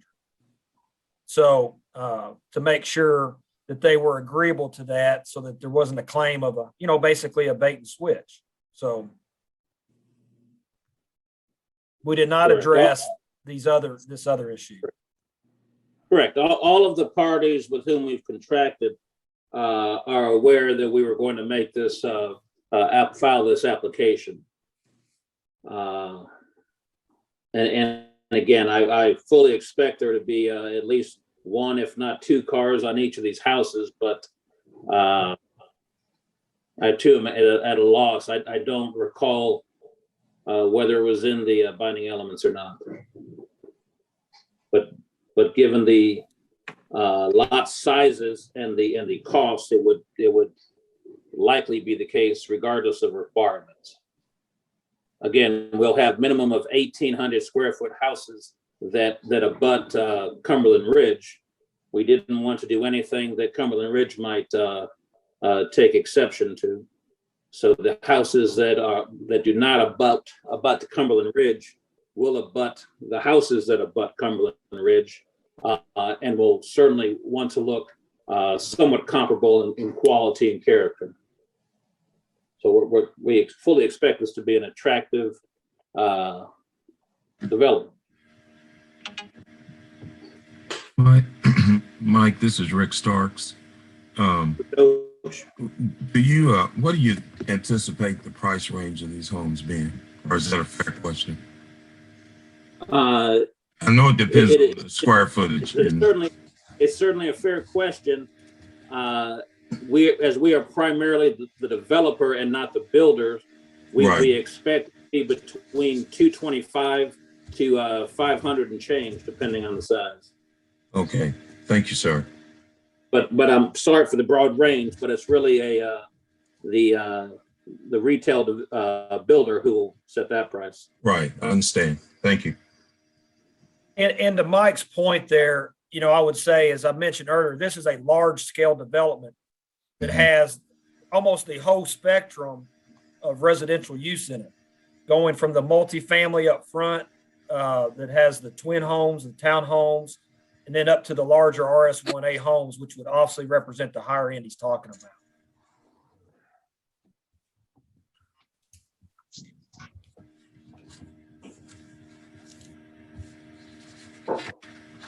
Any other questions from commissioners?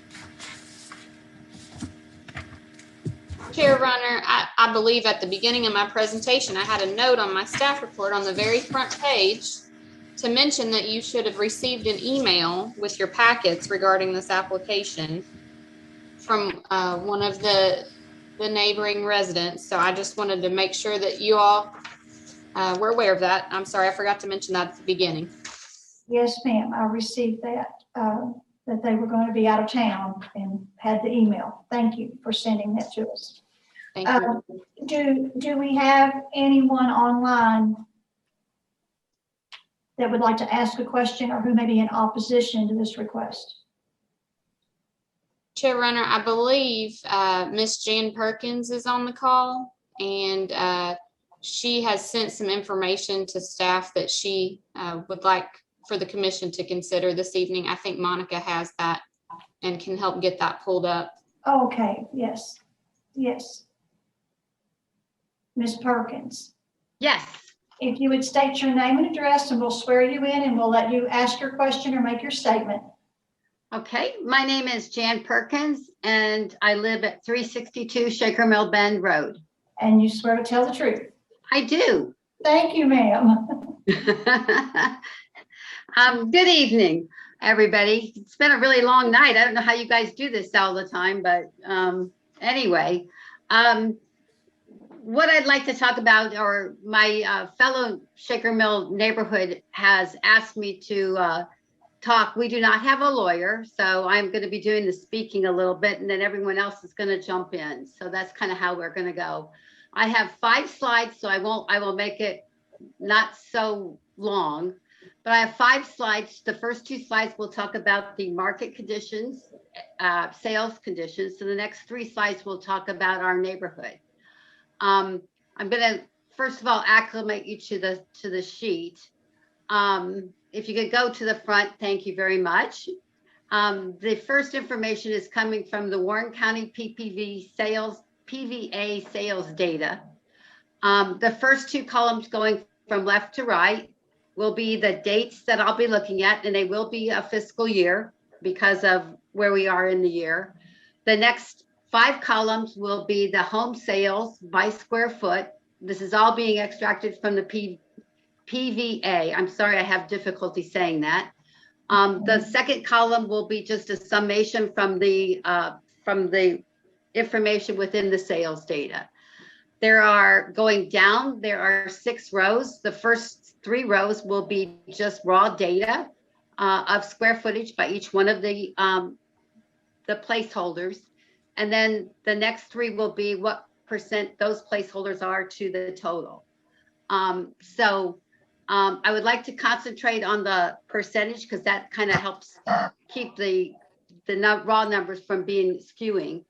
But the first 2 columns, this will be March of 2020 through December of 20.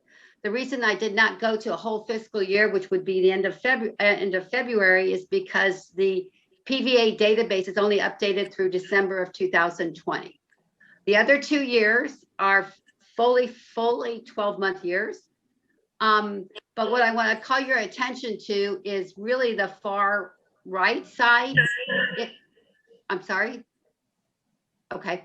The far right column, where you'll see that in March of 20 to December of 20, there is the 1401 square foot to 1800 square foot, which is the items that are in question from the developer, was 40.7% of the sales. The year before that, it was 40.4. So there's been a 0.3% increase in that market. If you go back to the next year, which is March 18 to February of 19, there was that market was 43.2%. That was the same time the development was initiated in 2018. So it went from when the development was requested in September, October time period, 43.2 to 40.7. So from the development standpoint, that square footage has gone down in the marketplace. Now, the other thing is, so the growth substantially, there's been a growth, but there's also been a growth if you look in the 1800 to 2200. It was 22%, it's now 23%. So substantial growth using PVA data. I'm not seeing that as everyone says. I believe there's a shortage in homes, but not in the specific markets. If you go to the next page, which is using the MLS, thank you, same format. I'm just now using the MLS listing of home sales. You'll see that in the 1401 to 1800 square feet, it goes from March of 19 to February of 20 of 46.1% down to 44.8%. The reason I don't have the other year, the March 18 to February of 19, is because I just don't have access to that. So again, it's showing that there's not that big surge. In fact, there's a surge in the MLS from 1800 to 2200, goes from 23% to 24%. Now these are full years, so it's not like the PVA where I had to cut off in December. So we did a spot look at the current listings that are out there in Zulu and in MLS, and it's showing that the lower home sizes in Zulu, it's 1250 to 1500, have more sales while they're very close. But if you go to the MLS listing, there's much more, 91 homes versus 51 homes available in the market or out there. So if I look at the market and the size, I don't see that the market is asking or crying for the reduction from 1800 to 1400. I think they're crying for homes, but I'm not seeing that requested amendment is what we need to look at or is vary. The next thing is I would like to talk about the compatibility to the neighborhood. Rachel did provide information in the package. There are 81 homes in Shaker Mill Bend, and Drake's Creek. The houses that she looked at were 41 out of 81, just a tad over 50%. But also in those homes, there are many homes that sit at the 1378 level on the top side, but have a full basement finished underneath. So it's not 1378, it's more like 2,700 square feet. So I included all the basements. We went and made sure that everyone that had a basement, that we made sure that the square footage was finished. In some cases, we didn't bring in because it wasn't finished. We extracted this information from the PVA. So what we found out is that 73% of our homes in the targeted area, which is just a tad over 50% of the neighborhood, was 73% over 1,601 square foot. But 51% of them were over 1,801 square foot. So the median that she came up with, and excluding the basements, if you look down below on the far right, the Shaker Mill Bend area are those numbers that she had in the presentation. If you include the finished basement, Shaker Mill Bend becomes 1809. Shaker Mill Bend Selected becomes 1945. And by combining all of those 41 houses becomes 1809, with an average square feet on the far right of 2001. So excluding a basement when the footprint is the same as the top level is a little bit not telling all that. Now, if you go to the last piece of paper, last tab, please, we'll skip that one because of the hour. So what we did is, I remember I told you there were 81 homes. If you go to the far to top, the far that says all the homes, these are all 81 homes. And 81% are over 1601. 67% are over 1801 square feet and higher. If you go down to the bottom, we'll go through what the median and the average are. I've got it all together. If you combine all the homes within this, all these 81 homes, it's 2237. And if you look at the average, it's 2210. That's sizably different than what we're doing with some of the lower homes that are looking at it without basements. So I guess looking at all of this, you know, we're suggesting that the market does not, there's no real reason to go from 1800 to 1400. The market doesn't seem to show that using the PVA and the MLS and the current open listings. If you look at our square foot in our neighborhood and measure all of the homes, instead of the 40, all 81 instead of just 41, then our median and our average is much higher, including basements. So I guess lowering the adjacent, since this does butt up against our homes, lowering the square footage would detract from the value and the surrounding beauty that we have right now. We are in the country. Everyone that visits us does say, oh my gosh, we didn't know this was out here. And we like it like that. But, you know, we understand buildings are going to come, homes are going to come. But I think even Mr. Vitale said that he didn't expect many of them to be 1,400 square feet. They would be between 16 and 18. So let's just keep it at 18. I mean, I don't really understand why we want to change that. And especially if there's no garage or one car garage. We're 2-car garages here. So we believe there's a compatibility issue, a very big compatibility issue. We would appreciate if the commissioners would vote this down for compatibility, if not just for market.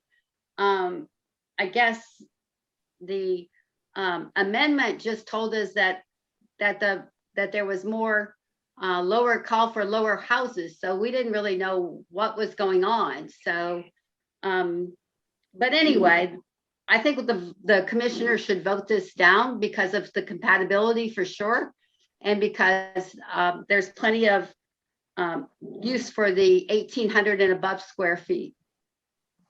We have one more additional thing. There's land work has begun on the adjacent land to our neighborhood. And if you look at, let me see, I have it earmarked. If you look at the map on page 7 of 32, the land moving has taken almost all of the trees down that we thought would be a natural landscape barrier.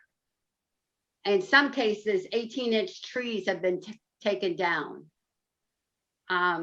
So, I mean, I think we would like to request that there be a barrier, just like we have in the original application or development application at the end of Shaker Mill Bend. For the 2 houses that were there, we did not realize all of these trees were going to come down. Tremendous amount of trees and landscaping that has really reconfigured our ability, the way we look at our area. I think that's all I have. I tried to go a little fast, maybe too fast, maybe my Yankee talking fast, but we would just like you to consider to not allow this reduction from 1,800 to 1,400. It's a 28 to 29% reduction. While the market doesn't show that, and our houses absolutely show that we are over what is projected in this report. That's it. Do I ask for questions or what do I do? There, that you may have some, but I'll see. Thank you. Commissioners, do you have any questions for Ms. Perkins? Can I add something? My name is Danielle Burris. I'm at 438 Shaker Mill Bend, and I swear to tell the truth. Yes, ma'am. Quick question to kind of dive in a little deeper on the barrier. I know it's been a few years since the development came about, and there was an agreement with the Williams to put a barrier at the end of Shaker Mill Bend. We're at the very end of Shaker Mill Bend. We're going to have 3 homes right in our backyard because of this development. We knew that was always a possibility. It's kind of disheartening, but I understand the market. What type of barrier is going to be placed there? That was never made very clear. Currently, there's a wire fence per se with some trees along it. You know, my fear is one day they're going to come just yank that out. There's going to be no barrier whatsoever. But can the developer tell me what type of barrier is going to be put there, and at what point in the development is it going to be put there? Thank you. I don't think that's the developer's issue at all, Chair Runner. That you may recall, this is, I think, the last application I'm aware of where the neighbors did not want to adjoin the development. They did not want the stub street to connect. And I think the Planning Commission, starting with this application, said the subdivision regulations do not allow you to close streets. And if they're going to close a street, fiscal court needs to do it. And I think this is the last time fiscal court did it. I'll clarify that, Chris, because some action happened after that. So the fiscal court agreed to leave the road temporarily closed until improvements to Shaker Mill are made. And so at some point in the future, if Shaker Mill is improved, then that road connection will be made. But the developer's responsibility will be to go ahead and make that connection, but put up a barrier to prevent traffic going between neighborhoods. So just wanted to clarify that. But that barrier was handwritten into the agreement with the lawyer. I don't know. I'm sorry, I forgot your name. The lawyer for the city planning and zoning initiating that, and everybody signing off, including the homeowners. That was an agreement with the Warren County Fiscal Court, and the Planning Commission attorney would not have had anything to do with that. I was a road viewer on that, but that was an action by the Warren County Fiscal Court, not the Planning Commission. Well, Mr. Burgess went up and signed an initial with the lawyer saying that he would put a barrier up, some kind of a barrier. That's for a landscape. I think we're confusing the terms here. That was for a landscape or fence buffer between those properties. That's still a record. That's true. That's true. It was not a physical barrier for the road. It's that the two properties that are adjacent, and that record is, I mean, that is still of record and part of the requirements. And I was just pulling the minutes back up, and it says that it would be an agreement or a promise of a landscaping buffer or fence along those two properties. And that's where that was circled on the exhibit and initialed by the applicant at the time. And that's still required. Thank you. That's what I was remembering. Commissioners, that's for the confusion. Yeah, wrong word, sorry. Rachel, do you know at what point in the development that they're going to provide that barrier, or what type of barrier it's going to be? The way it's worded in the minutes, it could be landscaping or fencing. That was what was agreed to during the meeting. As far as the time frame for when that would occur, and Ben may want to jump in here if I'm speaking out of turn, but I would assume when the development is actually physically adjacent and that there are homes constructed before those could be occupied, that we would verify compliance with that requirement. But again, Generally, yes, the final compliance is not necessarily applied until the punch list is given before the roadways would be sent for acceptance by the governing body. But they do have that requirement in place, and we will check that. And commissioners, this is Mike Vitale. Technically, I'm not sure this conversation is germane to the application, but if there is an obligation on behalf of the developers that is not being timely met, if someone notifies us of that, we will address that and cure that. I'm not aware of any obligation that we have not satisfied. But again, if we are deficient in some way, if somebody would bring that to our attention, we'll remedy it. Yeah, I guess the reason I brought this up to hone in on this is that the Burgess and the depths were the one where the landscaping was going to appear. With the removal of all these trees, we're asking that this landscaping or fence go all the way around all the adjacent property to Shaker Mill and Shaker Mill Bend. Because we were not aware that the trees were going to come down. We thought they would be protected, especially the 8-inch trees. Let me say this, if I may. I don't want to speak out of turn, but this kind of goes back to the garage issue. We are, Ms. Perkins, we are not here tonight to completely revisit the Carter Crossing development. And we're not in a position where we can do that. So we are in a position to address the square footage. That's the purpose. That's the only change in the DPC that's being sought. So we can't, we're not able to re-envision the development and go back into all those conditions as if we were in 2018 again.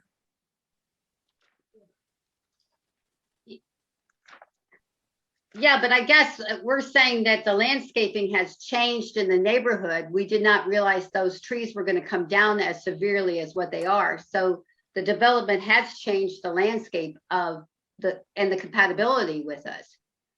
So, and that's in one of these notes, but of course I can't figure out where it was.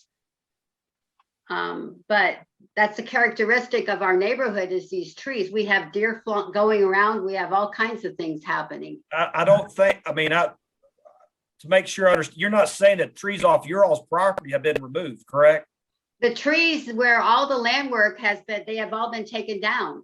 Basically, at least 95% of the trees have been taken down because of because of moving of land.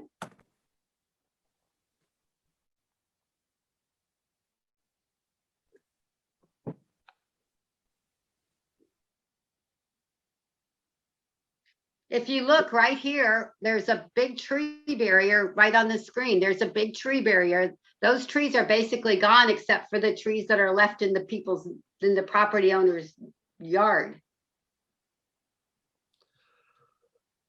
So we've heard from Ms. Perkins, and I take it there were other neighborhood folks who wanted to speak to this application for development plan amendment. Hi, my name's Laura Cardwell. Yes, ma'am. I live at 1270 Shaker Mill Road. And you swear to tell the truth before this commission? Yes, I do.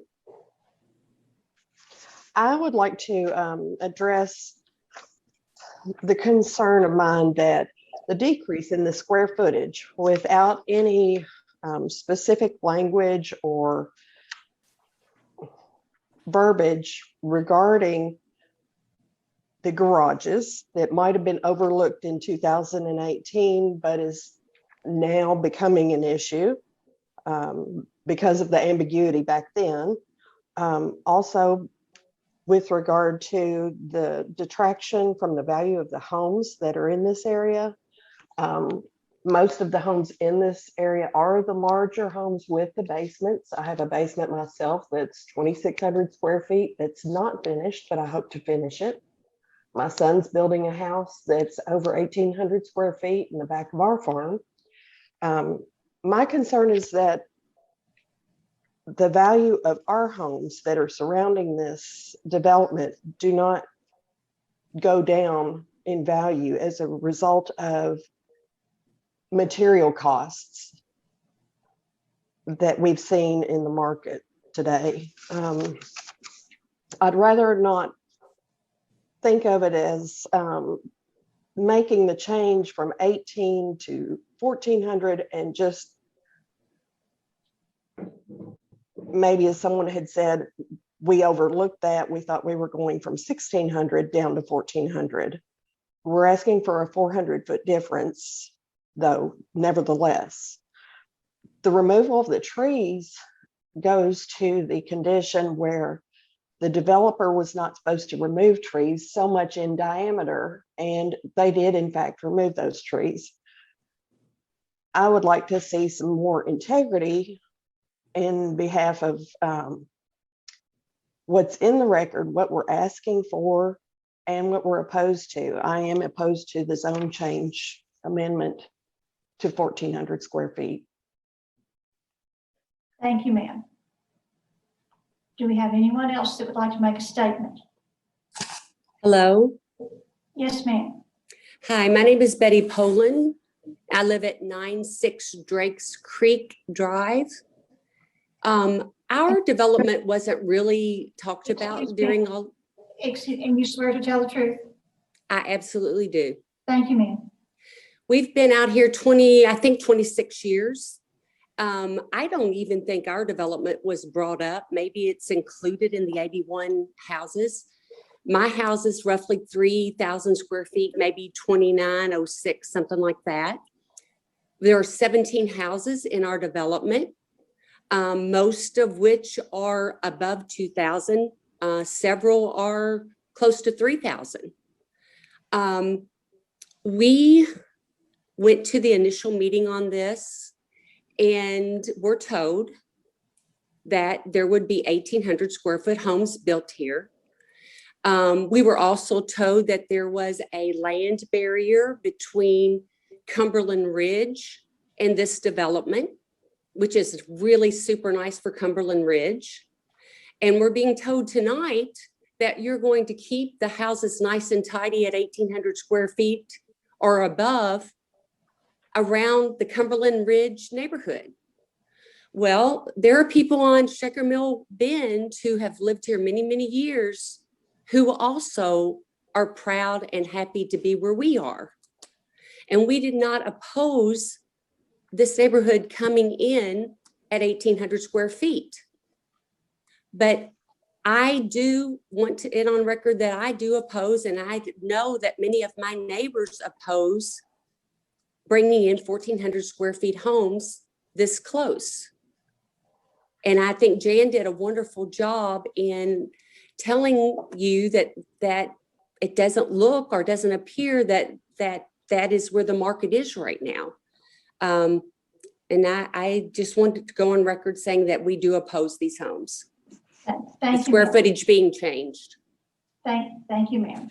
Thank you. And I have one that it just says Johnetta. I'm sorry, I don't have a last name. Yes, this is Johnette Romer. And your address? 412 Shaker Mill Bend Road.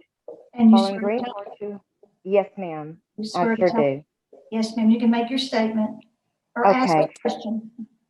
So we are 3 houses down from the end of Shaker Mill Bend. Our road, dead ends to that subdivision. And we've been here for 34 years. We chose this place because it was a cul-de-sac and dead end. We enjoyed the, not so much traffic. It's very calm in our neighborhood. Bringing this subdivision in, and it's already been accepted, is going to take away the country feel. So I would like to keep the value of our houses up by keeping the houses over in the new subdivision as they first proposed at 1,800 square feet. And I asked the city commissioners to deny them going down to 1,400 square feet. Thank you, ma'am. Thank you. And Kyle Shirley, I see, Yes, and you've already been sworn in, sir? I have. As a developer in this county, there is a big need for 1,400 square feet homes in this county. And I have no fight in this matter, but I know that 1,400 square foot homes in this county will sell well, and there are a lot of people that want them. Thank you, sir. Do we have anyone else that would like to make a comment? Hi, this is Patrick Maloney.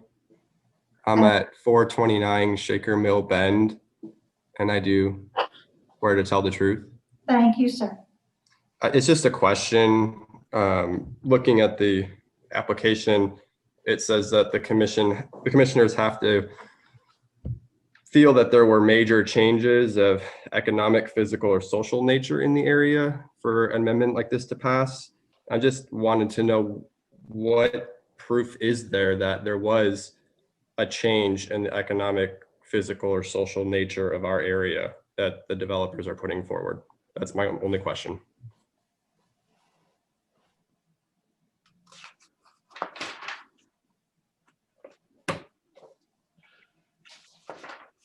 Did I speak to that, Chair Runner? Yes, please, This is Chris sir. Davenport. Yes, I think the economic change that we've cited in our application, and Mr. Vitale has spoke to, and frankly, Mr. Shirley has spoke to, is the need for this size homes, whether you want to call them entry-level homes, whatever you want to call them, there certainly is a need for that. I understand Ms. Perkins has a difference of agreement, difference of opinion with the numbers she cited. I would ask rhetorically, though, because no one will have this answer, but I would ask rhetorically, does a stagnant percentage of sales indicate a stagnant demand, or does that indicate a stagnant inventory? And what Mr. Vitale would tell you, and what Mr. Shirley would tell you, is that's indicative of a stagnant inventory. And that is why, as recently as last week, Mr. Sargent with our local paper ran a story on this very issue of this size homes, other development that this body had passed in this size range, and the need for that. So to answer the gentleman's question, the change is the economic, is really the driver here in what the market is demanding. And if given an option between, placing my bet with what developers have to say about the demand, who are investing considerable capital in these projects, versus what the neighboring property owners may believe the demand is. The developers are the ones with the skin in the game, and they certainly know what the demand is when they undertake a project like this. Thank you, sir. If this is Mike Vitale, if I could add, Miss Perkins' research, the statistical data she quoted, I don't know if that was existing homes. I doubt it was new home construction. I can't quote statistics with her or historical data. I can just tell you anecdotally, today in Bowling Green, Warren County, there is tremendous demand for houses in this size range. That is what builders want. That is what this generation of home buyers want. And I think it would just be inappropriate to deny that. These houses will be of a very good value and bring a high per square footage price. This development will not bring down the values of surrounding developments. And again, if in the landscaping, which again is not germane to this argument, if we have taken down trees or done something that we said we would not do, which until tonight I haven't heard that or have my integrity questioned, please let us know. We'll remedy that. Thank you, sir.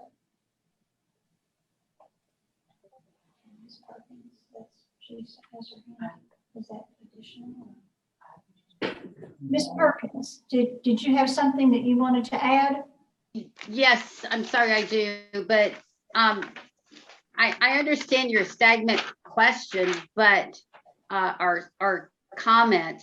But if I look at the MLS listing, it's showing that the 1401 to 1800 square feet is actually going down from year over year, fiscal year. And that's current through February of 2021. It's going from 46.1% March of 19 to February of 20 to March of 20 to 21. It's going down almost 2%. Well, I'm sorry, Ms. Perkins, and I don't know if the commission want us to debate this, but that still does not indicate anything other to me than a decreasing percentage of inventory in that square footage range. I mean, MLS listings are only tell you what homes are out there. So that speaks. The MLS. Go ahead. I'm sorry. Excuse me. That speaks more to inventory than demand. So okay. But I don't think I don't wish to beat that dead horse, Ms. Perkins. I appreciate your point. I have a different take on that point.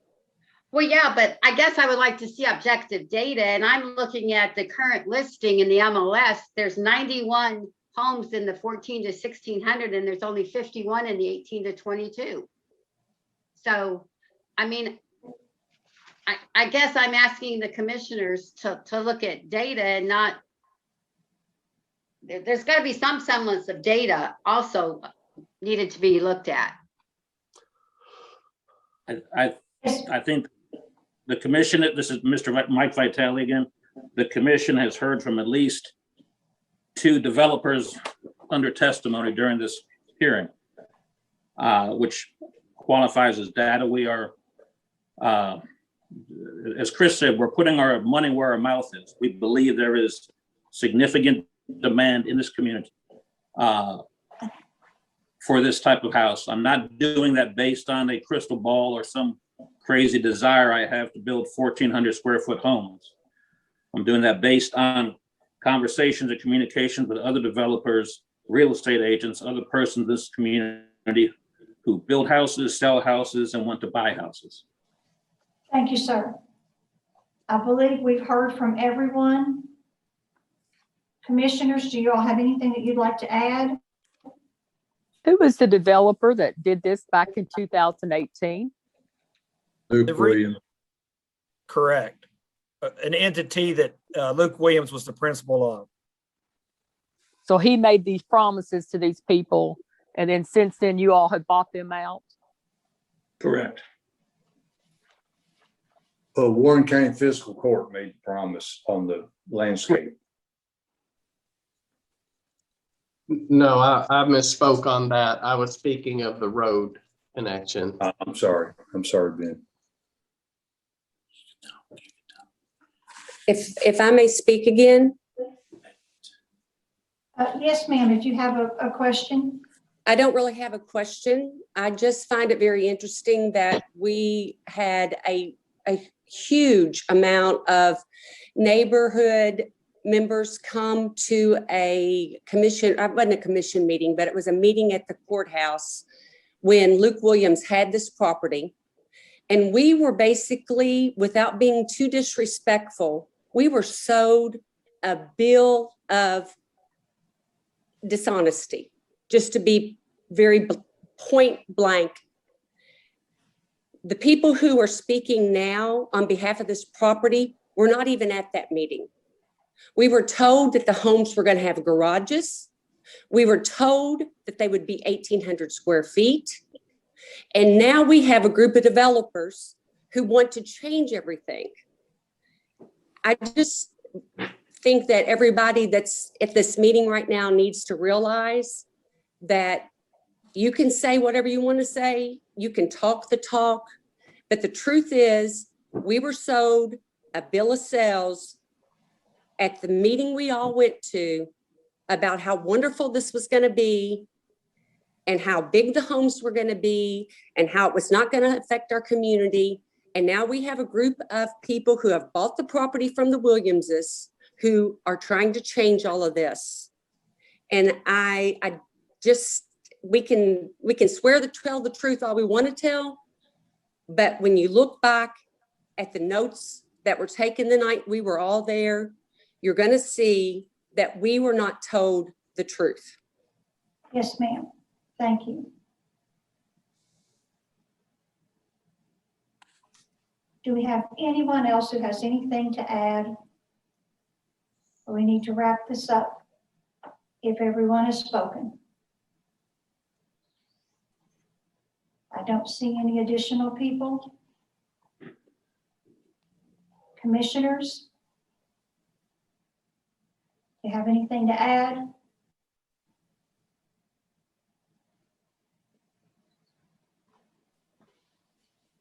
Mr. Davenport, do you have anything that you'd like to add? Extremely.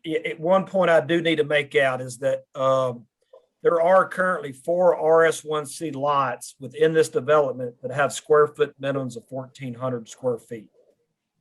That was done at a commission hearing about a month ago, I guess. We did that and we converted some lots to RS1C. We went ahead and made them 1,400, anticipating this hearing. Frankly, hopeful that this would pass. I'm still hopeful it will pass. I think it should pass. The only thing I'll say is this really is not an opportunity to prevent the Carter Crossing development. And I really feel like what you've heard from the neighbors is as if this is 2018, because this is what we heard in 2018. We heard it before this body, heard it before the fiscal court. And this is an extremely small change to the development. It's not everything. It's not changing at all. It's making a small reduction in some of the home sizes without increasing the number of homes, without increasing the number of lots. So given those facts and the fact that this board's found 1,400 to be compatible, at least in a part of this subdivision, I would respectfully request a motion to approve the request. Thank you, Chair Runner. Okay, I need to respond to that. Yes, ma'am. May I respond? Yes, ma'am. When we were canceled out of last time's meeting, I stayed on board, and the Carter Crossing, what Mr. Davenport just talked about, the 1,400 square foot, I asked specifically if that would have any carryover on the Carter Crossing that was tabled till this meeting, and if it would have any precedent setting, anything like that, and I was told no. So to have it come back and now say it's precedent setting is not something that I'm very happy about. Ms. Perkins, that's my comment, not the staff's comment. Yeah, but you're trying to sway the commissioners using that. And that's disappointing. Yes. Yes, ma'am. Commissioners, anything before I call for a motion?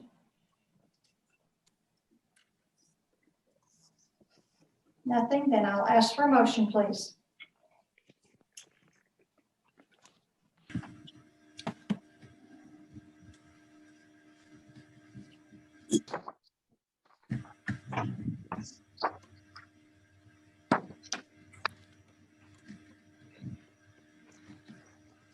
This is Commissioner Warren. My battery's about to die on my iPad. Make the motion to approve the proposed general development plan amendment docket number 2021-05 DP based upon the testimony and documents presented in this public hearing. Proposed general development plan amendment is consistent with the adopted Focus 2030 comprehensive plan, as demonstrated by its compliance with the objectives and action items presented in staff report.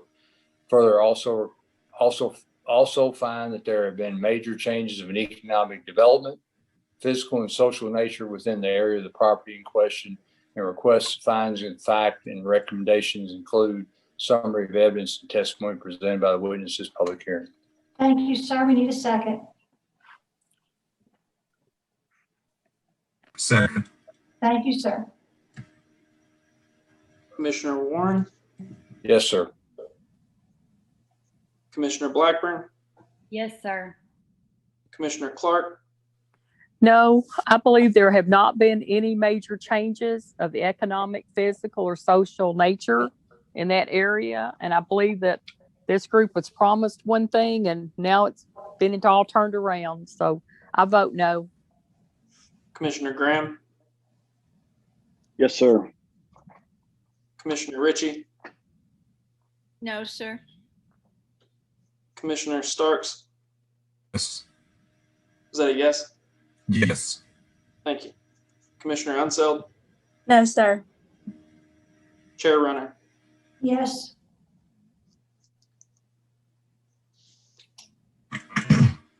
Was that, what was the total? What was the count? Was that?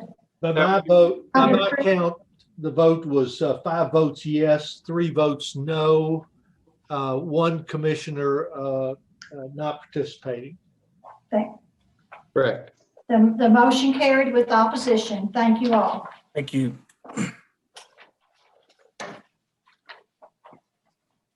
Thank you. Thank you. And the last item tonight is docket number 2021-06 DP, Woodland Station Development LLC has filed an application to amend the general development plan, the development plan conditions on a tract of land containing approximately 2.78 acres located at the corner of Nashville Road and Stuart Farm Avenue. And these properties are zoned highway business with a general development plan. We'll have the staff report. Thank you, Chair Runner, and thank you for everyone's patience this evening. Last item on the agenda, just going to pull up the zoning map here. The current zoning is highway business. It was rezoned to HB in 2017. This evening, there are a few amendments proposed to the development plan. I'm going to just cut to the chase. The first and main change proposed deals with the uses that would be permitted within the development. I'll draw your attention to page 3, and you'll see that the prohibited uses are proposed to be removed include packaged liquor sales, greenhouse or nursery, and fast food operations in their common definition. Otherwise, the proposed uses would remain as is and as were originally approved in 2017. There are also a few changes or additions. The first and number 3 relates to access.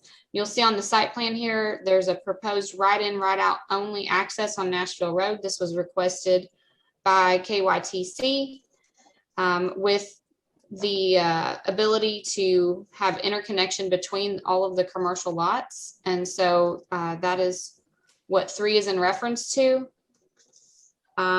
Then just one additional item on fencing, number 12, the developer has agreed to construct a 6-foot privacy fence along the back property line adjoining property zoned RM3. That would be at the bottom of the site plan here. And then number 13 is just a housekeeping item. Again, you'll see the requirements for amending a development plan. You're familiar with those. We just looked at those in the previous application. The applicant's justification is provided on page 4. That was copied directly from the application. And then under the Focus 2030 category review, the Planning Commission should evaluate the proposed amendments for compatibility, quality of development, and character within the Rich Pond area. And then also looking at character and pattern of development and the impact of the proposal on the Rich Pond community and business diversification and the local economy. Just wanted to note a few things here. I think I skipped over it on accident. So back on page 4, under the applicant's justification for amending the development plan, staff has noted that the Planning Commission should consider if the applicants have provided sufficient evidence to address the findings in section 312.8 of the zoning ordinance. The most recent commercial zone change in the area in 2020 for a development adjacent to these properties prohibits the same uses that the applicants are proposing to allow with the development plan amendment. There have further been several commercial rezoning applications approved by the Planning Commission throughout the years in the Rich Pond community, and several of the parcels within these proposed commercial developments still remain vacant today. So we did want to point that out for your consideration. With that, I'll wrap up with our points to consider. The application does remain consistent with the future land use map. The proposal complies with the applicable criteria addressed in the site characteristics review section and complies with the majority of the review criteria for site design. The Planning Commission should consider if the proposed development plan amendment to allow packaged liquor sales, commercial greenhouse and nursery, and fast food restaurants as permitted uses for the properties is compatible with the surrounding area and how the proposed uses will impact the Rich Pond community. That is all I have for the staff report, but I'm happy to answer any questions. Thank you, ma'am. Commissioners, do you have any questions? Do we have any idea what they're wanting to put out there? Commissioner Clark, I would probably direct that question to the applicant, but I would say they may at least be trying to allow the things that they're proposing to remove from the development plan conditions in number 11. Fair statement, Rachel. That's what I didn't know if they were trying to do the agritourism type thing and have wine and a nursery and things, or what exactly they were thinking. No, Commissioner Clark, this is Chris Davenport on behalf of the applicant. I'll tell you that, and Mr. Shirley should be on here as a representative of the developer, but on his behalf, I'll tell you, they are trying to market this property currently. They have some interest on the fast food, and they apparently have some interest on a small scale nursery. None of those things are even contracted yet. So I don't want to make you think that that's a done deal, but at least he's exploring those options, and that's why we've come here tonight to include those. I would like to ask if the close proximity to a high school and middle school has been considered as far as the packaged liquor goes. Well, I mean, obviously they're aware of the middle school and the high school down the street there. I honestly, I'm not aware if there is a regulation from the Alcohol Beverage Control Board about proximity to schools. But obviously if there is, Commissioner, they won't get a license.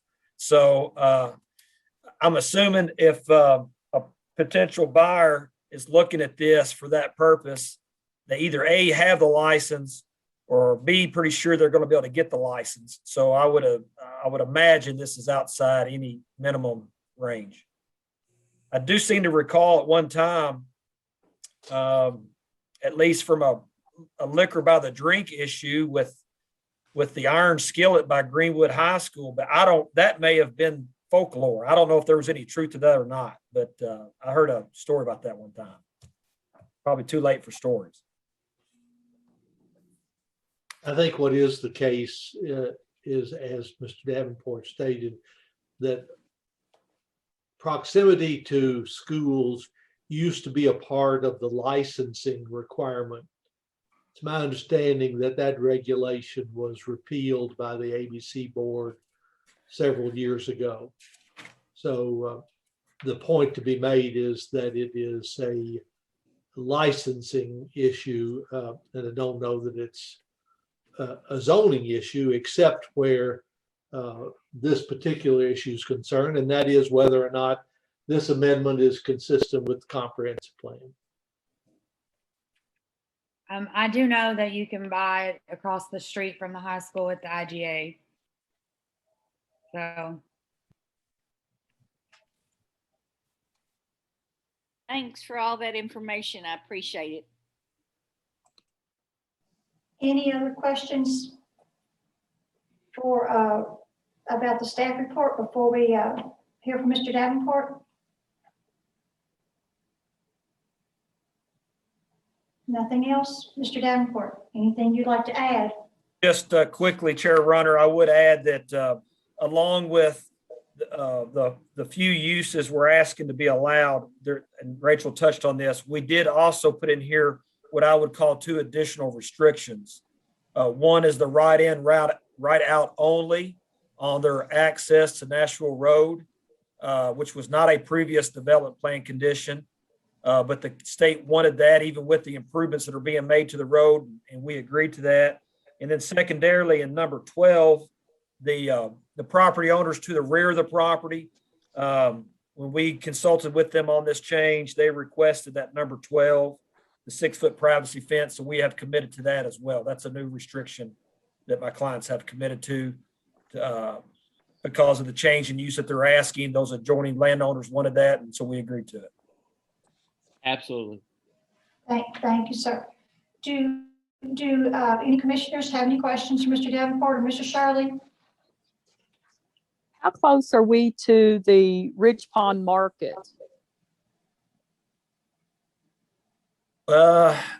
Rachel, maybe you can give me a guess, but I'm going to say a half a mile. Is that too? I don't know. Does Ridge Pond Market have alcohol sales? No. I don't know, but actually the IGA Crossroads that was mentioned earlier is closer to this property than the Ridge Pond Market is. Yep. Who does have? I know. Yeah. I was thinking the restaurant part of it. I was trying to figure out if there's a restaurant need because we have Cheney's and we have 2 nurseries out there. Plus we've got Merle Stewart's thing there in Woodburn. I was just trying to think of the changes if they're needed. So thank you. Any other questions, commissioners, before I open it up? No other questions? Do we have anyone in the audience with a question? Do we have anyone with opposition?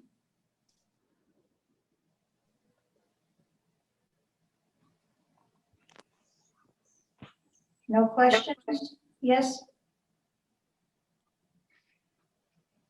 No questions? No opposition? Nothing else? Then I'll ask for a motion. Make the Make a motion motion to to, approve the proposed general development plan amendment, docket number 2021-06 DP. Based upon the testimony and documents presented in the public hearing, the proposed general development plan amendment is consistent with the Focus 2030 comprehensive plan as demonstrated by its compliance with the objectives and action items presented in the staff report. Further, I'll also find that there have been major changes of economic, physical, or social nature within the area of the property in question, and I request that the findings of fact and recommendation include a summary of evidence and testimony presented by the witnesses at this public hearing. Thank you, sir. We need a second. second. Thank you, sir. All right. Commissioner Graham, Yes, sir. Commissioner Ritchie, Yes, sir. Commissioner Starks, Yes, sir. Commissioner Unseld, Yes, sir. Commissioner Vitale, Yes, sir. Commissioner Warren, Sir. Commissioner Blackburn, Yes, sir. Commissioner Clark, Yes. and Chair Runner. Yes, sir. Motion carried. Thank you all. Thank you all. Have a good night. Thank you, sir. Thank you. Mr. Peterson, do you have any discussion items for us tonight? Oh, come on, guys. Y'all don't want to hang around and talk some more? Yeah. No, we may have an update for you. Should know something, maybe a little more on the joint agreement next meeting. We've only got 2 items, I believe, on the agenda, so maybe we can spend a little time on that, and then maybe a COVID, inching towards some sort of COVID change too, but we'll have to see how all that goes. So that's all I have. Thank you, sir. And I thank you all. I thank you, Zach. Thank you much. No problem. And I also want to thank Monica back here because she's filled in for me for Rachel to keep me straight on who's on the phone and what's happening. So I appreciate all the help tonight. Nothing else. Meeting's adjourned. Go home and be safe. Happy Nice. Easter. Happy Easter.